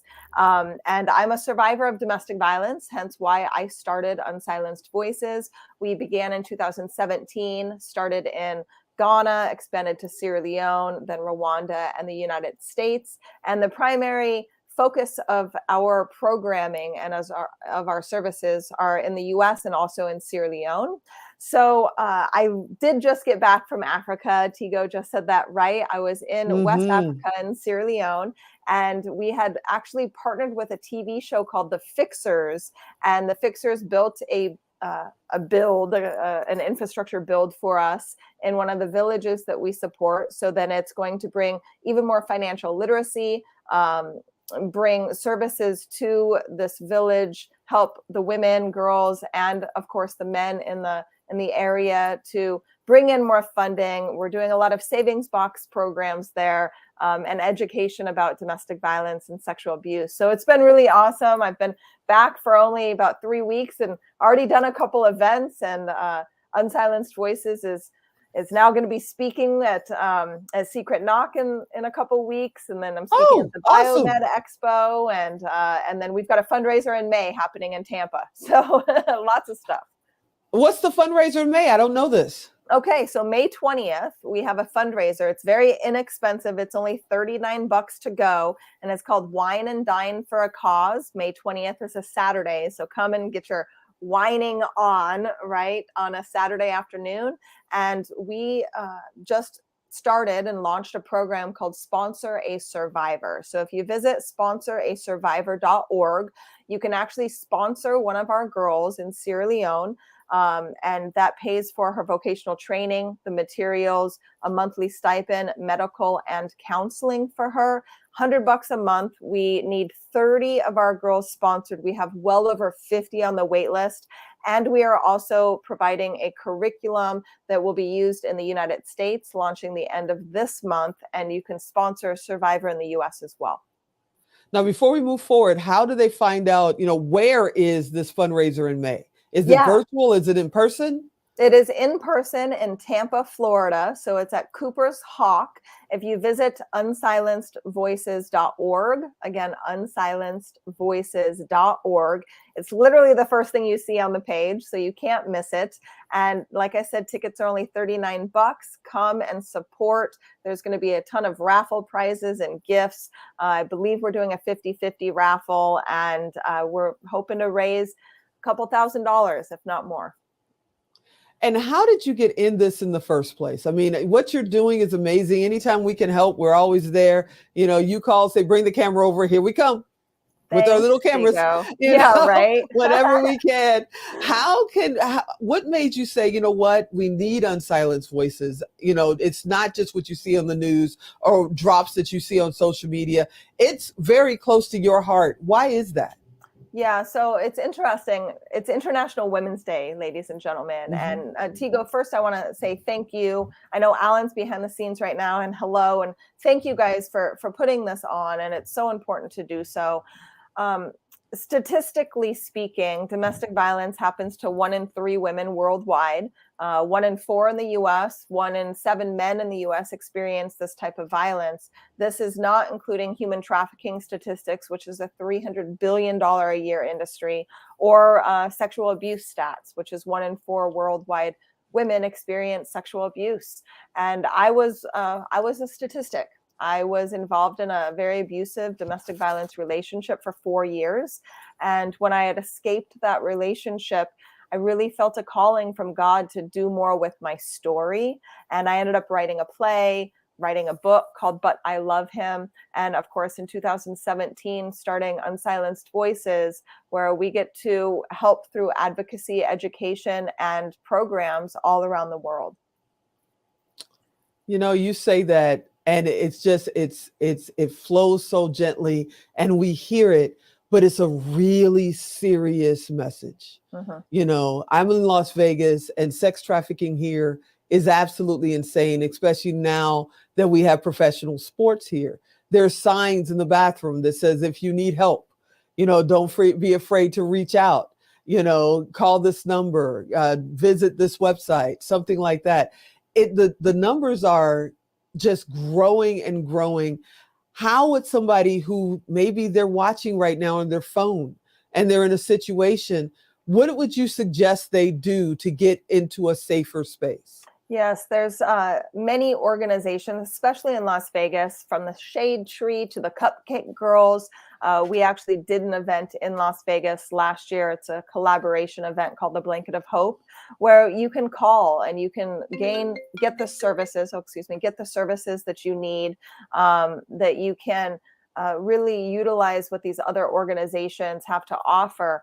Unsilenced Voices is starting a curriculum the end of March. So it's a curriculum all about helping to survive and thrive, but also really helping to have financial literacy, overcome challenges through a Christian perspective. So that's an 8-week course that you can apply for. And that course will be able to provide you with the education that you need to integrate back into society, to write a resume, to get back into the workforce, and to really overcome some of the trauma that you've experienced, because it doesn't leave you, but we learn to cope with it in healthy ways. So what if someone is watching right now, young lady, young man, they're watching right now and they're going, okay, I've gotten out of that situation. I'm in a safe space now, but I feel like I've lost everything. Like I'm starting all over again. Hey, Michelle, what do I do to get started now that I'm out of that stressful situation? I feel like now I'm in another kind of stress. How do I survive? Yeah, definitely. Tigo, thank you for asking that question. I was just on a podcast yesterday, and they asked about that. And when I was in my abusive relationship, my abuser controlled me financially. So financial abuse was a huge component of that relationship.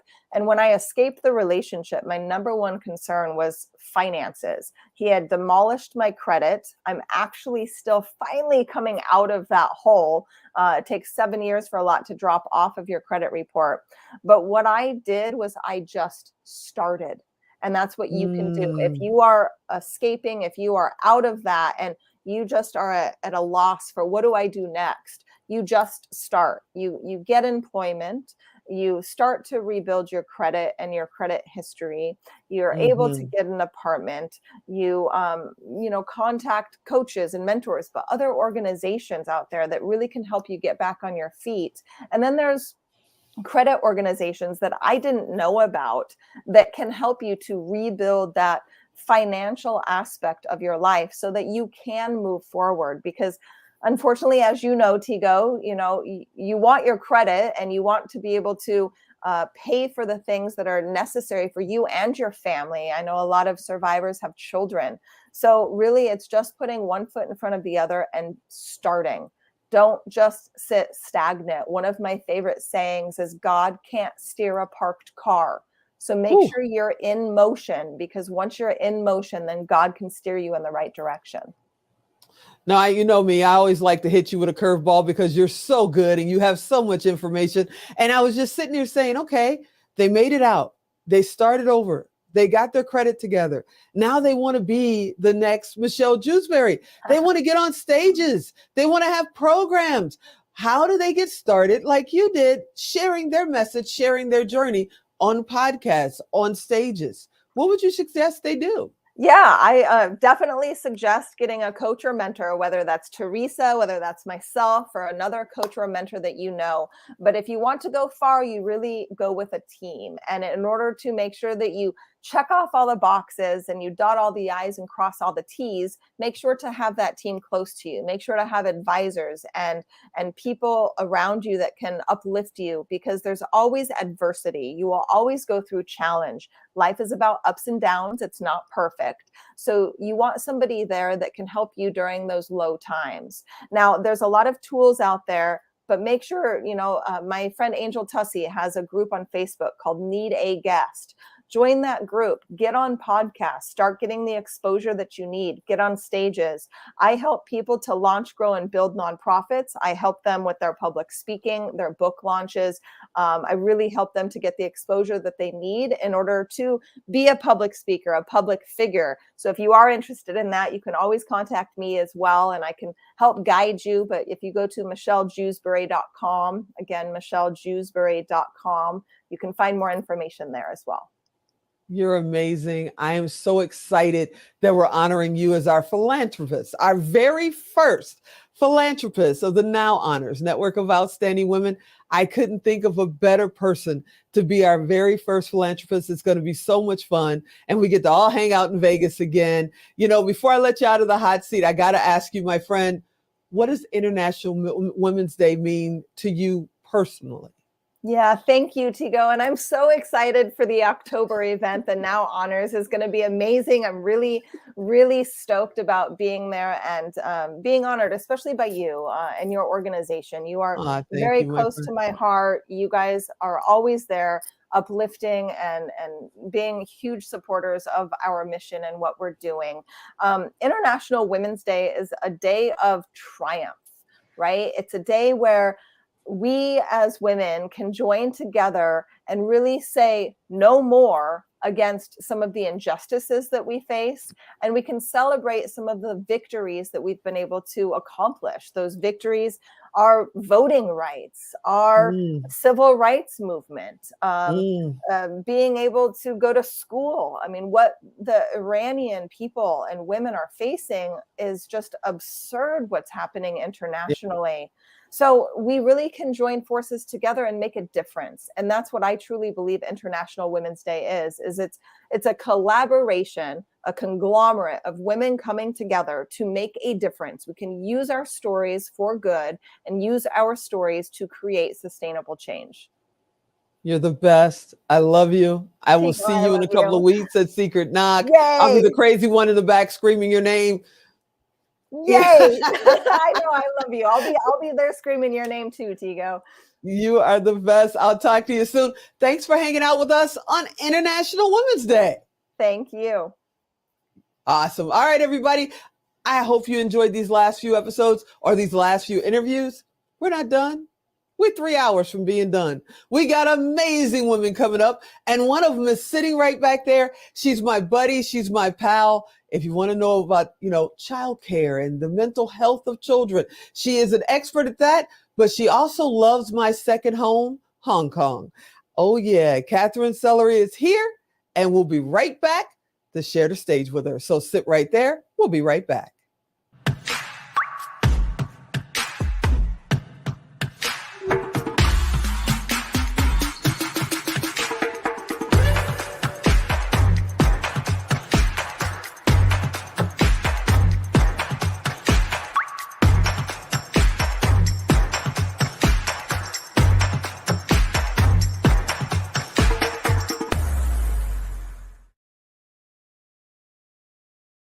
Hey, welcome back. Now, if you've been watching my show, Expert Talk with Tigo, over the last few years, you know I'm old school. I had Southern parents.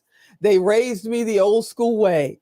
And then I bring my buddy Catherine Celery on, and she goes, there's a much better way to address that. And I go, really? You're about to say the same thing. Hey, Catherine, are you out there? Hey, do you see me?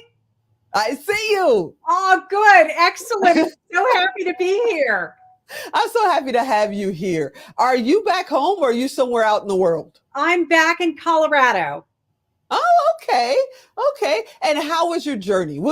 Everybody can wait. I got to talk to my friend for a minute. Yeah. How was the journey? How was Hong Kong? Catch up. Hong Kong was great. We were there for 2.5 months. As you know, it's been 3 years since COVID started. We left. And so now we're like, yay, we get to go back. And, it was wonderful. It was so good to be back. It's at a different stage in terms of recovery from the pandemic. So we were there to witness a lot of the ends of this, the end of that. They just ended the mask mandate, believe it or not. So wow, a lot of the stuff that we are done with and haven't thought about for a long time, we're still happening there. But it seems like the runway to post-COVID is strong now.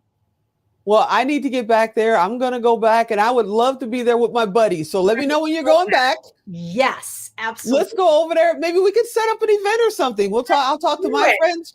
Let's do it. Let's bring our, Colorado Vegas theme over there and just have a blast. We'll call some of our buddies here. Hey, maybe I can get my Shiro Rita Davenport to go with us too. We don't know. Let's do some fun stuff in Hong Kong. Yes. Okay. So before Alan starts popping up on the screen and saying, get back to work, let's talk. Yeah. You know how he is. He doesn't play. No, I'm waiting for it. I'm waiting for it. Yeah.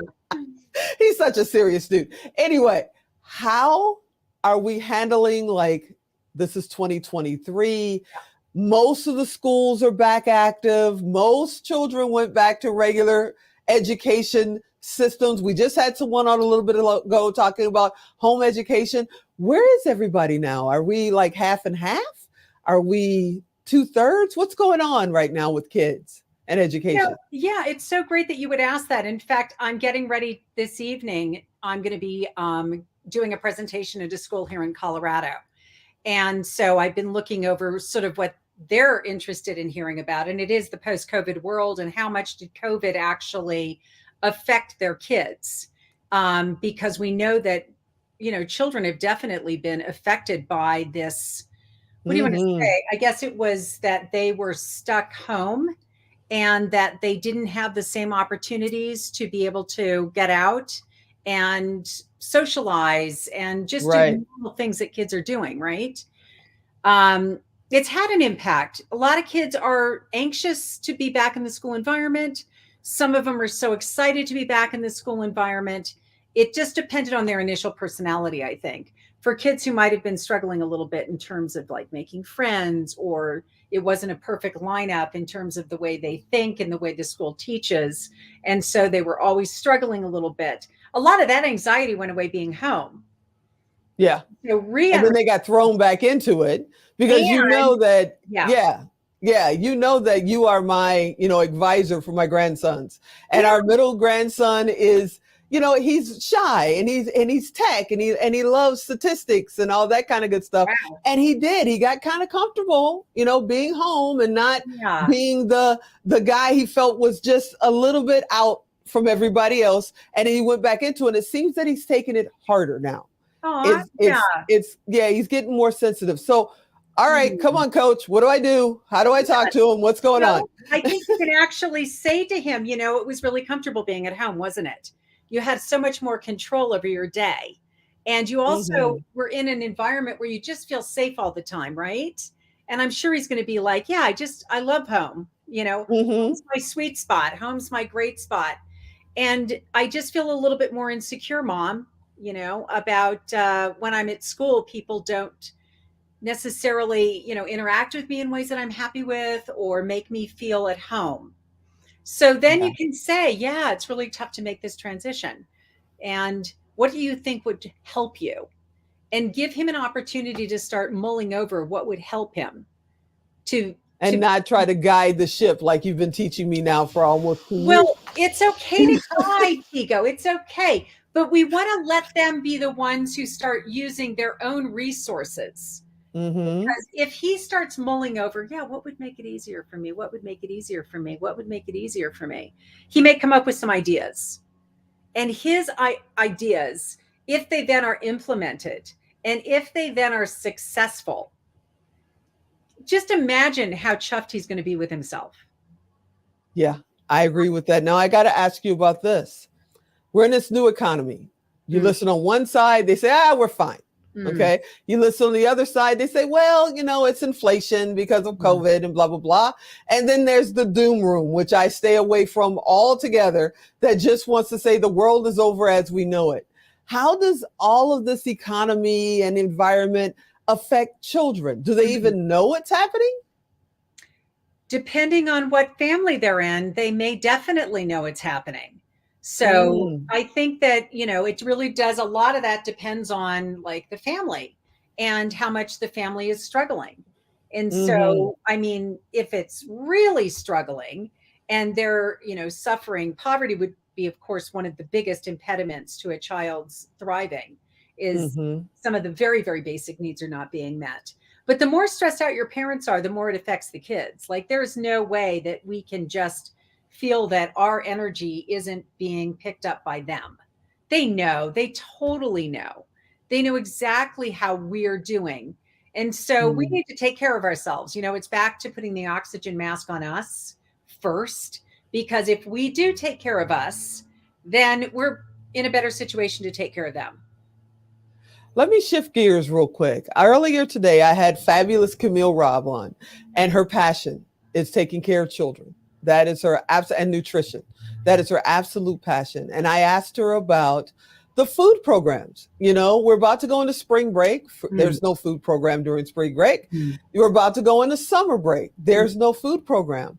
What would you say to the parents? Because they're feeling kind of lost. They don't know what to do because of the economy the way it is. They're barely holding on as it is. What suggestions or advice would you give them?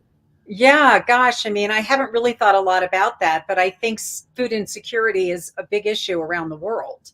And, I believe that in terms of resources within our community, if they're really suffering, they could probably call to the mayor's office. They could find out, for example, I was in DC recently, and one of the organizations where I am a meditation teacher is the Art of Living Foundation.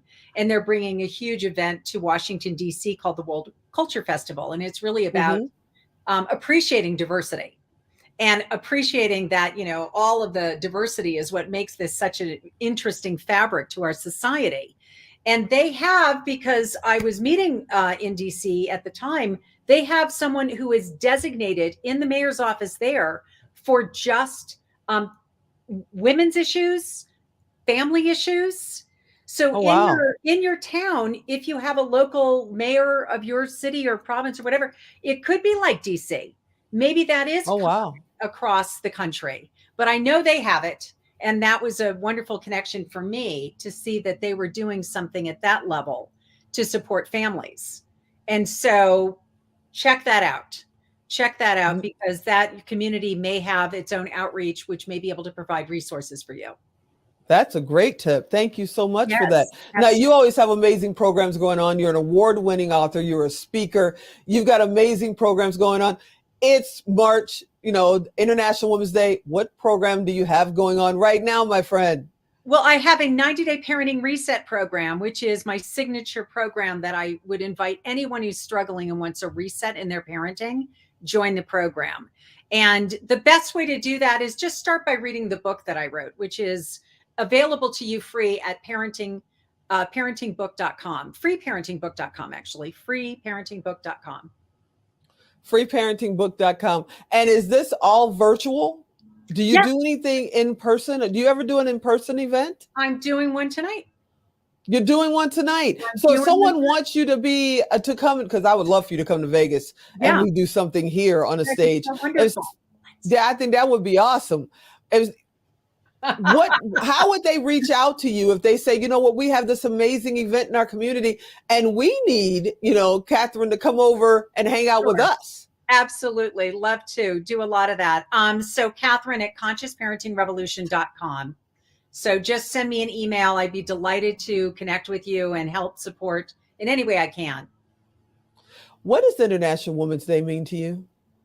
I was thinking about that earlier, and I was just kind of reminiscing over my own family and my mother, who was such a strong woman, and the impact she had on me, and her mother, who was my beloved grandmother, who, the sun rose and set with her. And to me, International Women's Day is those women in our lives, the ones who have made the impressions, the ones that kind of we anchor into as women, as, we go into our day-to-day lives. I think about my mother all the time. She was on the school board and she was about social change in her own way. And she was an old school. I mean, I don't teach the way she parented me, but because of her, I have a whole program. And she was my teacher. And I think about the women in the world who can make such a big difference, whether it's in their own family, which is not to be discounted, because that little family of origin makes such a big difference. If you extrapolate and the little people that grow up to contribute in the world that they center, to the people who are making a big difference on the world scale. And I'm just, there are so many women who've come before us and now with us. And I'm glad here to be with you. You're one of them who's making. Oh, I thank you. I thank you so much. We're blessed to know you. And I want to just thank you. Whenever we call, whenever I send a message, no matter where you are in the world, you find time to answer and you say, yep, I'll be right there. Give me a second, give me a little notice, and you'll show up every time. I want to thank you so much. I give you a hard time and I kid with you, but you really do help me understand my grandson so much better, because I did grow up the old school way. And, I want them to meet you one day. We're going to do something in Vegas and I want them to meet you one day. I think that would be amazing. Thanks for hanging out with me today. I can't wait to talk to you again soon. You are absolutely amazing. So are you. Mwah. Blessings to all of those women out there who are listening, making their contribution and sharing in, just the whole shift on the planet to a more conscious, caring place for us all to be. Love's coming right back at you, my friend. I'll talk to you soon. Thank you. Bye. Awesome. All right, everybody. Oh, it's time for Tico to get decluttered. I've been trying. But the clutter expert is here, and we're going to talk about the garage. So sit right there. We'll be back real soon. Sit right there. We'll be right back.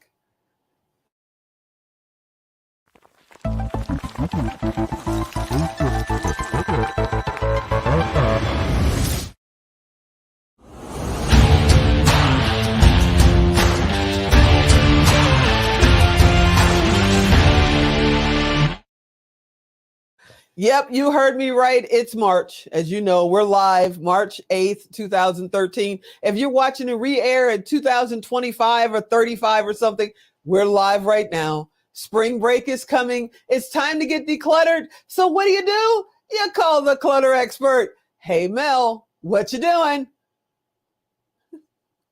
Oh, can't hear you. Alan, can you unmute her for me? There we go. What's up There to we go. you? What's happening, Mel? How are you?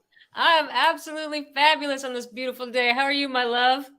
I know I'm fantastic. I know you've been up since other people went to bed, because I see you on social media. I think it was yesterday or this morning. You're running down the road with your selfie cam, teaching as you go. Woman, do you ever sleep? Absolutely. Usually between 9 p.m. and 4 a.m. What's going on with you? What are you running for? Do you have an event coming up, or is this just your way to energize your day? Well, I love doing it for fun, but I am training for my first 50K trail race out in your neck of the woods. I'll be running the Red Rock Canyon 50K on November 11th. Oh my gosh, I'll be out of town. I'm actually leaving that morning. I wish I'd known. You don't want to run that's with my... me, Tito? No, you absolutely not. But I would actually bring a lounge chair and a camera and wait for you to go by. There's a method to my madness. The real question is, when am I coming to your garage? I was trying to steer you away from the garage. Yes, I know. And you go right back to it. All right, let's talk about it. Clarity is my specialty. Clarity is your specialty. Let's talk about decluttering. Let's share that. And for everybody out there, if you haven't seen her on Expert Talk, and you haven't seen her message, go look, have a good time. But just for real quick, can you just give them a couple of minutes of your history so we know why? She's my personal clutter expert. Go ahead, Mel. Tell them what's going on. Absolutely. So I am known as the clutter expert because I was the cluttered mess. You couldn't actually walk in my room growing up, but I didn't realize at the time that what was going on the outside was just a mirror representation of what was going on the inside. And really early on in life, I experienced a lot of trauma and loss through divorce and abuse and losing a brother to suicide, and wound up learning how to stop running from myself and running from my inner experience, what I call the inner clutter. And as a result of learning how to do that, now I wasn't like a lot of my clients, like, hey, I need some help. Can you help me clean my space? I was like, I want to die. I want to get off the planet. Never mind, organize my room. But as a result of learning how to be willing to be present and look at that inner clutter that had accumulated, repressed emotions, resentments, fears, limiting beliefs, and judgments that we accumulate along the way, I went from that cluttered mess to someone who loves creating order out of chaos. And it happened effortlessly and pretty much by accident. Wow. Yeah, you say that so smooth. So smooth. And then you start talking about your own clutter and you go, oh my gosh. And for me, before I even get into me, I got to say this. In October this year, 23, October 20th to the 22nd, Now Honors Power of Pink, you are our first ever Rising Phoenix. And I am so excited about that. I cannot tell you how excited I am about that. I want to thank you for being a part of it. And, the fact that you have risen from the ashes is the reason why you're such an amazing spirit. And you can see everybody's clutter, because I can't seem to hide. For me, I can't. You know me. Everything in my garage belonged to my parents for the most part, or to family members of mine that I lost to breast cancer or to cancer. And I look at it. The other day, I couldn't get out my car. I had to move the car over a little bit because I added another box in the absolute wrong spot, so I couldn't open the door.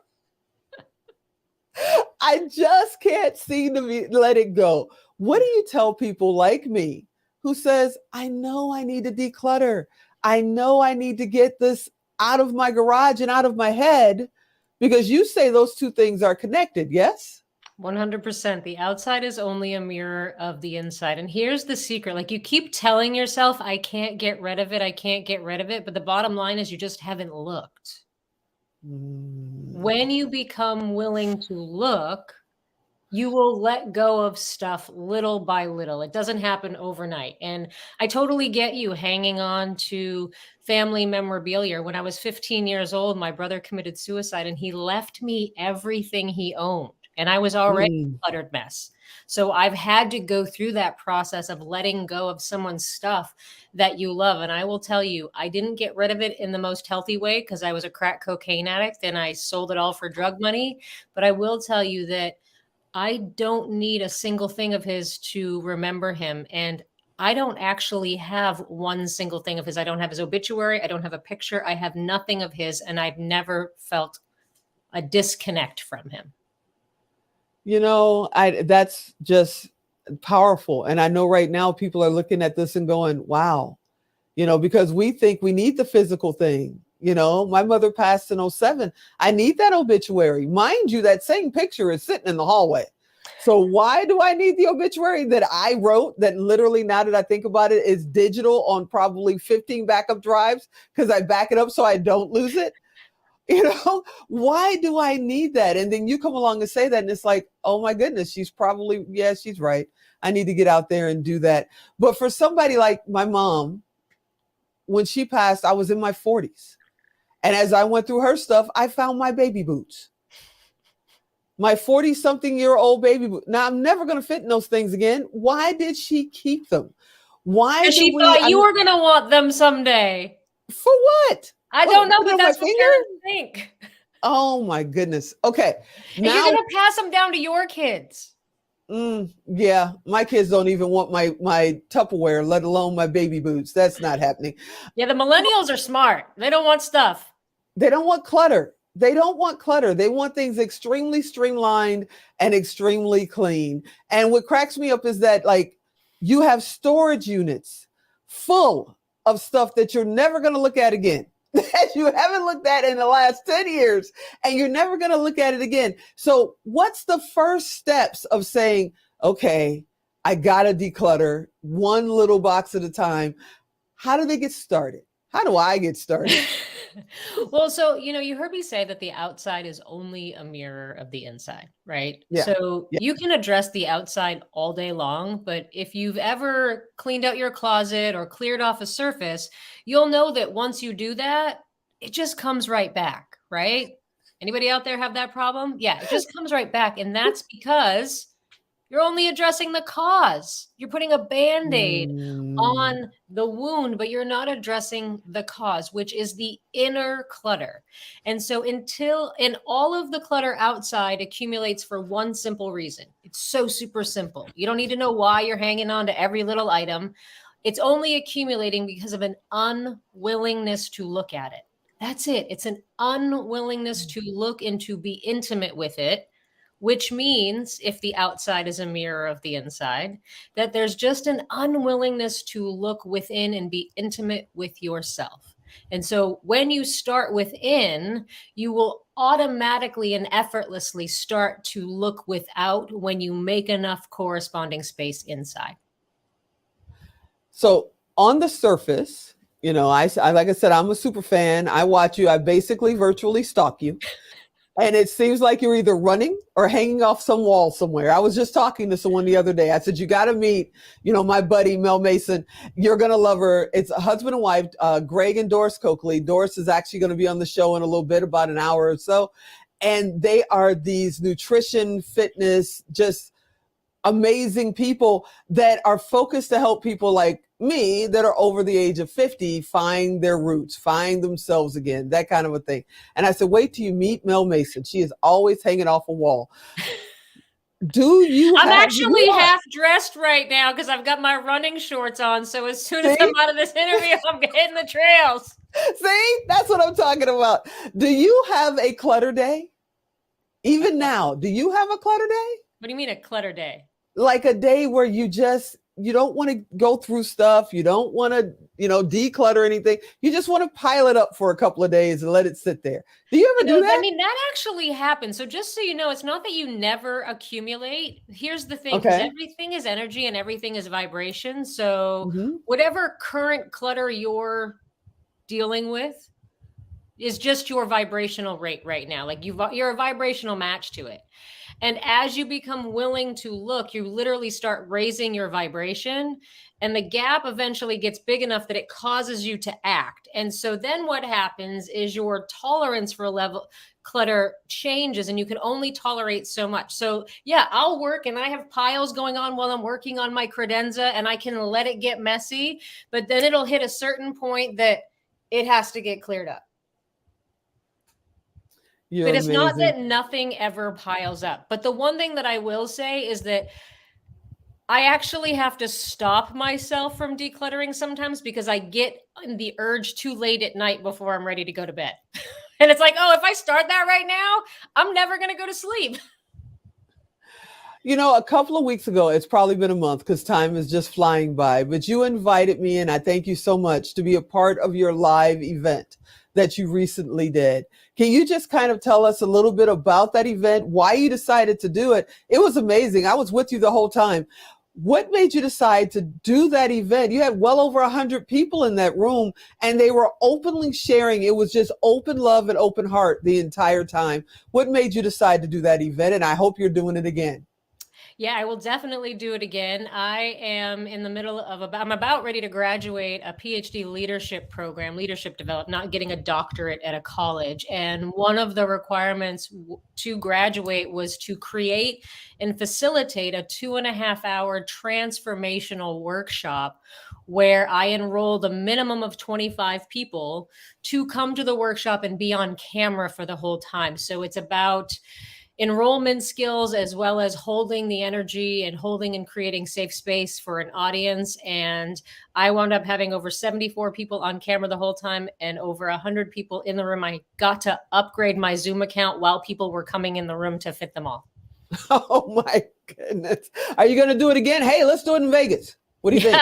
Let's do it. Come hang out in my studio and do it there? That would be awesome. Oh my God, that'd be awesome. Yeah, let's figure that out. Let's figure that out. That'll be amazing. Are you going to be at Secret Knock? I will be at Secret Knock for the first day and a half, and then I have my graduation weekend for PhD because I get to graduate. Okay, we'll forgive you. But I'll get to see you for a little bit. Yeah, but can we live stream from your graduation? We got to work on that. You can't just leave us. It's Secret Knock Week. Okay, never mind. What does International Women's Day mean to you, my friend? International Women's Day. Just unity, equality, love of women, the rights of women, just us all being equal, no separation. Like, I don't even like the whole male, female separation dichotomy. Like, we're all one, right? There is no other. We are all one. And so it's just really about unity and empowerment and wearing pink. I love you, my friend. Thank you for always coming whenever we call. You are absolutely amazing. Let's talk, I'm serious, about doing it here. Let's come in studio and do it here. Yeah. I think it would be awesome to do it with a little live audience inside the studio. Ooh, yeah, fun. Let's figure it out. We got this. Woo! I know you got a trail calling you. You're sitting there. Let me out of the side seat. I got to go. You are the best. Tell everybody how to get in touch with you. The best way is info@decluttering-spaces.com, and you can download my book, Freedom from Clutter, at freegiftfrommel.com. You're the best. Have fun. Be safe. And I'll see you in a couple of weeks. Yes, you will. Love you. Love you too. All right, everybody. Yes, I'm going to get in my garage. I got to at least move that one box that's sticking in the way that I can't even open the car door. But for right now, you know, one of the coolest members of our team, when we have a live event and we want music, we call the best DJ on the planet. And today I'm going to sit down with her for the first time as an interview and talk about her journey. So give me a couple of minutes. We'll be right back.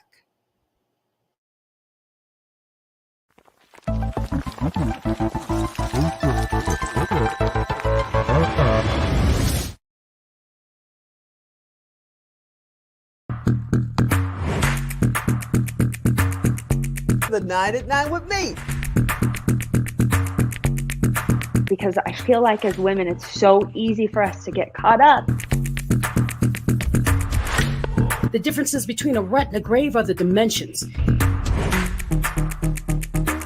So that means 99% of the people around you are wrong 99% of the time and 99% of everything they believe. your attorney should make you feel empowered in what you're being told. Your shows are so impactful. You're just a consummate professional, and you take it to the next level. But only broke people think time is money. Rich people know time is not money.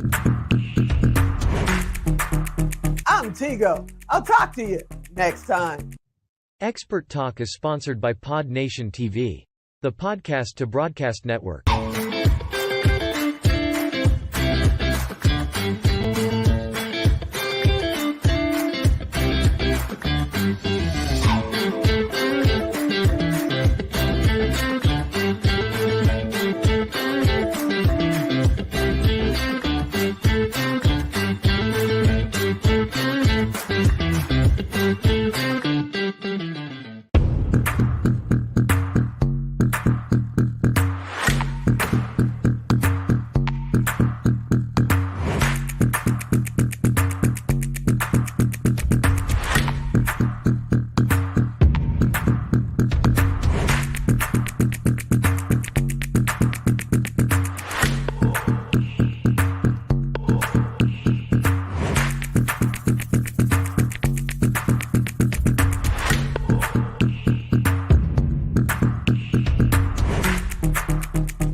Hey, how are you? Welcome back. Yeah, I've been looking forward to this interview for a while now.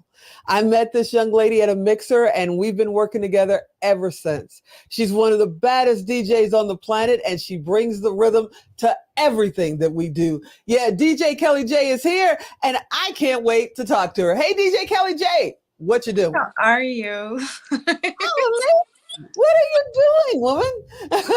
Oh, man. What am I not doing? What are you not doing? What are you not doing? That's the question. What are you not doing? Now, you're a mom, you're an entrepreneur, you're one of the top DJs in the country, if not the world. Let's talk about how you balance your day, especially, you know, when the rest of us are kind of calming down on the weekend. That's your busiest time of the day, right? Yeah. How are you tackling that? Oh man. So this year is actually year 14. I've actually been DJing for 14 years this year, professionally for about 8. It's definitely been different with a family. Even now my schedule isn't as precise. Like if anything goes wrong with my daughter, it's, you know, it's a shift in my schedule.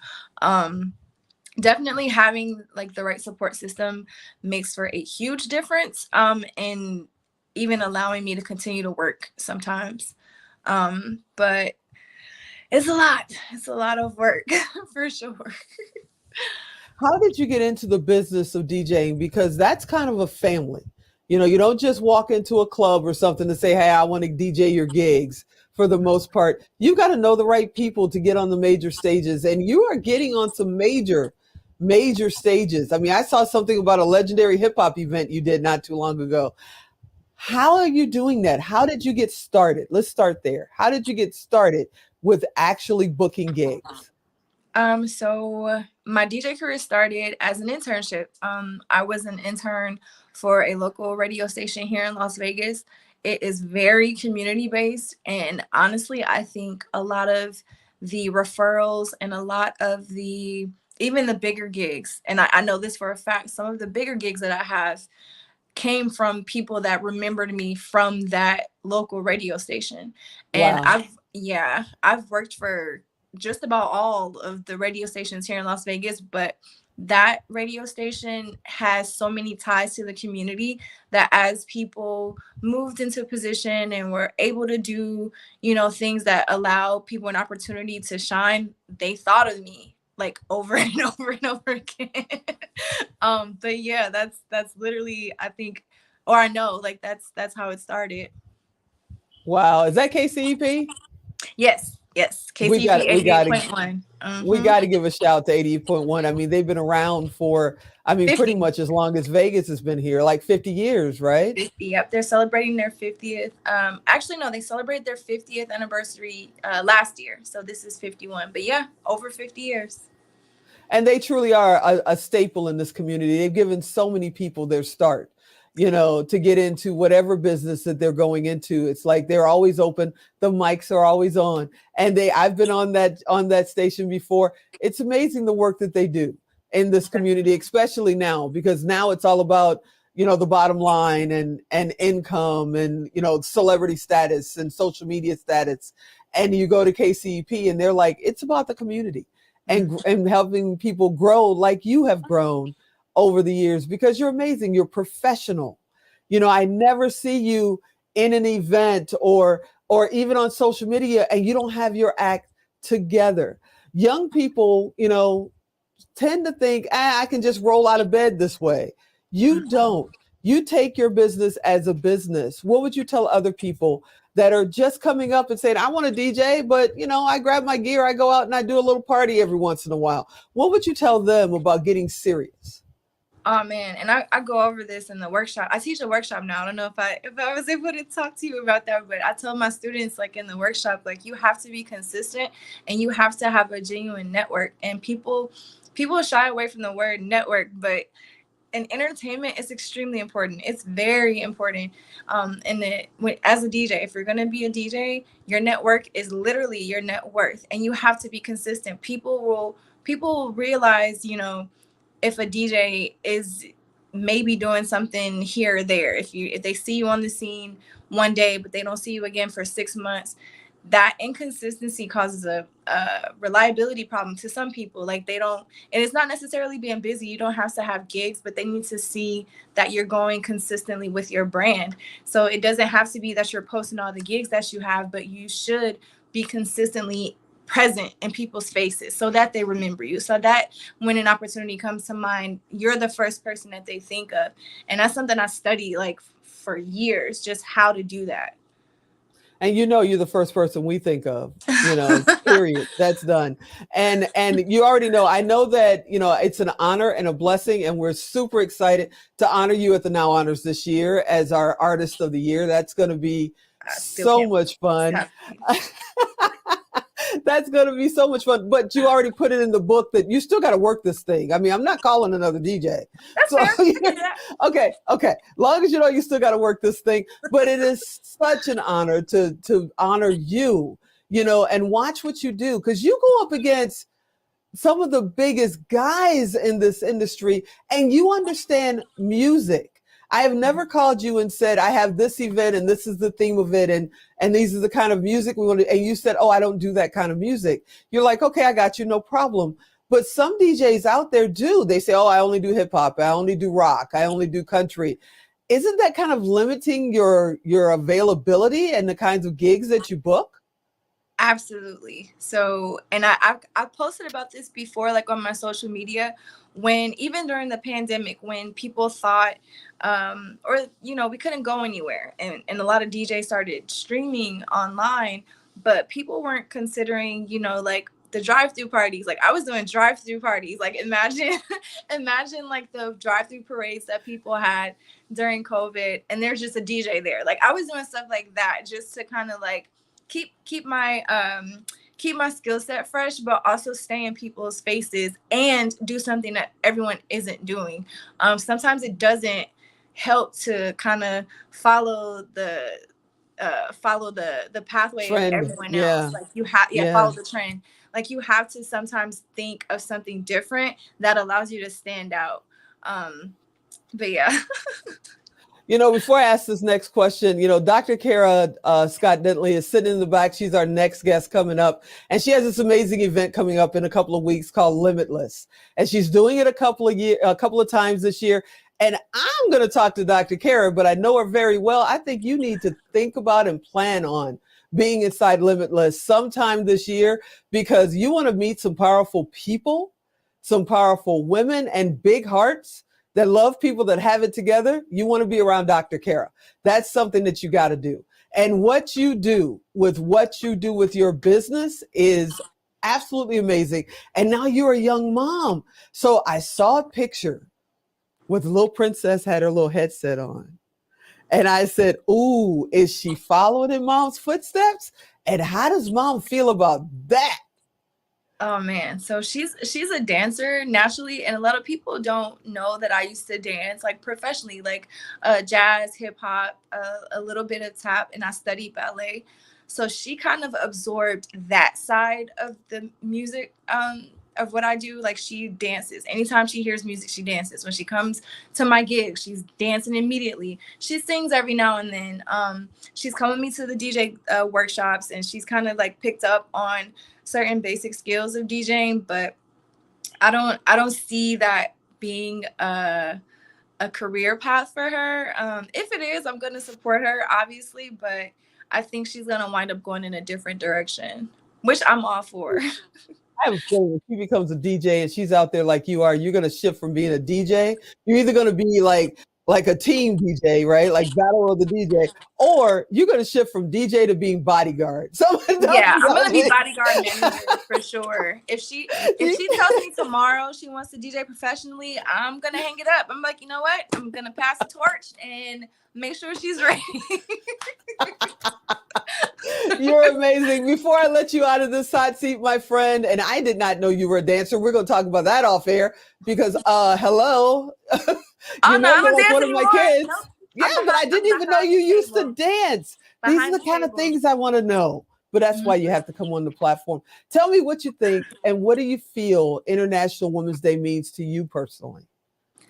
Honestly, I think it means recognition, and it doesn't mean that you have to do these like huge things, but it acknowledges women that are doing something, period. Like I think a lot of women are or they feel like they're not seen, and that's becoming a bigger issue now, especially with my age demographic. Like more women are dealing with depression and they're feeling like they're not good enough or they're not doing enough. But this month is kind of just like acknowledging women for going hard at whatever it is that they want to do, letting them know that they can do whatever it is they want to do, and giving examples of women that have done it. So it's like a refresher. If I could put it in one word, this month is like a refresher of what women can do. Well, I've told you 1,000 times, I am super proud of you. I love everything that you do. I am your super fan. Any event, if we're going to have an hour or 15 minutes or an all-day music thing, I want you there. You are our expert. And you're also, you hold the cool torch because, we're all geeks and super geeks. We just love hanging out. But you're amazing. I love you. I will see you soon. And I can't wait to honor you in October. Ooh, you might want to bring your boyfriend because the thing weighs almost 10 pounds. I'm just telling you. Wait, what? Yeah, that award is not light. Dr. Kara can tell you all about it. That award is not light, but it's an amazing award for amazing people. And I'm just going to put it out there like that. And you are an amazing person. How does everybody get in touch with you if they want to book you? So I put my website in the description instead of putting a little bio. So it's just djkellyj.com. That's my name on every form of social media. It's just DJ Kelly J. Yeah, that's very simple, to the point. All right, we got some stuff coming up. I will be calling you. You are amazing. You're amazing, and I love you, and I miss you, and I can't wait to see you soon. So there. All right, I'll talk to you soon. Bye-bye. All right, everybody, we're going to take a couple of minute break. And when we come back, we got Dr. Kara Scott Dentley. Coming up, we're going to talk about Limitless. You've heard about it all day long. We're going to talk about JD3 TV. You've heard about it all day long. And we're going to talk about her clothing line and all the things that she's doing, and that she took a weighted hula hoop on a cruise. Yeah, you heard me right. That's how cool she is. So sit right there. We'll be right back.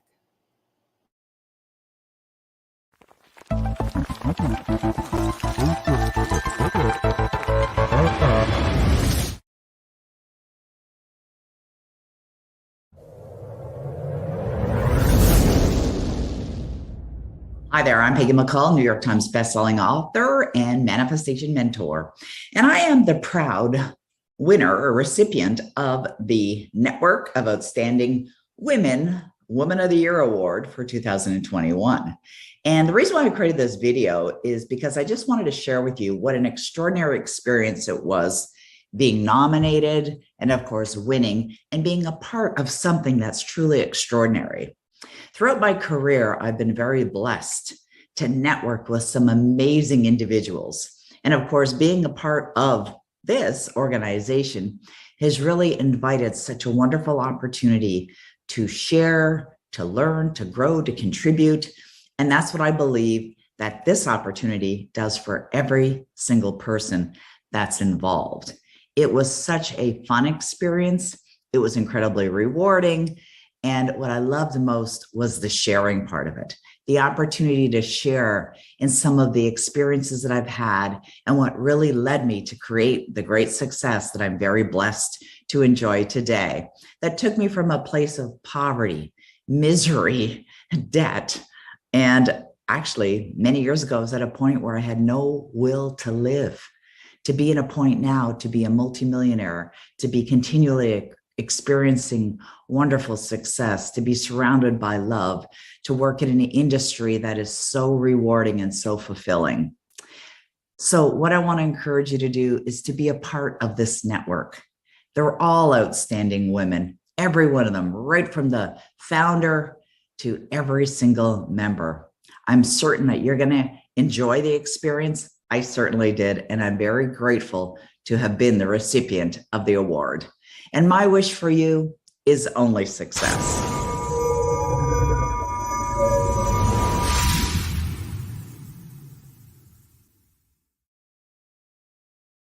Okay. I know I can hear you. You're saying, okay, Tigo, you've been talking about Limitless. You've been talking about JD3 TV. And I told you we're going to get into it because Lady Dr. Kara is going to be here. And guess what? Lady Dr. Kara is here. Hey, Dr. Kara, what's happening? Hey, Tico, everything is good. Thank you for having me here. Happy International Women's Day. Happy International Women's Day. Before we dig in, let me ask you, what does International Women's Day mean to you? Look, I've been saying this all day. Women's Day is every day. That's what it means to me. It's just a day, and I've heard many of the women highlight this, that we get a chance to acknowledge and remember, because sometimes we forget, we're moving, we're wearing all of these different hats. And I've heard multiple women on your show, when you ask them, what are you up to? And they're like, whew, where do I start? It's just one of those things that just as a woman, and, I just want to say this, that just being a woman is a holiday, you ask me, Oh, okay. That is now, a holiday. There it is. Now you're a mom, you're a wife, your husband's kind of well known, and we all kind of know him, Sir Dr. James Dentley III, as he would say, if you're going to say it, say the whole thing. So I say the whole thing, and you have your clothing line, you're an author. When is the book ready? Is the book ready? It's like 2 seconds from being ready. You have no idea. But you know what? I'm patient because I feel like Napoleon Hill at this point. I'm like, once it's released, it won't take 24 years. But once it's released, it's just going to take off. So I believe in divine timing. So I'm all right with it. But it's like right there. I'm done. Everything on my part is finished. So It's just right there. It's just right there. So yeah. Before we go any further, can you give us a little inside look of what it's about? What's this book about? Man, look, you know what? Science is all around us. I heard somebody talk about energy and how energy is just all around us. And I'm so excited to hear so many people start to realize that and talk about, quantum physics. This is something that I studied in school. And I would just start to see the congruency between, what we do in life, our everyday habits, and how it lined up with scientific principles and laws. And I always tell people, if you know anything about laws, there's no negotiation with the law. A law is what it is. You can't say, well, I didn't know. So a lot of people are walking around totally unaware of these laws that are governing our lives and are showing up and impacting just every day, from our relationships, from our communication, from our ability to move forward. All of these different things, they tie right directly into scientific laws. And I tie all of that with stories in my book. Now, for people that, and that's amazing, for people that don't realize, because you just mentioned it, they don't even realize these laws exist. And they're wondering why they feel like they're pushing a peanut up a hill with their nose against the wind, is because they're going against a lot of these laws. They're going against things. How do they find that out? You know, how do they find out what these laws are and how to go with the tide, as my dad used to say? Read the book. Get the book. There it is. Once There it it is. releases, you know, and they can find me on all social media platforms. I'm Kara Scott Dentley, or you can look up Life by Kara. And that's Kara with Kara. You can Google me, but so much of it would be in the books, and there's so many aha moments. Like, I was very intentional, and that's why it's taken so long, and that's why I'm patient with it. Because if it did not sound like me, if it did not read right, if the flow of it, if the cadence of my book wasn't right, I slowed the whole process down, because it matters. And that's the difference between a book that you pick up and can't put down and one that you read and you feel like you just cannot finish. So this will be one that you will be able to finish, and you'll have so many ahas. You will see yourself in this book. You'll see, you know, relationships, and you'll see different things. You'll even see patterns in your own habits, and you'll just be like, wow, yep, that's me. Yep. Or you'll see different things where if you are a coach, you can help other people because now you have these laws at your fingertips. And it's like, you know, do you know that you're operating within a law? I can't wait to read it. I'm going to just, you know, go ahead and throw it out there and hope you take the bait. Can you come on the show? Can we do a live stream or something when the book launches? I want to share it with the world, and I definitely want to read it. Yes, That would absolutely. be awesome. Absolutely. Okay, let's talk about Life by Kara. You can't really see your clothing line right now because you're on a close-up shot. But that's okay. That's okay. Look, I come prepared. I come prepared. There it is. Okay. This Tell is us one about the design. Tell us why you got everything going on. What made you decide to start this clothing line, this beautiful clothing line? Thank you. Well, you know, so many times when we get older, and I wouldn't say older as in like old, but people take our colors away from us, our pinks, our blues, our purples, and we just feel like we have to stay with these neutrals. And every time I wear different things, I love pink, I love purple, you know, and pink, purple, and turquoise are like my favorite colors. So hence the hoodie, pink, purple, and turquoise. The jacket, pink and purple. I love bling. Most women do. You know, I have one with the bling. I haven't seen that one. Oh yeah, that is nice. We love it. You just have to go to the website. And so there's a vibe. When you wear it, you feel it. You feel the whole vibe behind it. So during the pandemic, it was almost like hoodies and leggings became like the uniform of just kind of chilling, unless you had to do an interview. But then, you know, you really only dressed up from the waist up, right? And I would go to different places with my colors, just wearing what I wear because I love a lot of color. And people would always say, oh, that is so cute. Oh, that is really brightening up my day, you know, because I'm intentional about the clothes that I wear. And I'm like, wow, I need to just have my own brand. I can create this, you know, and I want other people to not just feel it when they wear it, but when they wear it, that other people that see them wear it can feel the vibe as well. And so the entire logo stands for something. So you see life. And life itself is live in full expression. And that is whatever that means for you, you know, because some people feel like, hey, you know, I just heard the DJ Kelly, you know, Kelly J, she likes to DJ, you know, that's her living her life in full expression. You know, I heard some of the other ladies on the show, Michelle Jewsbury, you know, and I just, you know, so live your life in full expression, you know, and don't allow anybody else to stop that or hinder that. So that. And then there's a water drop. I study water as a scientist. There's so much about water that people, if you understand the characteristics of water, you'll understand so much about yourself because we are over 80% water. So I have a water drop in the logo plus a key because we are the key. I used to say we have the key, but the more I study, we are the key. We don't have the key. We are the key. So I wear these keys and it's a conversation piece. And people are always like, you know, oh, I love your keys. And I'm like, you are the key, you know, and it just started a conversation. It's something that's just like a seed that you plant in somebody. And they're like, wow, you know, I needed to hear that. You know, right now we need to empower and inspire and uplift people on the go, like in the checkout line, you know, dropping nuggets just to let them know, you know, you got this. So there's this, the tree of life for abundance of love, joy, peace, finance, whatever you want, abundance. That's, even in the Bible, it says that I come that you may have life and to have it more abundantly. And then there's these lights for the light that shines within each of us. And then, someone that said, well, what about Bikera? And I thought about it, and I woke up one day and, we have life through, my name is spelled Kara. So you take that as an acronym, and the K is from our knowledge, from our awareness, because there's so many things that we're not aware of. Like we talked about the laws, from our relationships, what's the quality of your relationships? Who are you surrounding yourself with? And then what you come into agreement with, because there's so much that's going on at the same time. And right now, knowledge, there's no lack of it. But what are you agreeing with? What are you tuning into? Because it's all there. It is all there. People used to say the sky is blue. I have seen pink skies. Okay. If you have seen a beautiful sunset, I have seen a pink sky. So, all of these different things are happening simultaneously, but what are you coming into agreement with, and who are you coming into agreement with? So that's the whole thing behind the logo. So it's a whole vibe.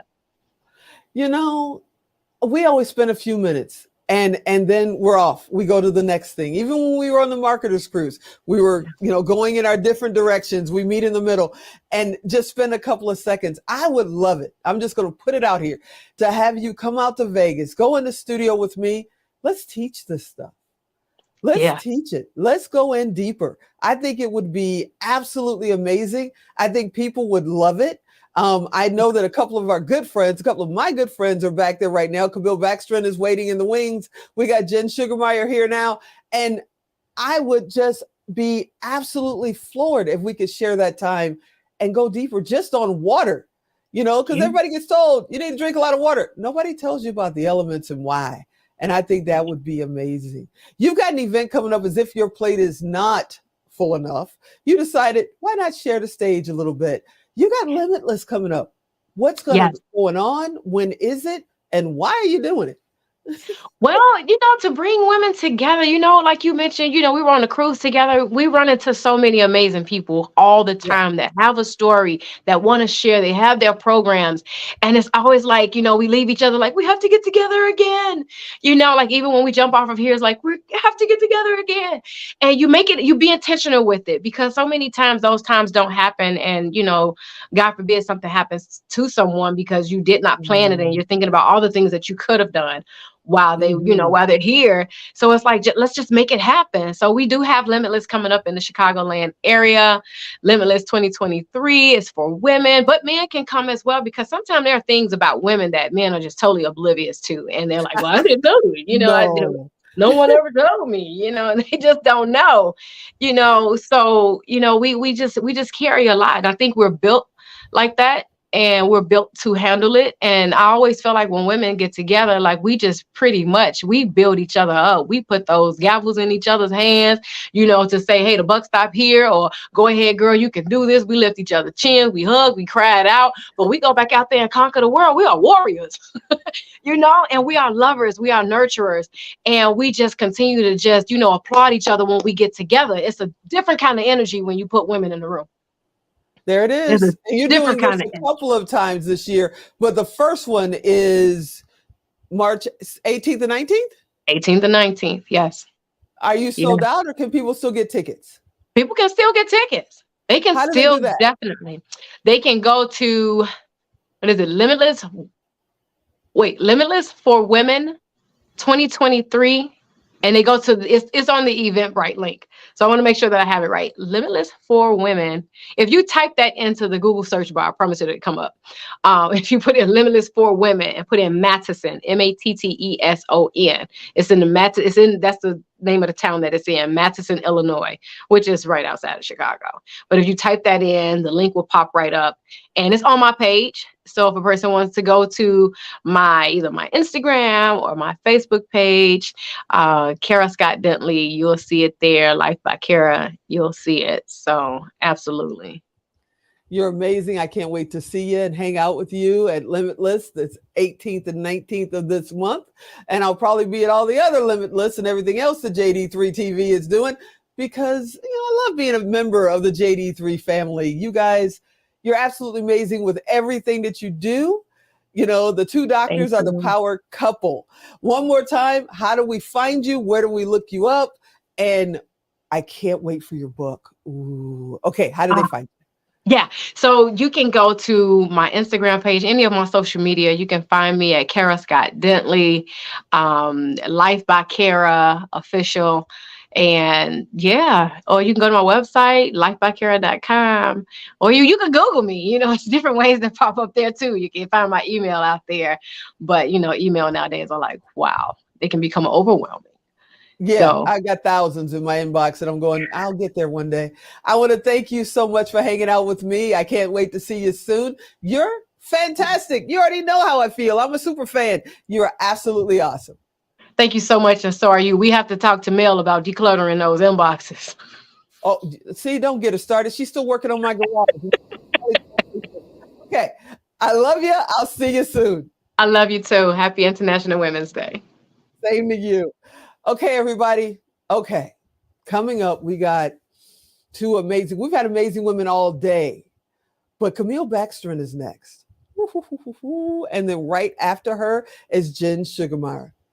Yeah, these are two that you definitely do not want to miss.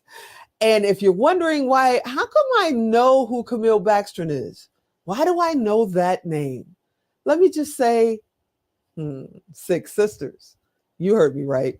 Six Sisters. Yeah, she's here. Sit right there. We'll be right back.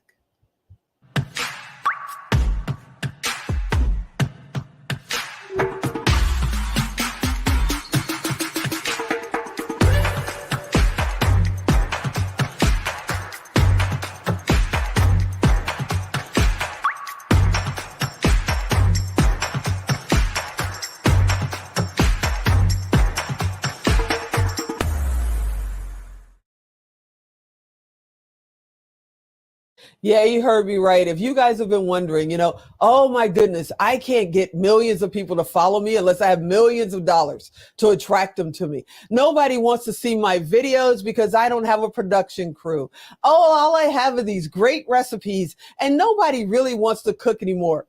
Let me just say one word, wrong. And I'm about to prove it right now. Why? Because my buddy, Camille Backstrom, is here.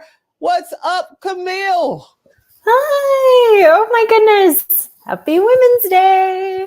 Happy International Women's Day. Before we get too deep, let me ask you now, what does International Women's Day mean to you? Ooh, you know what? I've been thinking about this, and honestly, I am someone who believes like women need women. And what a cool day to kind of take a moment and think about that and just remember how much, like, since the beginning of time, women have always thrived off connection with one another. And so I think having a day to celebrate women and all the amazing things that we do and the things we bring to the table, there's not a better day. There's not a better day. Now, before anybody goes, I've seen her before, I know who this is. Can you tell me, how did you guys start the Six Sisters? And what makes you just grow and grow? Not to say that you guys are like, delicious bread and you just rise to the top, but you really are. You're an awesome family. How did you get started? Thank you. It on accident, complete accident. It really was just a way to stay in touch as sisters. And because there are six of us, we are six biological sisters. People can't believe our family's that big, but it is estrogen everywhere. But yeah, we started this website to stay in touch with each other as sisters. And it snowballed as we started adding recipes to it, like simple family dinners that we were feeding our kids and our families. And people just started finding us as they would search for simple chicken dinner, slow cooker recipes, would come to our website. And that was 12, 13 years ago. We've been doing this for a very long time. But what is so fun, I think part of the reason we've grown is just because we've stayed consistent. We are putting new recipes up every single day. But I think the other reason we've grown is because we are really genuine and we're just true to who we are on social media. A lot of times on social media, people will put maybe only their best foot forward, but Right. we kind of share the nitty gritty. It's a filter-free sharing that we do on our social media platforms. And so I think people connect to that genuineness and that realness. Okay, you keep saying grown. You're growing and you've grown. You guys have how many cookbooks? 10. We have 10 published cookbooks. 10, and they're award-winning. I mean, national Yes. cookbooks. Yes. Right? I think we are closing. Cookbooks. Yeah, closing in on over 600,000 copies sold of our cookbooks. And then how many people are watching worldwide drop these recipes every day? Every day, if we were to break it down, well, across all of our social media followings, we have over 4 million followers. But to our website alone, we get anywhere between 100 and 200,000 people a day. A day. And how much, if you don't mind me asking, how much is your monthly budget? I already know. And if you don't mind sharing it with everybody else, your monthly budget for social media ad buying. What do you spend on ad buying? Zero. We spend zero. It's all organic. So when somebody says, when you are at an event, because I've been at an event sitting in the audience with everybody else, and someone's been on stage and people sitting next to you go, oh, it's too late for me. Oh, those days are gone. Oh, you can never do it without having millions and millions of dollars in advertising. What do you say to those people that come to you and say, can I do it too? Or they tell you, I can't do it. You've already done it and it can't be done again. What do you say to them? I say, you can absolutely do it because I've done it. I've paved the way. Like, just follow my lead. And honestly, if you tell yourself you can't, then you won't. But if you tell yourself it's possible, I've seen other people do it, I'll 100% tell you it's possible. Social media has opened up a whole new world of jobs, careers, opportunities, especially for women. I mean, I've done this while raising my 4 babies at home. Like, what a great opportunity for women to share their voice and to have a platform to share it. And I just firmly believe every single person, especially every single woman, has something to share and has something to give. And social media provides us a place to do that. And if you stay true to who you are, people will connect with that and they'll follow you. It was such an honor to honor you and your sisters at the Now Honors last year, 2022. I hope you guys can make it to this year so that people can actually meet we you. will. Yeah, come on down because it's yes. I can't wait because we added a third day, right? So we're gonna do this round table. There it is. There it is. There guys. it is. I keep it here on my desk. I know this is solid. With that thing.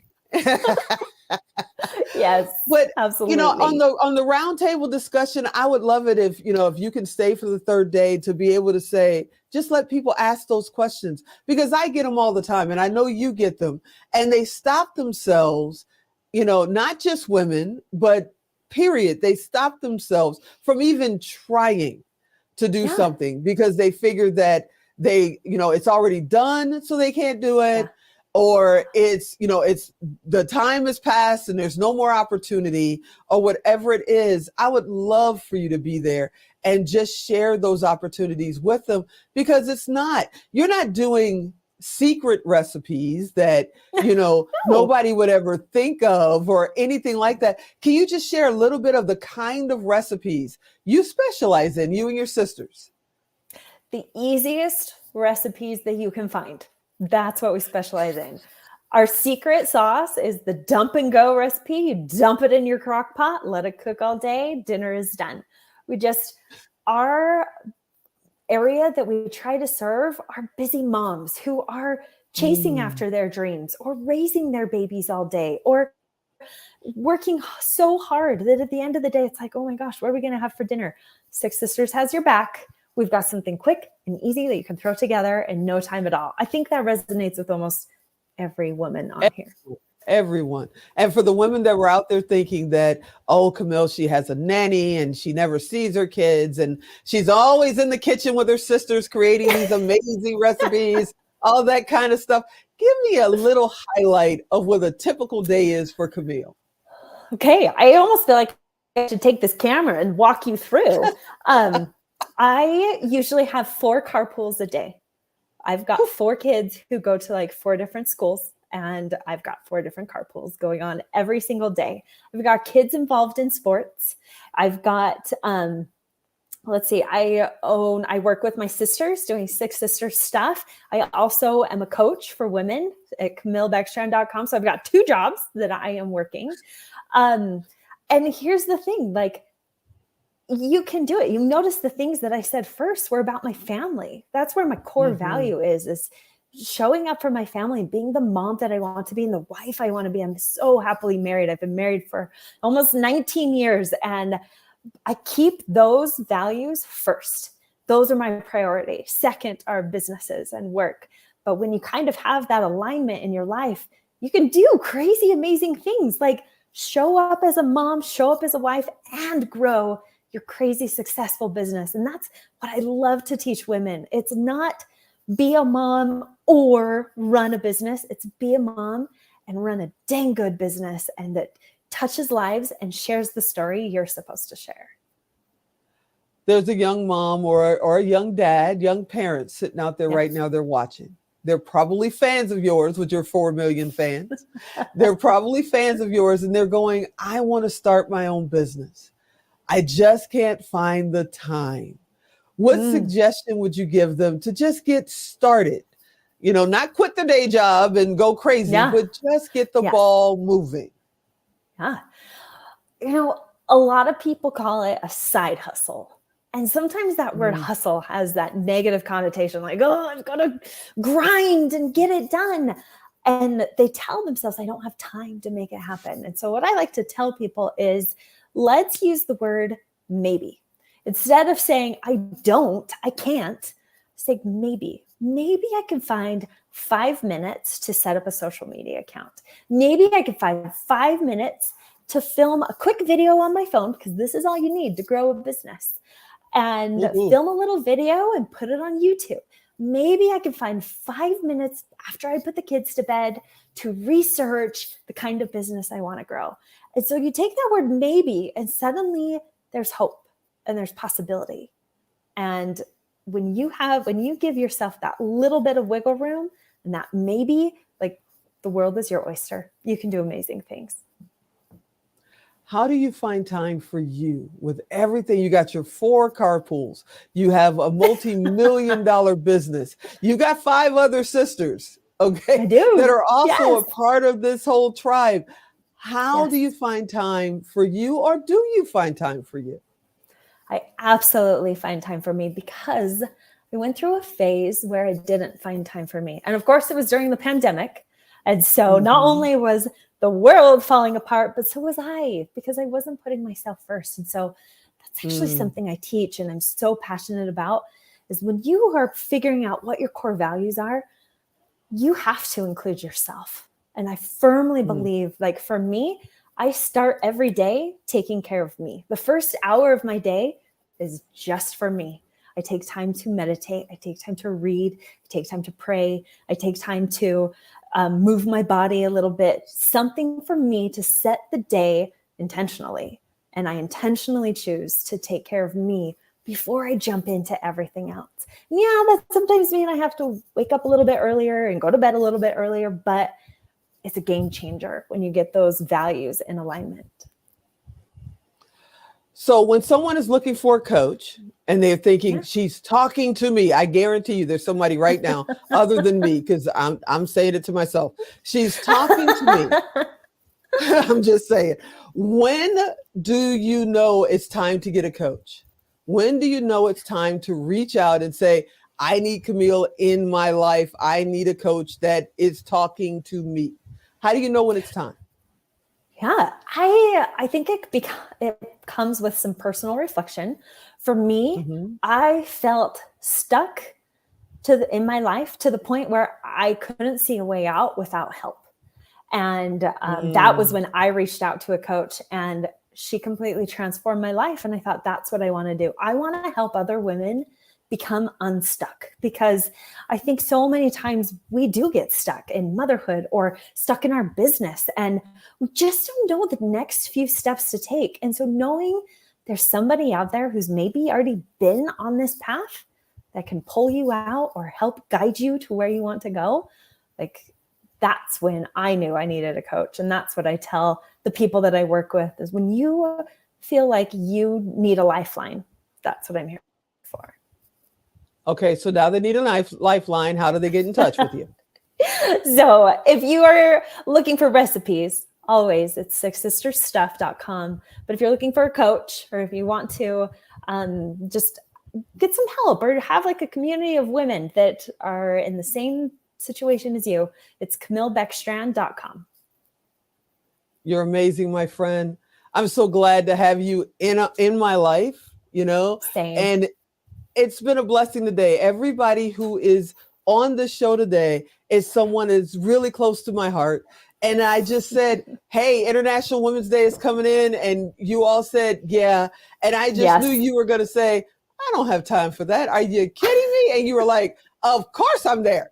You are absolute amazing. I love you. I can't wait to see you again. Let's catch up really, really soon. You know, I would love that. I just think the world of you. And I love that you are gathering women and giving them a place to connect and a place to just kind of tap into that potential. You inspire so many women to do that. So thank you for celebrating this day and making it an important day. You're amazing. Have a great day. You I hope I too. didn't interfere with a carpool, because I don't want anybody to hurt me. We've got it on a tight schedule, so you're good. You're good. I love you. Have a great day. You're love amazing. you. See you. Bye-bye. All right. Ooh, we're going to take a quick break. And when we come back, you know, if I say numbers, what I'm talking about, right? You know who's coming. That's right. Cindy's in the house. Ooh, what's coming up next quarter? We're about to find out. So sit right there. We'll be right back.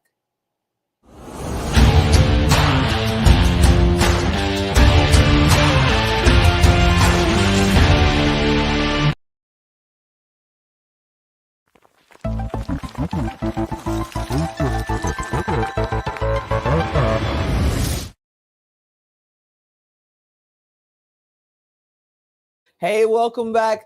Now, numerologist. When I say numerologist, if you watch Expert Talk, you know who I'm talking about. Cindy Van Artem is here. She is my personal numerologist. Now, if you'd asked me that a couple of years ago, I'd have said, what is that and why do I need one? I know these answers now, and you're about to know it too. Cindy, what's happening? Well, here we Well, hey. Did we switch? Hi. I thought we had there, Cindy.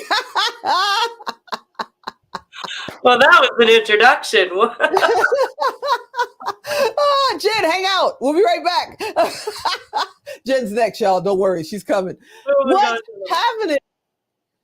Well, I'm going to apologize in advance for my voice. I'm going to hold on for 15 minutes and have this chat with you. I'm really excited to be here. And thank you for doing this all day long. I was part of it last year, and I'm honored to be here again. I'm so happy to have you here. And I know you have a sore throat. I'm not going to even make you stick for the 15 minutes because you are one of our VIP experts. You're on every month right now. And I know we can catch up later. But what does International Women's Day mean to you?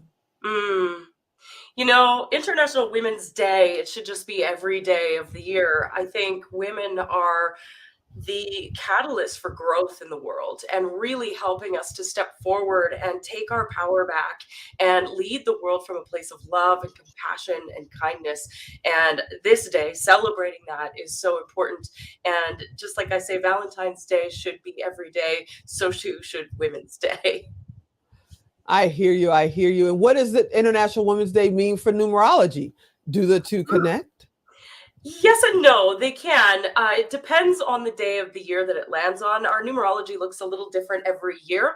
So this year in particular, it is really standing for personal power, for your relationship with yourself, for really trusting who you are as a woman to be able to step forward and take that leap of faith. And actually, I just took a leap of faith today myself in my business. So it was all about that, just leap off the edge and spread your wings and fly day today. You took a big leap off the edge on a personal side and spread your wings. I Yeah. saw it on social media. I think it's okay to mention it. You just bought a house. I did, yes. My boyfriend and I bought a house together. Never ever thought I would be a homeowner, and here we are. So, as a first-time home buyer, how did you find the experience of going through the whole, finding the home, getting it closed, da da da da? I know you're in Canada, but I think the experience is the same all over the world. How did you go through that? How did it feel? Well, it's interesting that you're asking me this on International Women's Day because we had a mortgage broker who was very much of the old boys club.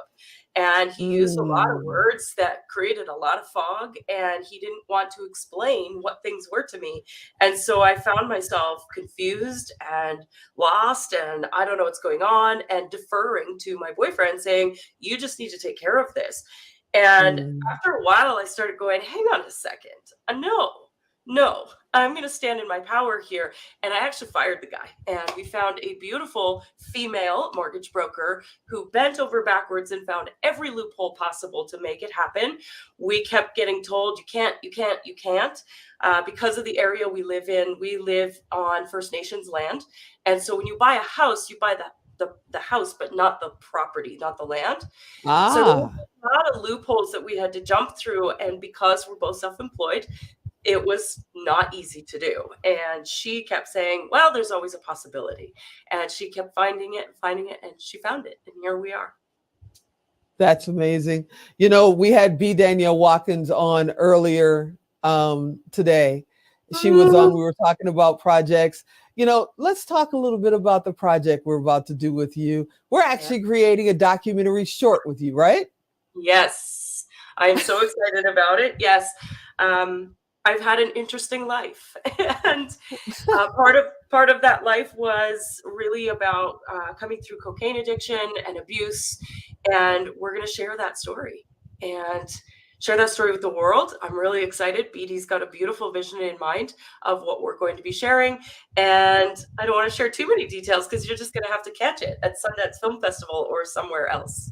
Yeah, exactly. And the only place, if you're not going to see it at Sundance, the only place you're going to get a teaser of it is coming to the Now Honors. You have to come to the Now Honors and see it here. Okay, got to ask about the babies. Where are they? They usually are running through the screen right now. Do they have a wing in the new house now? Where are they? They're in the East Wing right now. No, they love their downstairs spot on the couch. They're really hanging out there a lot. But they were bouncing around because I've been sick. I've been in bed a lot. So they've been snuggled up and cuddling. But yeah, they're really enjoying stairs. They have not had stairs yet.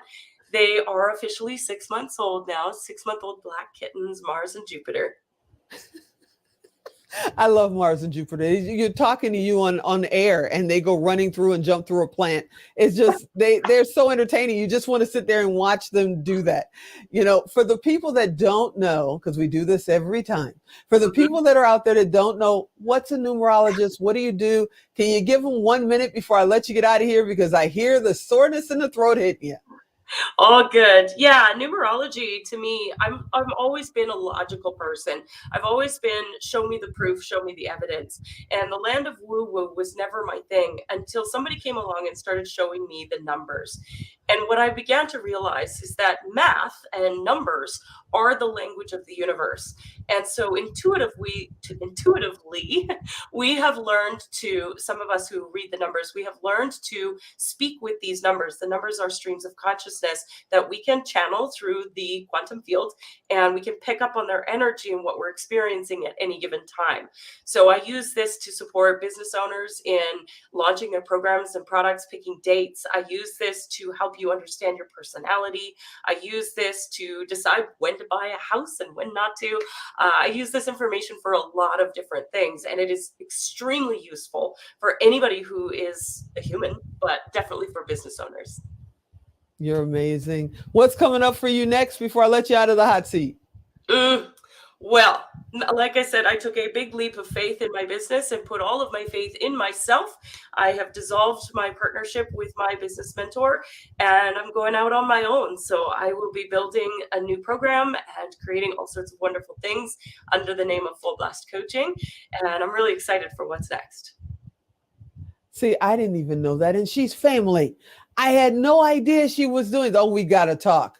Yeah, do we have to talk? So really. Oh my goodness. You are amazing. You already know it. I love you. You're the best in the world. I'm going to let you get out of the hot seat. Jen is here. I'm going to have Jen come up a little bit early because, she's just amazing, just like you. And you got to go take care of that sore throat. Thanks for coming and hanging out with us today. Thank you so much. All right. I'll see you soon. We'll see you next month. Bye. Bye-bye. All right, everybody. I hope you enjoyed that. We will don't worry, Cindy will be back. We'll get her soon to come back up. She's always going to come and give us tips every month. So you will see her soon. And Jen is waiting in the wings. You saw her a minute ago. It was a preview. It was a sneak peek. But now she's coming. Jen Sugarmara is coming. So sit right there. Give me a couple of minutes and we'll be right back.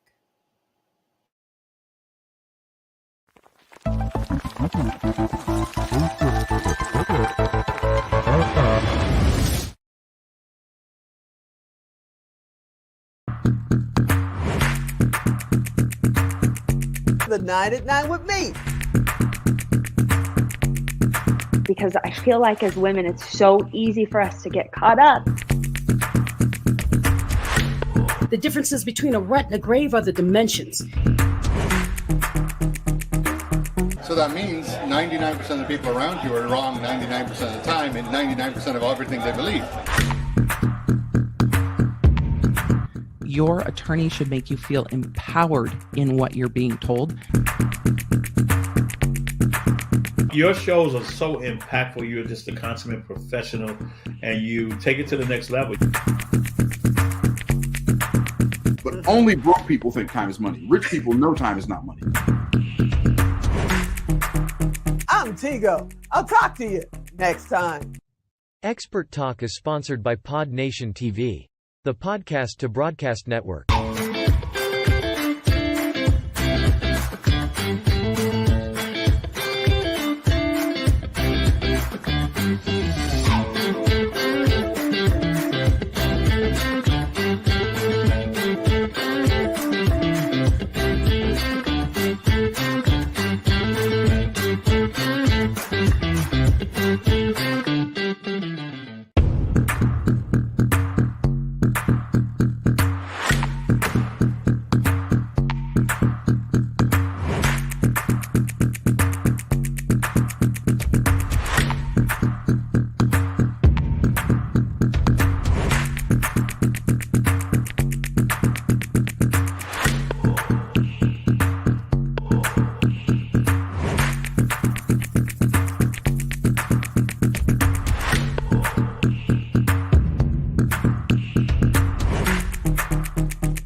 Hey, everybody, welcome back. Guess what?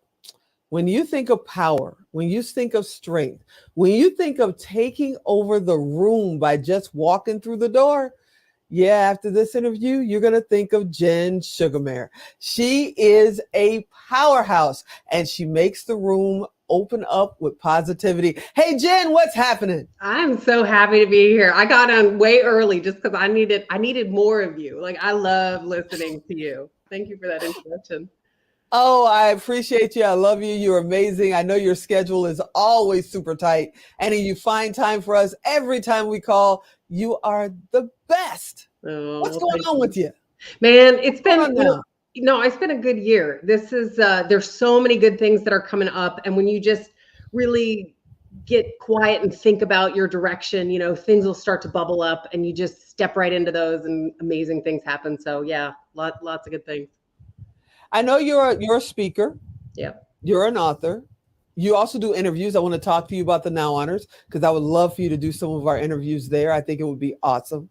You know, how do you feel about when you take a stage, you know, and it's a cold stage? Because you and I have both been on cold stages where we really don't know a lot about what the audience is about or even the subject. Somebody called and said, hey, come on over. You said, sure, I'll come over and help you out. How do you handle a cold audience? And because I've seen you do it, and turn them into a warm room of friends, because you do it all the time. How do you do that? You know, it's funny because people are more afraid of speaking than they are of death. It is like the number one fear or something like that. And it can be very intimidating, but I think if you look at it as an opportunity to impact people's lives versus you're on the stage, you know, like I think being a comedian is probably the scariest thing I could think of. And I want to do it. It's on my bucket list of things to do because you've got my bucket list too. Oh, girl, we're doing it. We got to do this together. We're doing it. I want to challenge myself in all the areas, but you're sitting in front of an audience and it's exactly that. It's like, you don't know what makes them laugh or not. And so that's something I want to do. And when you walk into a room, you don't know what's going to connect, but it's learning, you know, it's first, it's not overthinking anything, right? And it's going what's true and authentic to you. And that's one thing that I learned as I have been interviewing and speaking is not getting too far ahead of yourself and just letting things come naturally.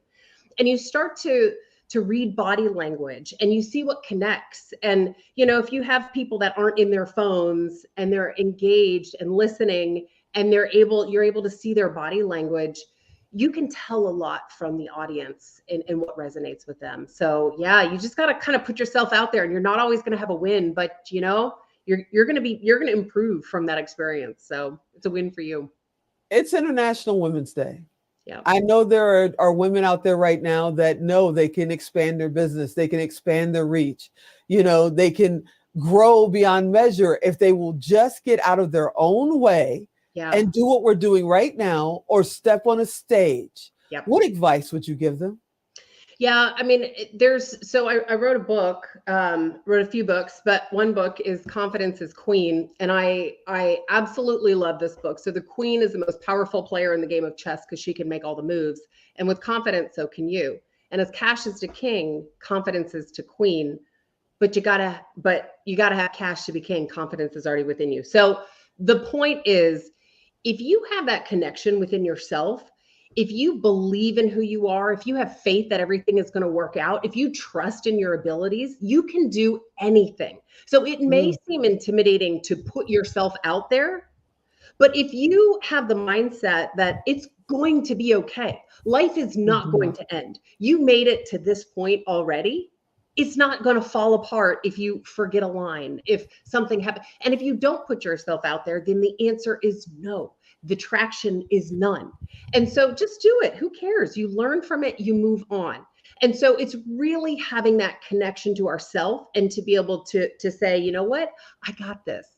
Even if you feel like, you know what, I could do better the next time, that's okay. You gave it your all that time. So that's what I would say to anybody out there. That's kind of, I don't know if I should do this. And you just mentioned you got several books. Yeah. Okay. What made you decide to be an author? Was it just something burning inside you, or you knew you wanted to control your narrative and your message? What made you decide to be an author? I wrote a bucket list before the movie Bucket List came out, and I was 20 years old, and I wrote that I wanted to publish a book. And when I think about this word legacy, which has been coming up more and more in my world, it's, what can I leave for others? What impact can I have on others when I'm not in the room? And there was so much, and I think when you write, it becomes more clear to you in your position. And so it's helpful for the author, it's helpful for others. So it really came down to just this burning desire within me when I was 20 years old that, and it took me, I didn't write this when I was 20. So it took me another almost 2 decades to get a book out. But I just wanted to do it. So yeah, something in there. Yeah. So for somebody, I'm going to go back in time, y'all, because a lot of you are going to go, what's a typewriter? But for somebody who has the paper in the typewriter, they're ready to get started and they're going, what subject? Yeah. How do I start? What if they don't even like it? Never mind. And they pull the paper back out of the typewriter. What do you tell them? You know, I like thinking about, well, first of all, it's got to be something that's meaningful to you. If you don't care, your heart's not going to be in it. And why put your time and energy into something that your heart is not truly in it? So it's got to be something that you're passionate about. I like writing the chapter headings, and I always put all the chapter headings on the bottom. So actually, usually I start with my phone and I pull up my notes, and I'll type in different things. So if the topic is confidence, if the topic is boundaries, if the topic is whatever it may be, I start to think about what, if I was going to focus in on that topic, what's something I could write about. And so I don't write sequentially. In fact, my books, often I'm having to move things around because you have to figure out what that flow is. And so I wouldn't get so stuck on the flow. It's what's the content, and this is more, of a motivational book or personal development book, right? If you're writing, a story, that has to be sequential. But what is it about that one topic that you can write on, and write that chapter? You don't have to write the whole book. It's just a chapter at a time. And when you do that, when you have your book, do you also go on stages and speak about that book?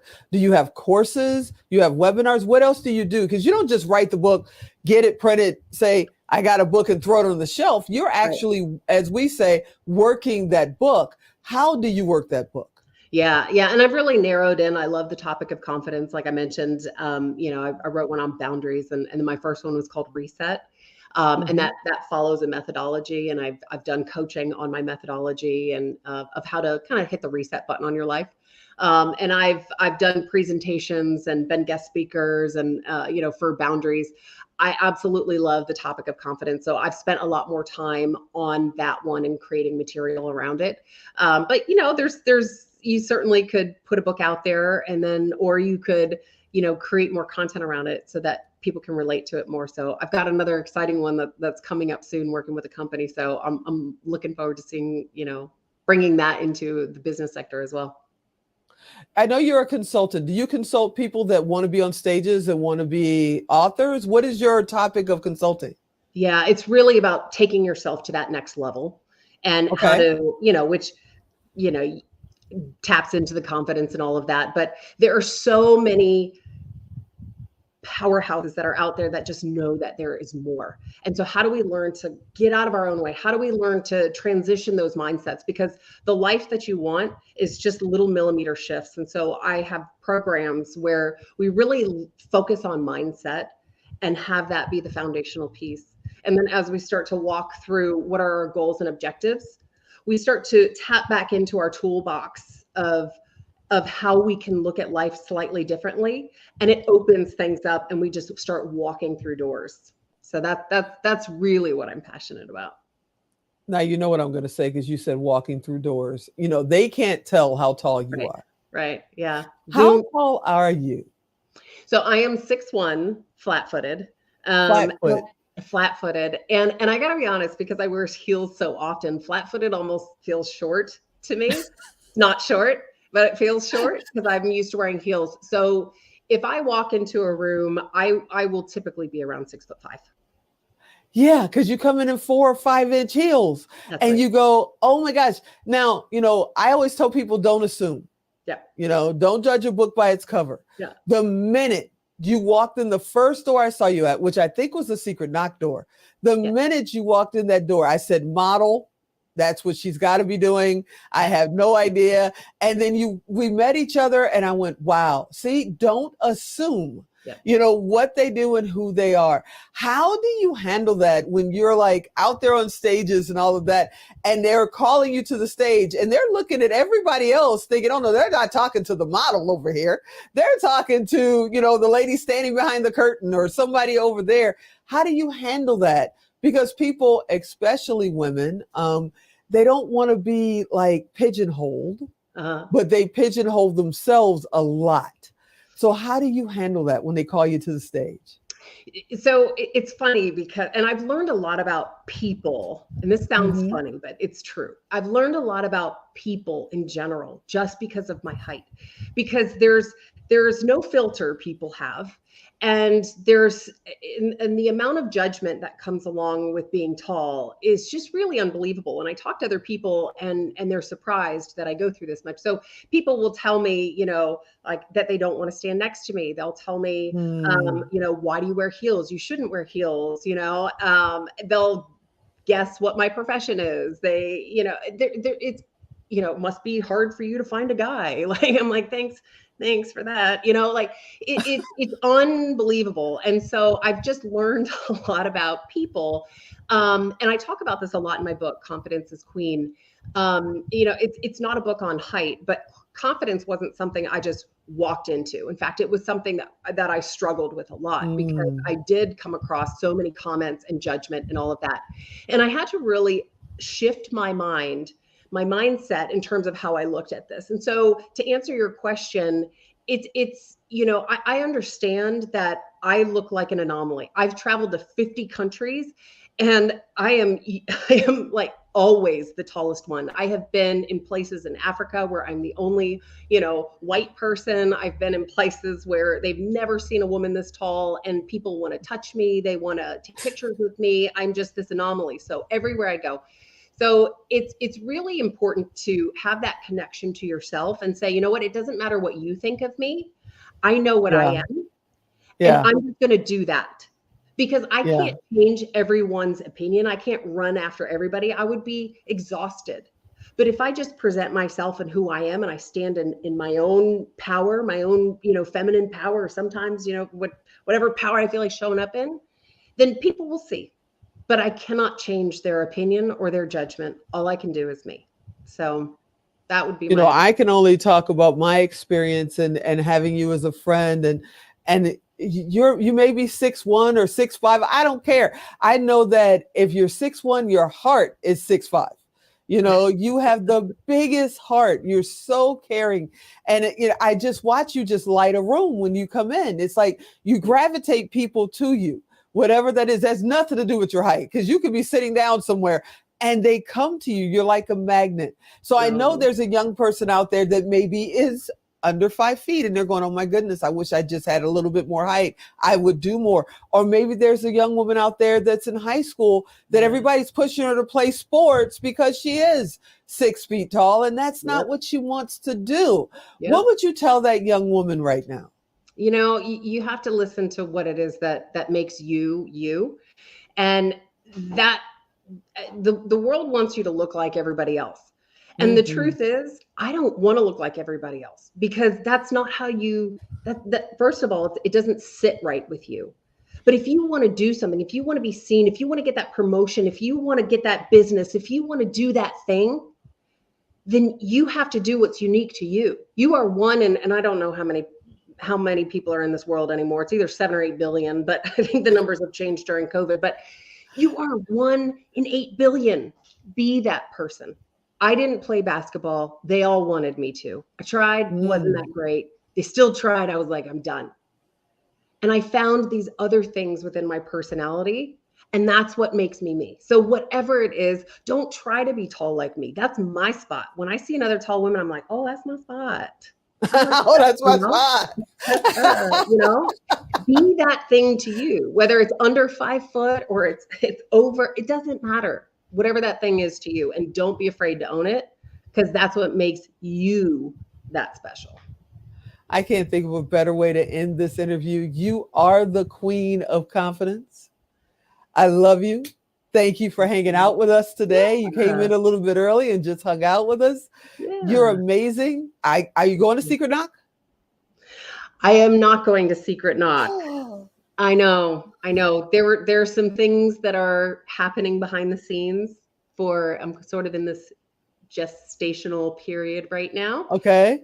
Some exciting things are coming up. And so I wasn't sure how my schedule was going to look. So no, I'm not going, but I'll be at the next one. Well, I hope you come on the next show and hang out. I hope you'll be at the Now Honors. I definitely want you to come down for that. And if nothing else, let's just jump on a call because we need to catch up. We need to stay connected. Yes, I love it. Well, thanks so much for having me. Happy International Women's Day. Thank you for being here and happy International Women's Day. You are the best. Oh, thanks. Likewise. I'll talk to you soon. Bye-bye. All right, everybody, we're going to take a 2-minute break and then it's going to happen. You see, I've known this woman for over 20 years and she's a powerhouse. She always has been.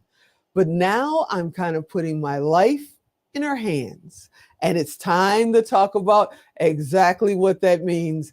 Yeah, it's about to be fun. You're going to get to watch the whole thing. So sit right there. Yeah, sit right there. We'll be right back.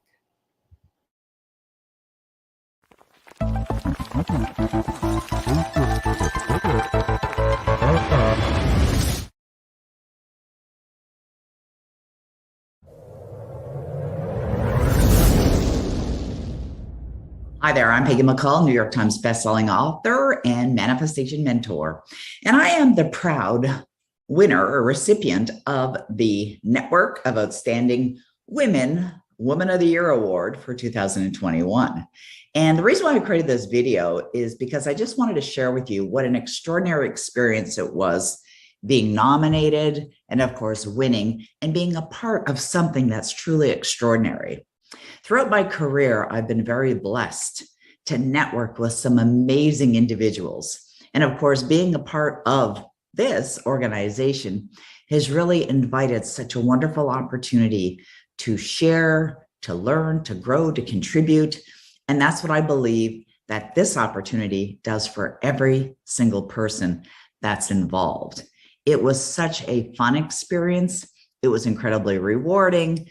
And what I loved most was the sharing part of it, the opportunity to share in some of the experiences that I've had and what really led me to create the great success that I'm very blessed to enjoy today. That took me from a place of poverty, misery, debt. And actually, many years ago, I was at a point where I had no will to live. To be in a point now, to be a multimillionaire, to be continually experiencing wonderful success, to be surrounded by love, to work in an industry that is so rewarding and so fulfilling. So what I want to encourage you to do is to be a part of this network. They're all outstanding women, every one of them, right from the founder to every single member. I'm certain that you're going to enjoy the experience. I certainly did, and I'm very grateful to have been the recipient of the award. And my wish for you is only success.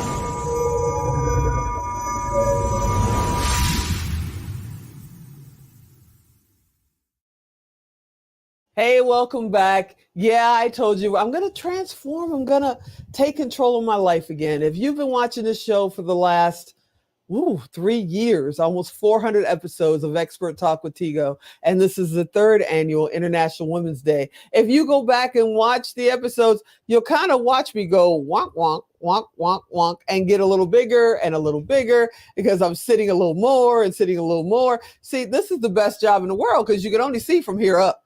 Okay, this is fantastic, but it's not the healthiest way to do it. So my good friends, Greg and Doris Coakley, moved to Las Vegas and said, guess what, girl? It's time to move.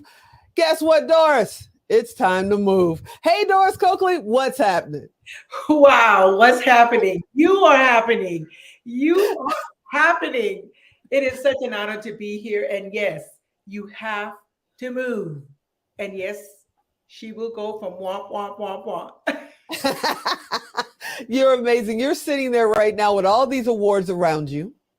Yes. They are yours. Yes. You tell me how you got them. What are those awards about?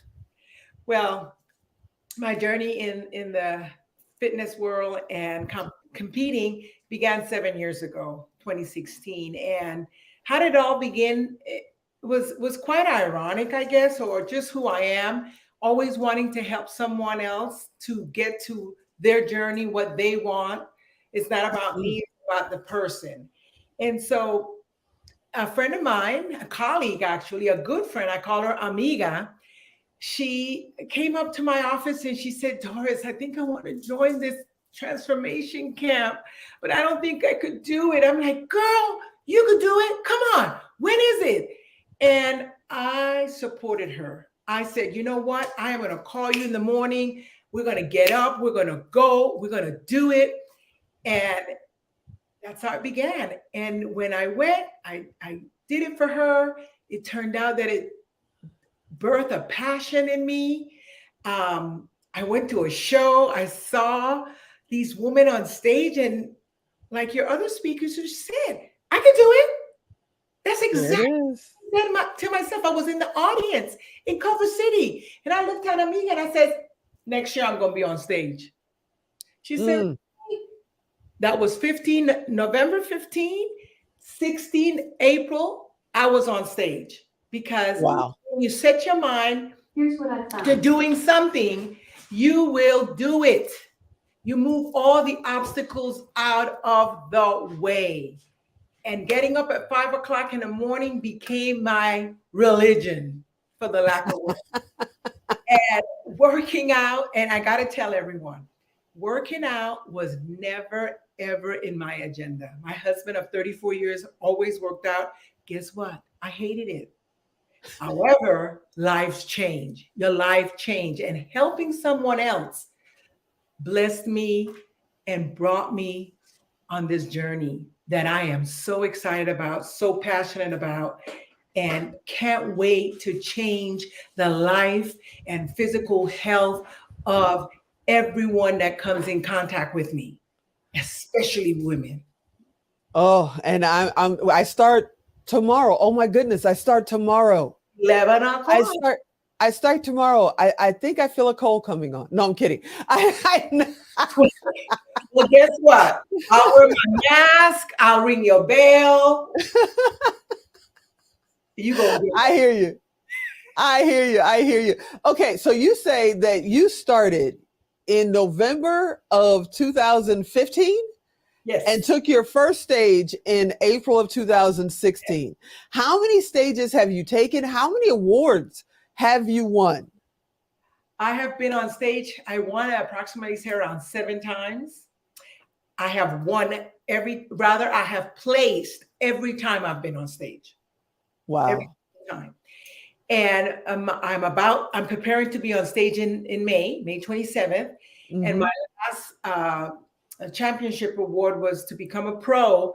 And that was last September of 22 in San Leandro with the IMBA organization in the Ultra Masters.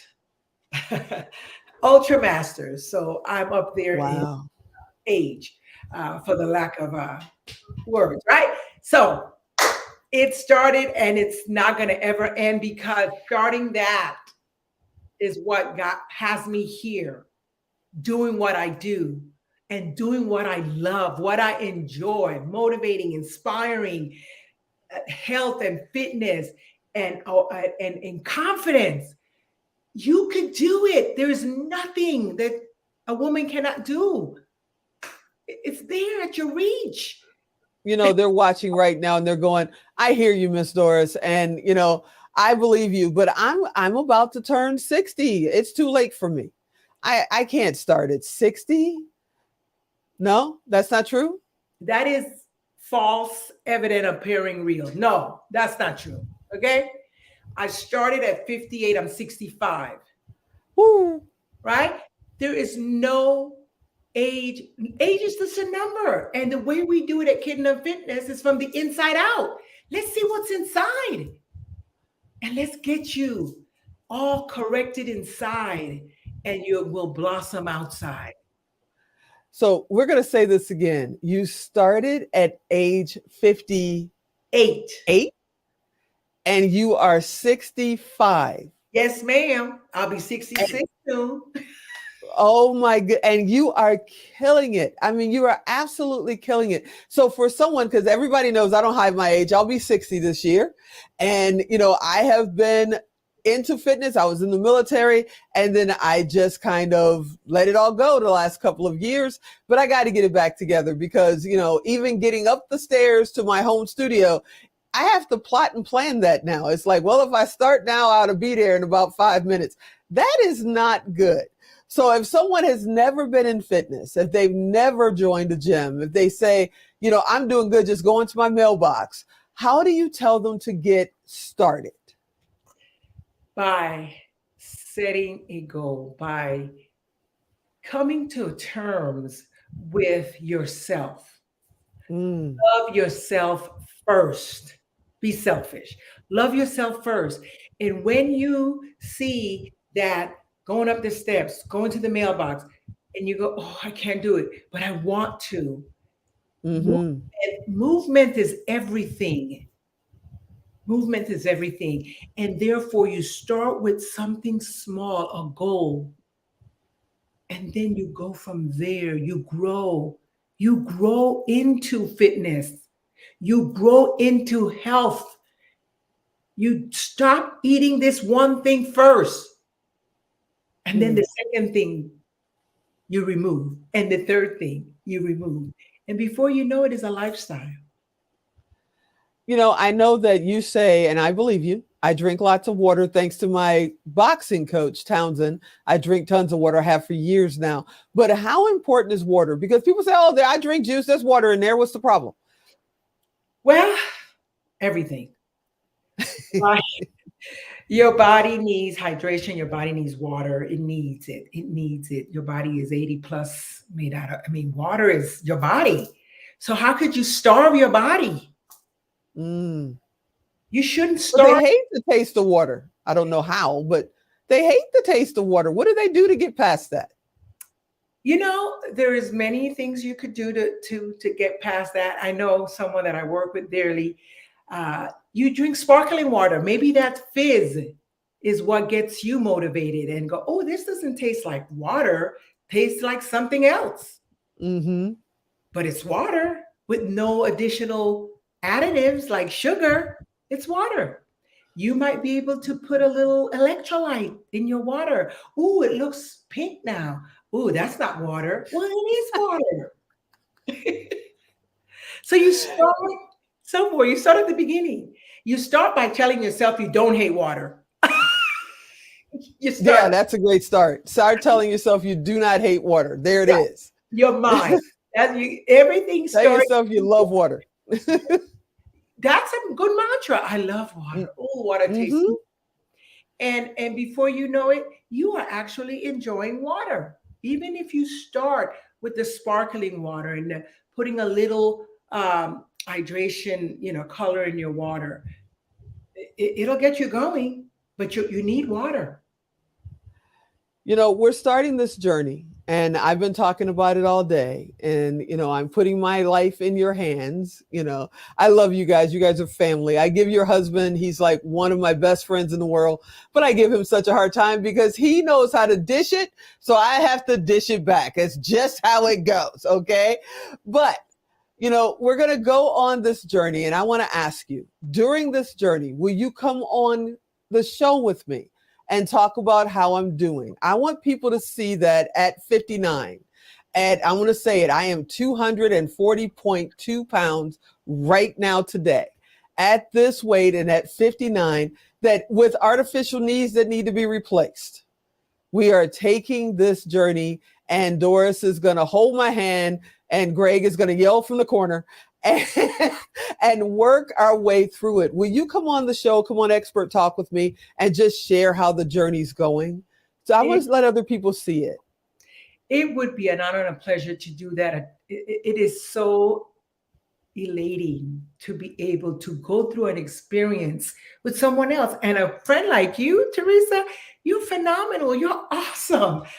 This is going to be like a project. It's going to be I'm going to be excited. I don't need to lose anything, but I'm going to be like, I got to gain weight, gain muscle. So you're losing weight. I'm gaining muscle. Let's do it. That sounds amazing. You put me on this machine. You did the scan. That's how I know what weight I am right now. And I did that same scan when I was boxing before COVID. And the machine said inside I was 49. And that was in the spring of 2019. I did this scan with you just a few days ago, and it said my insides are 67 years old. Can I get it back? Can I turn that dial back? Yes, you can. Yes, you can. I can't wait. I know it's going to hurt a little bit. Tomorrow we start. look, everybody, we're going to put it out there. I'm going to take daily, shots. I'll do live streams. We're going to share it and let you know how it's going. And you know what? If you're in Las Vegas, maybe you need to contact Doris and Mr. Coakley over there and find out how you can go on your own journey. Doris, how does everybody find you? KingdomFitness.fit. KingdomFitness.fit. All right. What does International Women's Day mean to you before I let you out of the hot seat? International Women's Day is a day that I'm happy that society has embraced over these many decades. Is a day to show the value of women, is to recognize women, to honor women, to show what we are made of. We are the backbone of society. Women are everything. And International Women's Day should be every day. And what I know, I have 3 daughters. I raised 3 daughters. I have a granddaughter. It has to continue. My grandmother started it with the simple thing, stretch a dollar. Okay. Mm-hmm. But it started there, those many generations behind. I honor my mother. I have my grandmother, their home in glory. And I want to be an example to my daughters, my granddaughter, to all women. When we connect, when we love each other, when we share with each other, when we inspire. I started this journey because of another woman that needed my support. Support each other, love each other, honor each other, respect. International Women's Day will be every day. I love you. I'll see you tomorrow. Let the journey begin. I completely 100% trust you and maybe 93% trust Greg. Just kidding. Have a great evening. I'll see you tomorrow. You are amazing. Thank you. See you. Bye-bye. Thank you. All right, everybody. Yeah, you heard me right. I'm going on a journey. I want to take you with me. So watch out for live streams. I'm going back to boxing too. Don't think this is just stopping with hanging out with Doris, working out with Doris. Oh, I'm going to go hit the bag too. So I'm going to take you on that journey as well, because Townsend going to put me through it. So you guys stick with me, okay? And take the journey with me. Now, we're going to take a couple of second break. And when we get back, you've seen her up on the big screen a couple of times today. She is our International Now Honors Woman of the Year 2021. She's an international best-selling author. She's a mentor. She is cool as you know what. And she is one of my friends. I look up to her so much. Sit right there because Miss Peggy McCall is here. We'll be right back.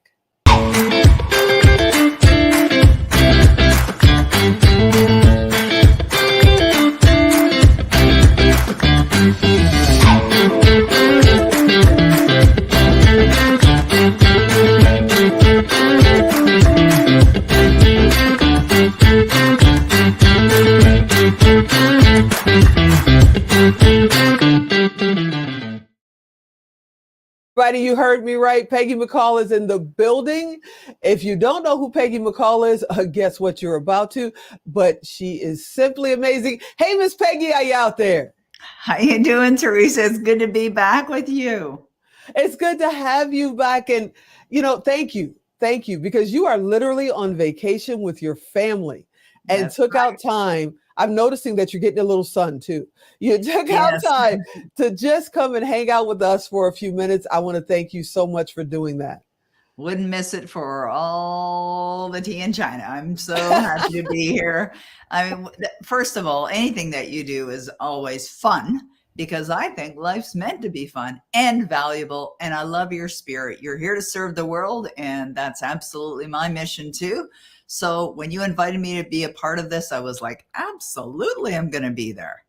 I love it. I thank you so much. I had the privilege of having Rita Davenport on earlier today, and I've spoken to you about her. She's my shero. You're right there next to her. And I'm just trying to kind of following you guys' footsteps. So I got to ask the big question. Savvy Wisdom season, the series of books of Savvy Wisdom. How's it doing? What's going on? What's next? Ooh, it's so exciting what's happening right now. Well, all 3 books are international bestsellers, and the response has been absolutely off the charts. You know, I wrote Savvy Wisdom from Beyond this year. It was actually written this year and released just a month ago, actually.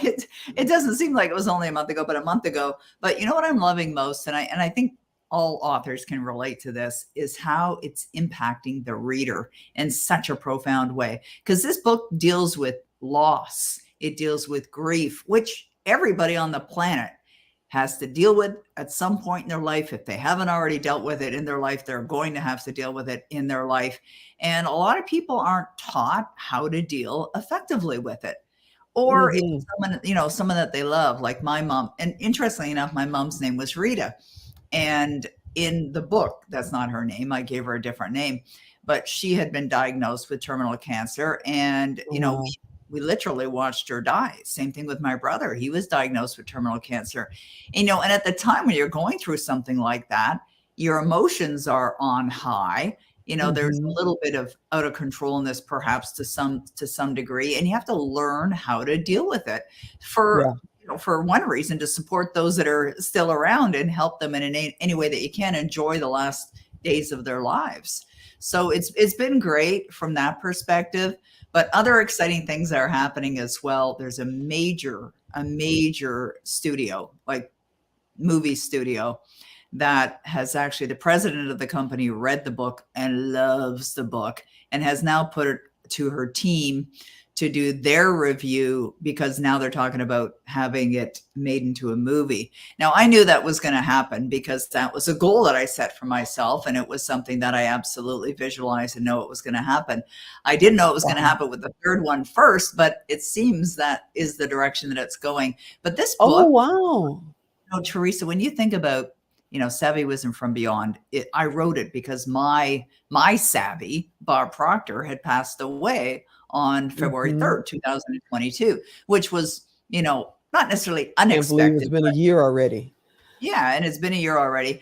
But, you know, for me, like going through that, you know, that point of him no longer being here and being able to call him on the phone and just say, hey, you know, want to have a conversation with you, or see him or share the stage with him or whatever, those things just stopped, right? They just stopped abruptly. And Bob used to say, if you want to connect with me, just think of me. I'm only a thought away. And he would say things like, just imagine I'm in the next room and you can just call me forth, right? Because, you know, our spirit never dies. Our spirit never dies. A physical body may, but the spirit doesn't. And all you need to do is think of me, and I'll show up and I'll be there. And there's many different ways that people that have passed on can show up in your life in a number of unique ways, whether it's something that all of a sudden, you know, you see something on a table or something on the floor. It's like, did they leave that there for me?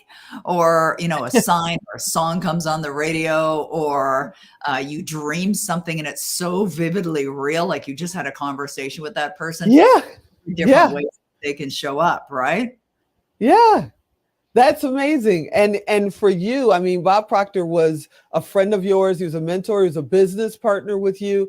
And, you know, what made you decide? He was a part of the first book when you decided to do Savvy Wisdom, right? What made you decide to do the series in the first place? What was that spark? I love that question. I never decided to do the series in the first place. It wasn't a plan. And, you know, what's interesting is that even Savvy Wisdom, the first one, there's 3 of them in the series, you know, for those that are watching, and they're all written like fiction books, but they are based on my life. But the first book, Savvy Wisdom, I just saw a list of recommendations for videos to create from one of my team members. And because I work with authors and I teach authors how to write your books, how to make them bestsellers, how to extend beyond your book into other revenue sources. And so one of my team members sent me a message and she said, okay, here's a list of videos I want you to create for YouTube.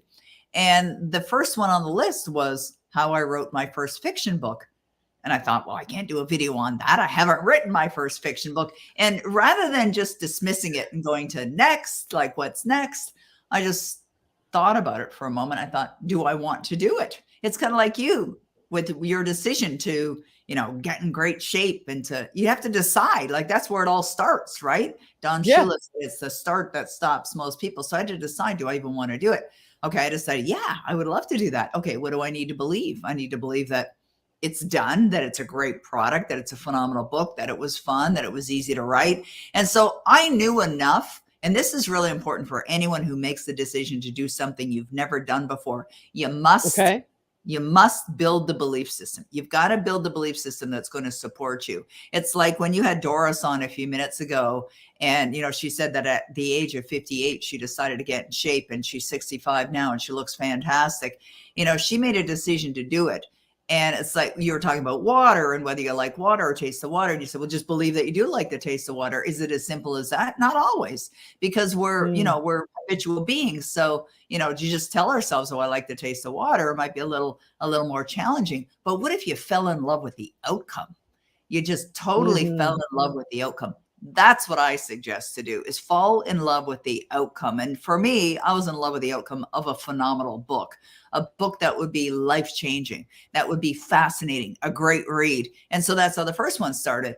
And then I was prompted to write the second one after I'd gone through my own health experience. And I thought, oh, there's a sequel here.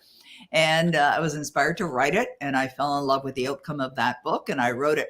But what was interesting with writing the second book is I wrote the first 7 chapters and threw them in the garbage because I didn't like the way what I had written. I have never had that experience.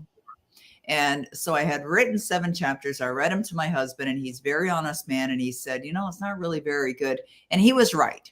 And so I trashed it and just decided I'm starting again. So there are times that we do things in our lives that we may not want to do. It may even be hard to do, but you do it anyway. And so I'm always, let's fall in love with the end result. So when I decided to write Savvy Wisdom from Beyond, after my mentor and friend had passed away, this is a little different. This is a book that's, unlike anything I've written before. Well, I shouldn't say unlike, maybe it's similar to the other Savvy books, but the whole idea around death, dying, grief, loss of loved ones, and all of that was a unique spin or a different idea. And when I was writing it, it was such a bizarre experience. I totally had my fingers on the keyboard, and it was like a channeling experience. But I just sat down and made a decision. I'm open to the flow. Whatever needs to come through is going to come through, and it's going to be perfect. And stuff would come out, and it would, I'd get to the end of writing a chapter, and I'd send it to my friend Louise, and I'd say, "What do you think?" She's like, "Where'd this come from?" And she would be like, "I've never heard anything like this before. This is so incredible." And so I think it was Savvy. I think it was my Savvy, Bob, communicating with me through spirit and giving me the perfect words to put on the paper. That's amazing. Now somebody's watching, they are, and they're going, I want to write a book. I want to write a book. And you How do they start? What's the first thing they should do other than, of course, call you? How do they start? Of course, call Peggy. Yes, I have a program called Epitome. I just created a brand new author program, and it's called Epitome, and it's how to write a fiction or nonfiction. But what's interesting? I know you said how to write a book, but I also want you to understand about the opportunity, not only the opportunity to entertain or educate or inspire somebody else, but also the opportunity to share in your knowledge, your experience, or your imagination as well. But it's $1 billion business. In 2022, the book industry was about $142 billion. And, it's so easy nowadays to self-publish a book, and it's not complicated to write a book. Anyone, I mean, literally anyone can write a book. And I've worked with 5-year-olds that have written books, and I've worked with 95-year-olds that have written books. So there's no excuses. I mean, they could try and give some excuses, but they're just garbage, and they belong in the garbage can. That's where you need to throw them. But anybody, absolutely anybody, can write a book. Now, I can guide them, of course, on how to write a book. But I would say this, because I've written 21. And I would say this, get a mentor, find someone that can guide you. Because when I first got into this business, I was just finding my way around in the dark. Not a good way of being, actually. And if you're going to write a book, how about creating success at the same time? Because that's an opportunity that's available to everyone as well. We now have over 5 billion people online on the internet. And that's what I learned in the very early game of being an author, is how to market online. So anybody can market a book. Anybody can make it a bestseller. Anybody can extend beyond the book into programs and other revenue sources, opportunities. But it's a gold mine. It's an absolute gold mine. Now, see, I know how to reach out to you. I know if I need any kind of advice, I can drop a message. And when you get a minute, which is usually lightning fast, you always reply. Now, if somebody's watching right now and they're going, I want to do this. I know I have a message inside me. I need to be a part of Miss Peggy's programs. How do they do that? How do they reach you?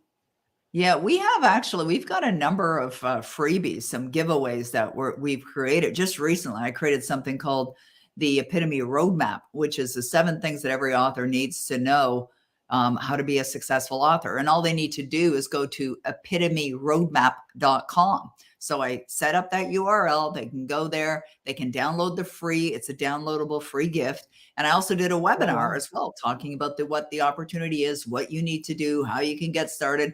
And so when you go to epitomeroadmap.com, you'll be led to the webinar and to the free gift that we created. That's amazing. Before I let you go, because I know you got your grandkids waiting for you, your family's waiting for you on your vacation. What does International Women's Day mean to you? Well, I look at International Women's Day as a day of celebration. Women, men, anyone, any gender. It really is a day of celebration. That's what I see. And, as a human being, as a person on this planet, there's opportunities to celebrate every single day. And I think we should be celebrating every day. The fact that you woke up is something to celebrate for sure. But just imagine being in that spirit of let's celebrate the day, celebrate the day. We've heard that term, seize the day, seize the day, live the day. As if, sometimes they're just, platitudes that people say and not really give it a lot of thought. So when you ask that question, that's what I think of as I think about how important it is to celebrate life, not just women, everyone celebrate. Everyone. You're amazing. I love you. You're one of my mentors. Amazing. I love just hanging out with you every little chance I get. I hope you enjoy the rest of your vacation. Thanks for spending a little bit of time with us. And I'll talk to you soon. I will. I'll be in your inbox in lightning minutes. All right. So great to see you. Thank you so much for inviting me. Have a wonderful rest of your day. Thank you so much. Enjoy from me. Thanks. Will do. Bye-bye. All right, everybody. If you missed that web address, if you're driving, if you're going, I missed it, you know what to do. Go to tigodirect.com, type in Peggy, type in McCall, type in author, type in savvy or savvy wisdom. She's coming up. Send her a message. It costs you nothing. It costs her nothing. It's our way to make sure that you can connect with the people that we bring to you through this program and through our show. And just go check it out. Give me a couple of minutes because we're going to wrap up with, pretty much fireworks and fun. Because coming up is my good friend Wildflower. And then right behind her is Chelsea Jubilee. These are 2 people that if you feel you need a nap, you're going to feel like you just drank an energy drink when we're done. So sit right there. We'll be right back.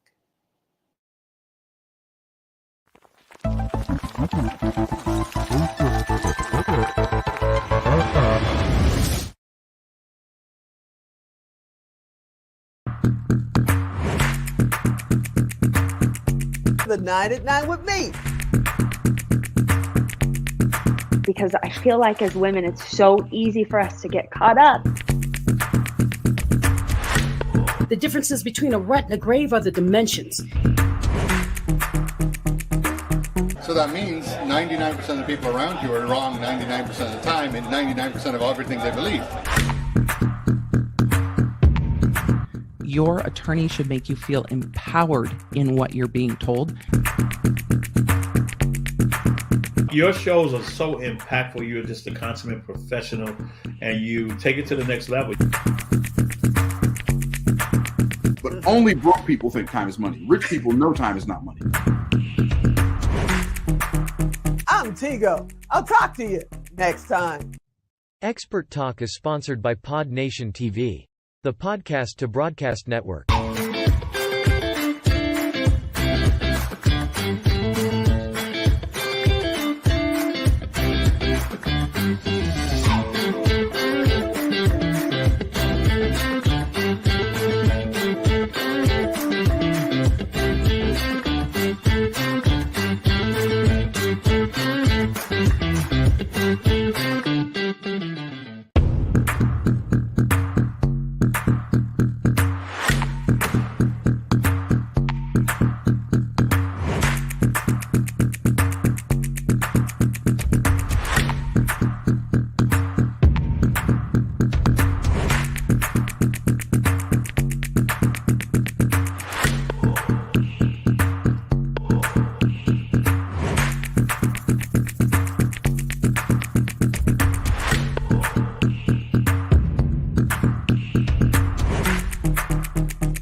Hey, welcome back. Yeah, you heard me right. Here comes the fireworks. Now, you may have said to me or said to yourselves, yeah, I already started a business. Now I want to start building my empire. Do I have the right person in the house for you? Wildflower is here. Yes, that's her real name. And she's going to help us see how to build our entrepreneurial empire. Hey, Wildflower, what's happening? Hey, Tigo, Minneapolis and Chicago in the house today. I love it. I love it. I love it. I love that background. That is so cute. Thank you. So cute. Yay. I am so excited about this. I am so excited to celebrate Women's Day with you, Tigo, because we've had so many conversations about just all the things that we do as women, and sometimes we forget because we're so busy doing so many things, right? And so sometimes we forget and we're so busy moving. Right. Going so from this to that, to this, to that, working our maze. We're so busy moving that we don't take time to just kind of breathe and take in the moment. And that's what today is about. Well, not for me, because I'm talking to 26 amazing women, but that's what the day is about. And I want to talk 27, actually. I want to talk with you about building your empire. What does that mean? Yeah. Well, that's a wonderful question, Tigo. So to me, building an empire is more than just building a business. Building an empire is about building a business that is dynamic, that has multiple income streams, and that has room for growth for how you're going to evolve in your life, how you're going to want to evolve in your life. And sometimes there's surprises that happen where you just end up evolving, or some people want to kind of remove themselves from certain aspects of their business and then kind of dig deeply into others. So what an empire does, and really what the difference is, and why I started focusing on helping entrepreneurs and coaches and mentors build their empires, is because some people want more. Some people want more than something that they have, than a business that they have to kind of babysit 24/7. You know what I mean? An empire really an empire is about you as the entrepreneur, making the entrepreneur happy. Because this is one of the things, entrepreneurial burnout, it is so real. I mean, I went through it 10 years ago. I ended up walking away from $1 million recording contract. I ended up taking 6 months off to just decompress and really take a step back, because I had been an entrepreneur at that point for over 15 years. And I was going some more. And that's when I started focusing on building out my empire, because I didn't want to get back and fall back into that entrepreneurial burnout trap. I hear you. Now, when you talk about empire, there are coaches out there that say, oh, we can show you how to take your business from 6 figures to 7 figures. Honestly, that's not that hard to do. I'm just going to put that out there to the world. Nothing against those coaches, but that's not that hard to do. When you're talking about empire, you're not talking about 6 figures, correct? Oh, no, not at all. Not at all. I love her. She's like, no, not at all. No, I'm like, well, that's what I call tiddlywinks in the playground. We're Midwest girls in Las Vegas, telling it like it is, right? I mean, let's focus on business here. I've been an entrepreneur, business development and advertising space and digital marketing space since 1997. And so, it's like when you dive into business, and you really come at it from more than just a tiny, boutique kind of perspective. Like you can still be boutique, but having more, traction within the 7 or 8 figure space. And really, when you're building an empire, it's really about where you want to take it, because what brings people from, 0 to 6 figures, and what brings people from 6 to 7 figures, and what brings people from low 7 figures to higher 7 figures, these are very different things, and nobody is talking about this. Nobody. That's why I decided to just really start doing this, because I've been helping celebrities, A-list celebrities like Academy winners, Grammy winners, New York Times bestselling authors, and over 50 other brands, including Samsung, Dish Network, US Bank, CenturyLink, Toro, Polaris, ADT, and like way too many to, mention here right now. But I've been helping companies and people like this for over 25 years, with building empires, with building systems that they can really implement in their business so that they can, scale to wherever it is that they want to, and have a life too, because, what's the point of having a business, if it doesn't have room for you to also have a life too, Wow. Now, most of the day we've been talking about people that are, just getting started, or they're at a fork in the road and they're trying to move forward. But then you're talking with people that, like myself, that have been doing what they do for a very long time, thinking they have a limitless belief system in place. And then you come along and point it out with a big giant spotlight that we have a limited belief within us, because we're not even thinking about 8 figures. We're not thinking about 9 figures. How do you get them to see that's even possible? I help you take a breath. I help you take a breath. Because oftentimes, a lot of the entrepreneurs that I work with, they have massive tribes, right? That they're working with. And they're oftentimes the smartest person in the room. And then they meet me. And I ask them to take a breath. And we have coffee. We talk, right? We have coffee. We talk. We hang out. And I don't actually sell anything. I really don't. I educate people about what I do. And in conversation, it's just one of those things that it's really natural for me to focus on, when I'm talking with people, it's really natural for me to focus on the entrepreneur themselves, because I understand what it's like to have all the fanfare out in the world, right? I understand what it's like for people to see you in this elevated place.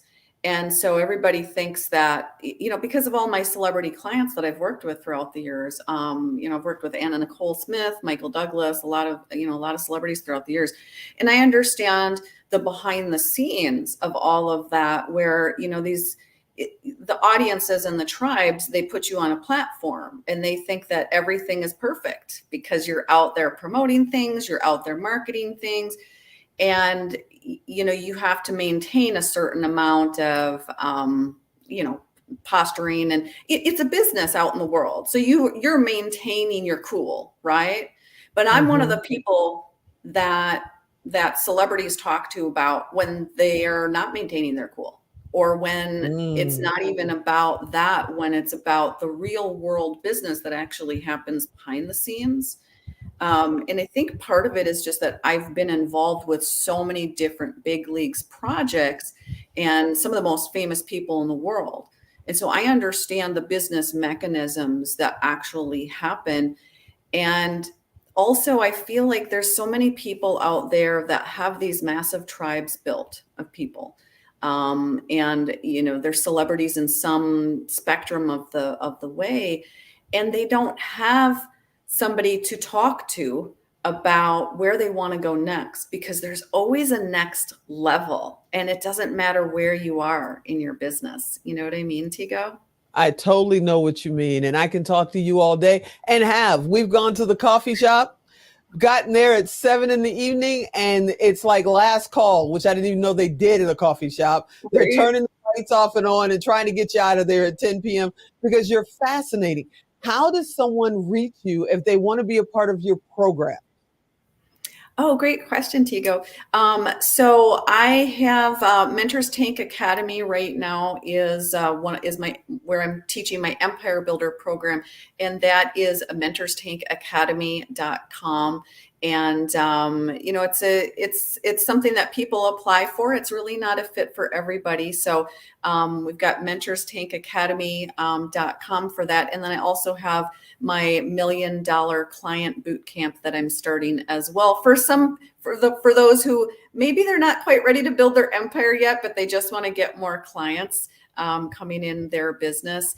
So we have some details about that. And we also have a Mentor Empire Readiness Scorecard if people want to find out, you know, kind of where they're at on that empire readiness spectrum. And that's at mentorstankacademy.com/scorecard for that one. You're amazing. I'm sure we're going to have coffee soon. Another 3 hours, they're going to kick us out the building. I want to thank you so much for coming on and just sharing a little bit about Empire Builder. You're fantastic. You have the perfect name too, Wildflower, because you definitely have the power. Thank you so much for hanging out with me. Thank you, Tigo. Cheers to a fantastic Women's Day. Oh, thank you so much. I'll talk to you soon. I'll be calling you after this. All right. Sounds good. Bye, Tigo. All right. Okay, everybody. If you've been hanging with me all day, I want to thank you. I want to thank you. Alan wants to thank you too. And so does Ann and G. It has been a full day of amazing women all day, but we got one more to go. And she's going to give us a real reason to energize our health. Now, what does that mean? Sit right there. I'm going to tell you. We'll be right back.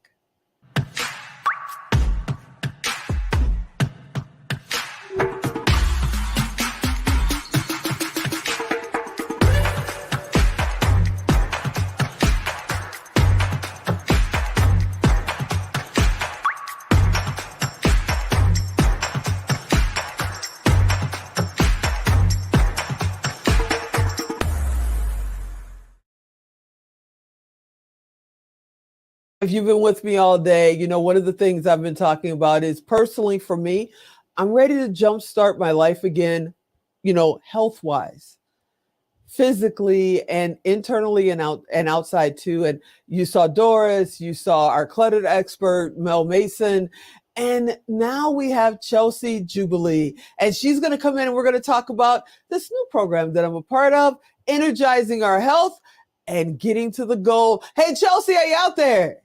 Yeah. How you doing today? I am fantastic. How are you doing today? I'm doing amazing. I'm feeling energized. And so I just can't wait to talk with your audience and all the people that you have on. And this is so exciting. I did not know I was last, but I'm really excited for that.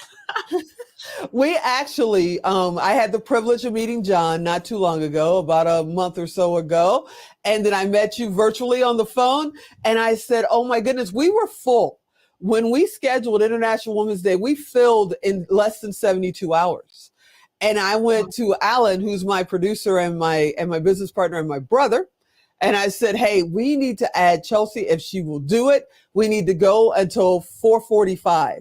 And the reason why we do that is some of the social media streaming platforms won't let you stream longer than 8 hours. So we wanted to make sure if we ran over, we had a little bit of time. And I said, don't worry about it. I'm going to keep it on schedule. And we have been pretty close on schedule all day because we had to get you on. We had to. So tell me how you got into this whole health thing. What's going on? Talk to me. Well, first of all, thanks for squeezing me in. Yeah, because this really is a message that everyone needs to hear. You know, there's so many health and wellness products out there. And really, we are literally an all-encompassing product. So Energized Health is the name of our business. and we focus on hydrating the cells. So if you can make a cell healthy, there's trillions of cells in the human body.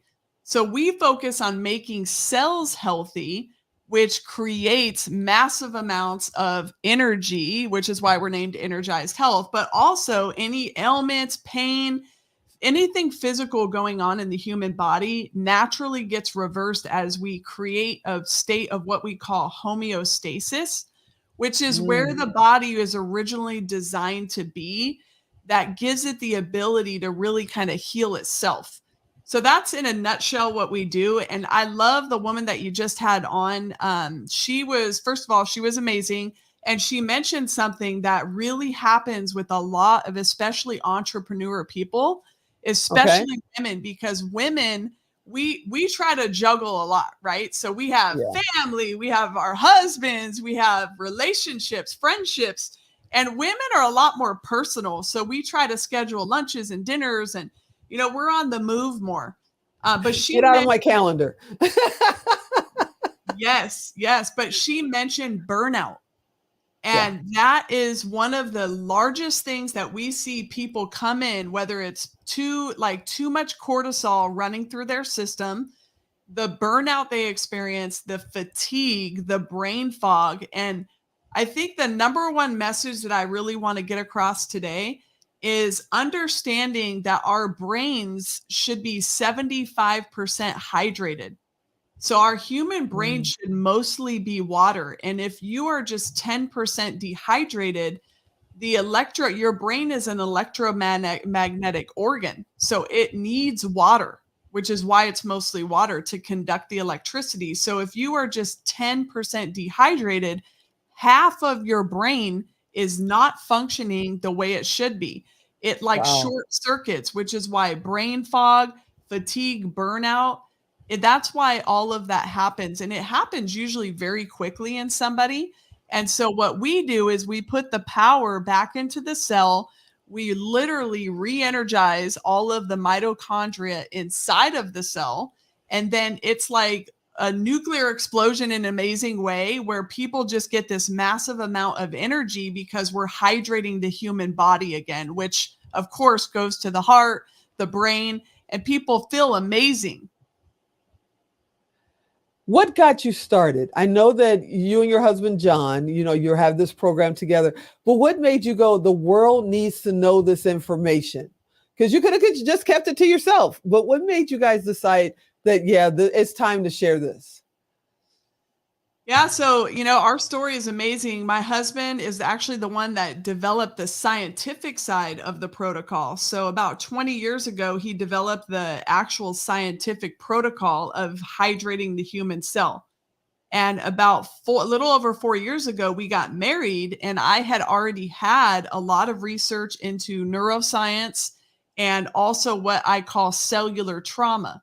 So a lot of, especially women, we had been through things that, especially in the first 18 years of life, that harm our bodies physiologically. So when we go through a lot of trauma, whether it be our parents got divorced, sexual abuse, it could be growing up with a parent who is an alcoholic. I mean, there's so many things that can alter the way that our bodies are supposed to respond to stress.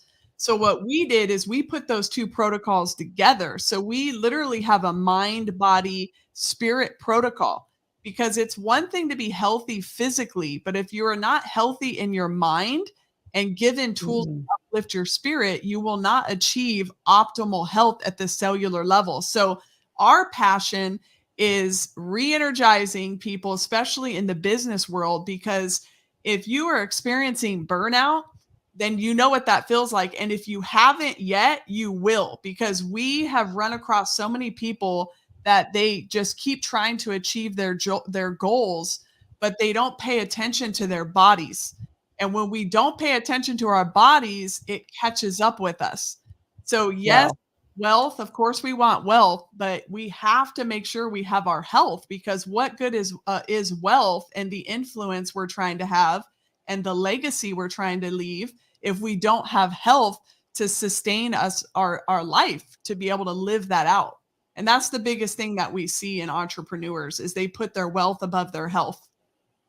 So what's a couple of signs that you should look out for? You know, if you're feeling this way, if you have this kind of attitude, if you're struggling with something, that it could be the initial steps of, hey, you're about to burn out. You might want to, you know, slow it down a minute and seek some help. How do you know when you're about to burn out?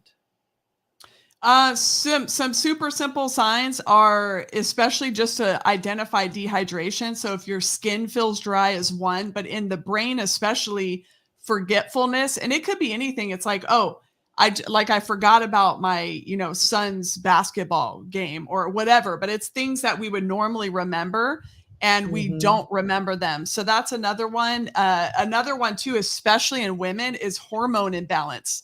So when our body secretes too much cortisol, what it does is it hardens the cellular wall, and hydration and nutrition. So the water and the food we're eating can't penetrate the cellular wall.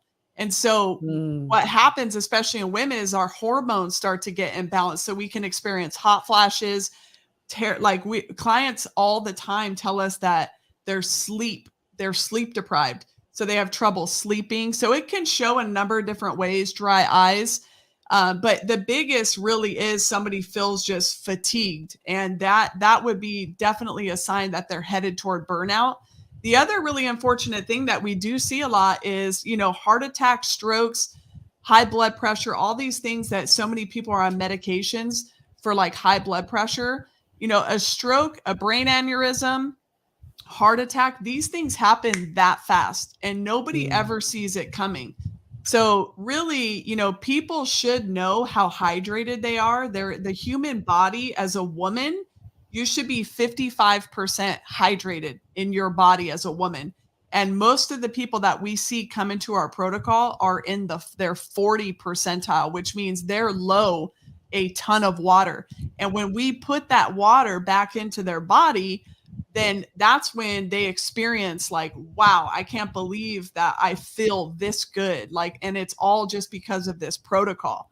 So it's really amazing what it does for people. And on our website, we have we have thousands of clients and we have hundreds of videos just even on our website under testimonials.